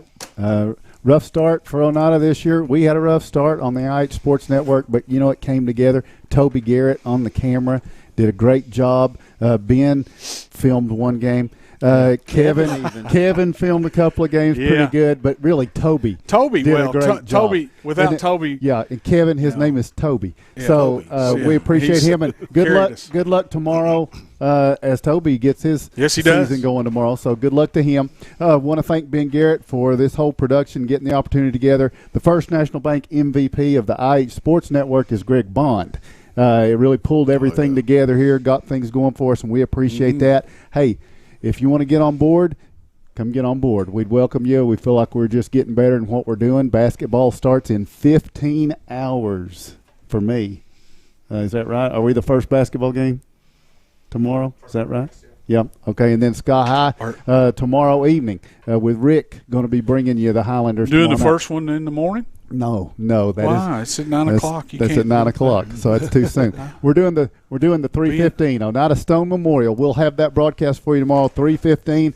So join us for that, and we're looking for folks to jump in for basketball. We welcome you along, and we thank all those involved in the broadcast. Most of all, I do want to thank Oneida for giving us permission to live stream these games this year. We appreciate that. They're giving us permission to live stream the basketball games as well, and you should thank them as well. Everybody can't get here and see these games. A lot of grandmas, grandpas, cousins, uncles in distance, and so it's a service that we like to bring to you, and we're going to continue to do it starting in 15 hours with the Oneida Lady Indians and Stone Memorial at 3:15 tomorrow. So for all those involved in the broadcast, again, Toby Garrett, Ben Garrett, Greg Bond. I want to thank Kevin Akers for all he does travel-wise, coordination, and his production here. And, of course, my good friends John Strunk and Mark Matthews. This is Tim Smith saying thanks for joining us. Your final here again tonight in the quarterfinals. The Oneida Indians fall. Hampton's Bulldogs go on to the semifinals. Good luck to those Bulldogs. They host Trousdale County next week as they move to now 9-2. Oneida finishes the season 9-4. So for all those involved in the broadcast, this is Tim Smith saying thanks for joining us. You've been listening to and watching Oneida football on the IH Sports Network.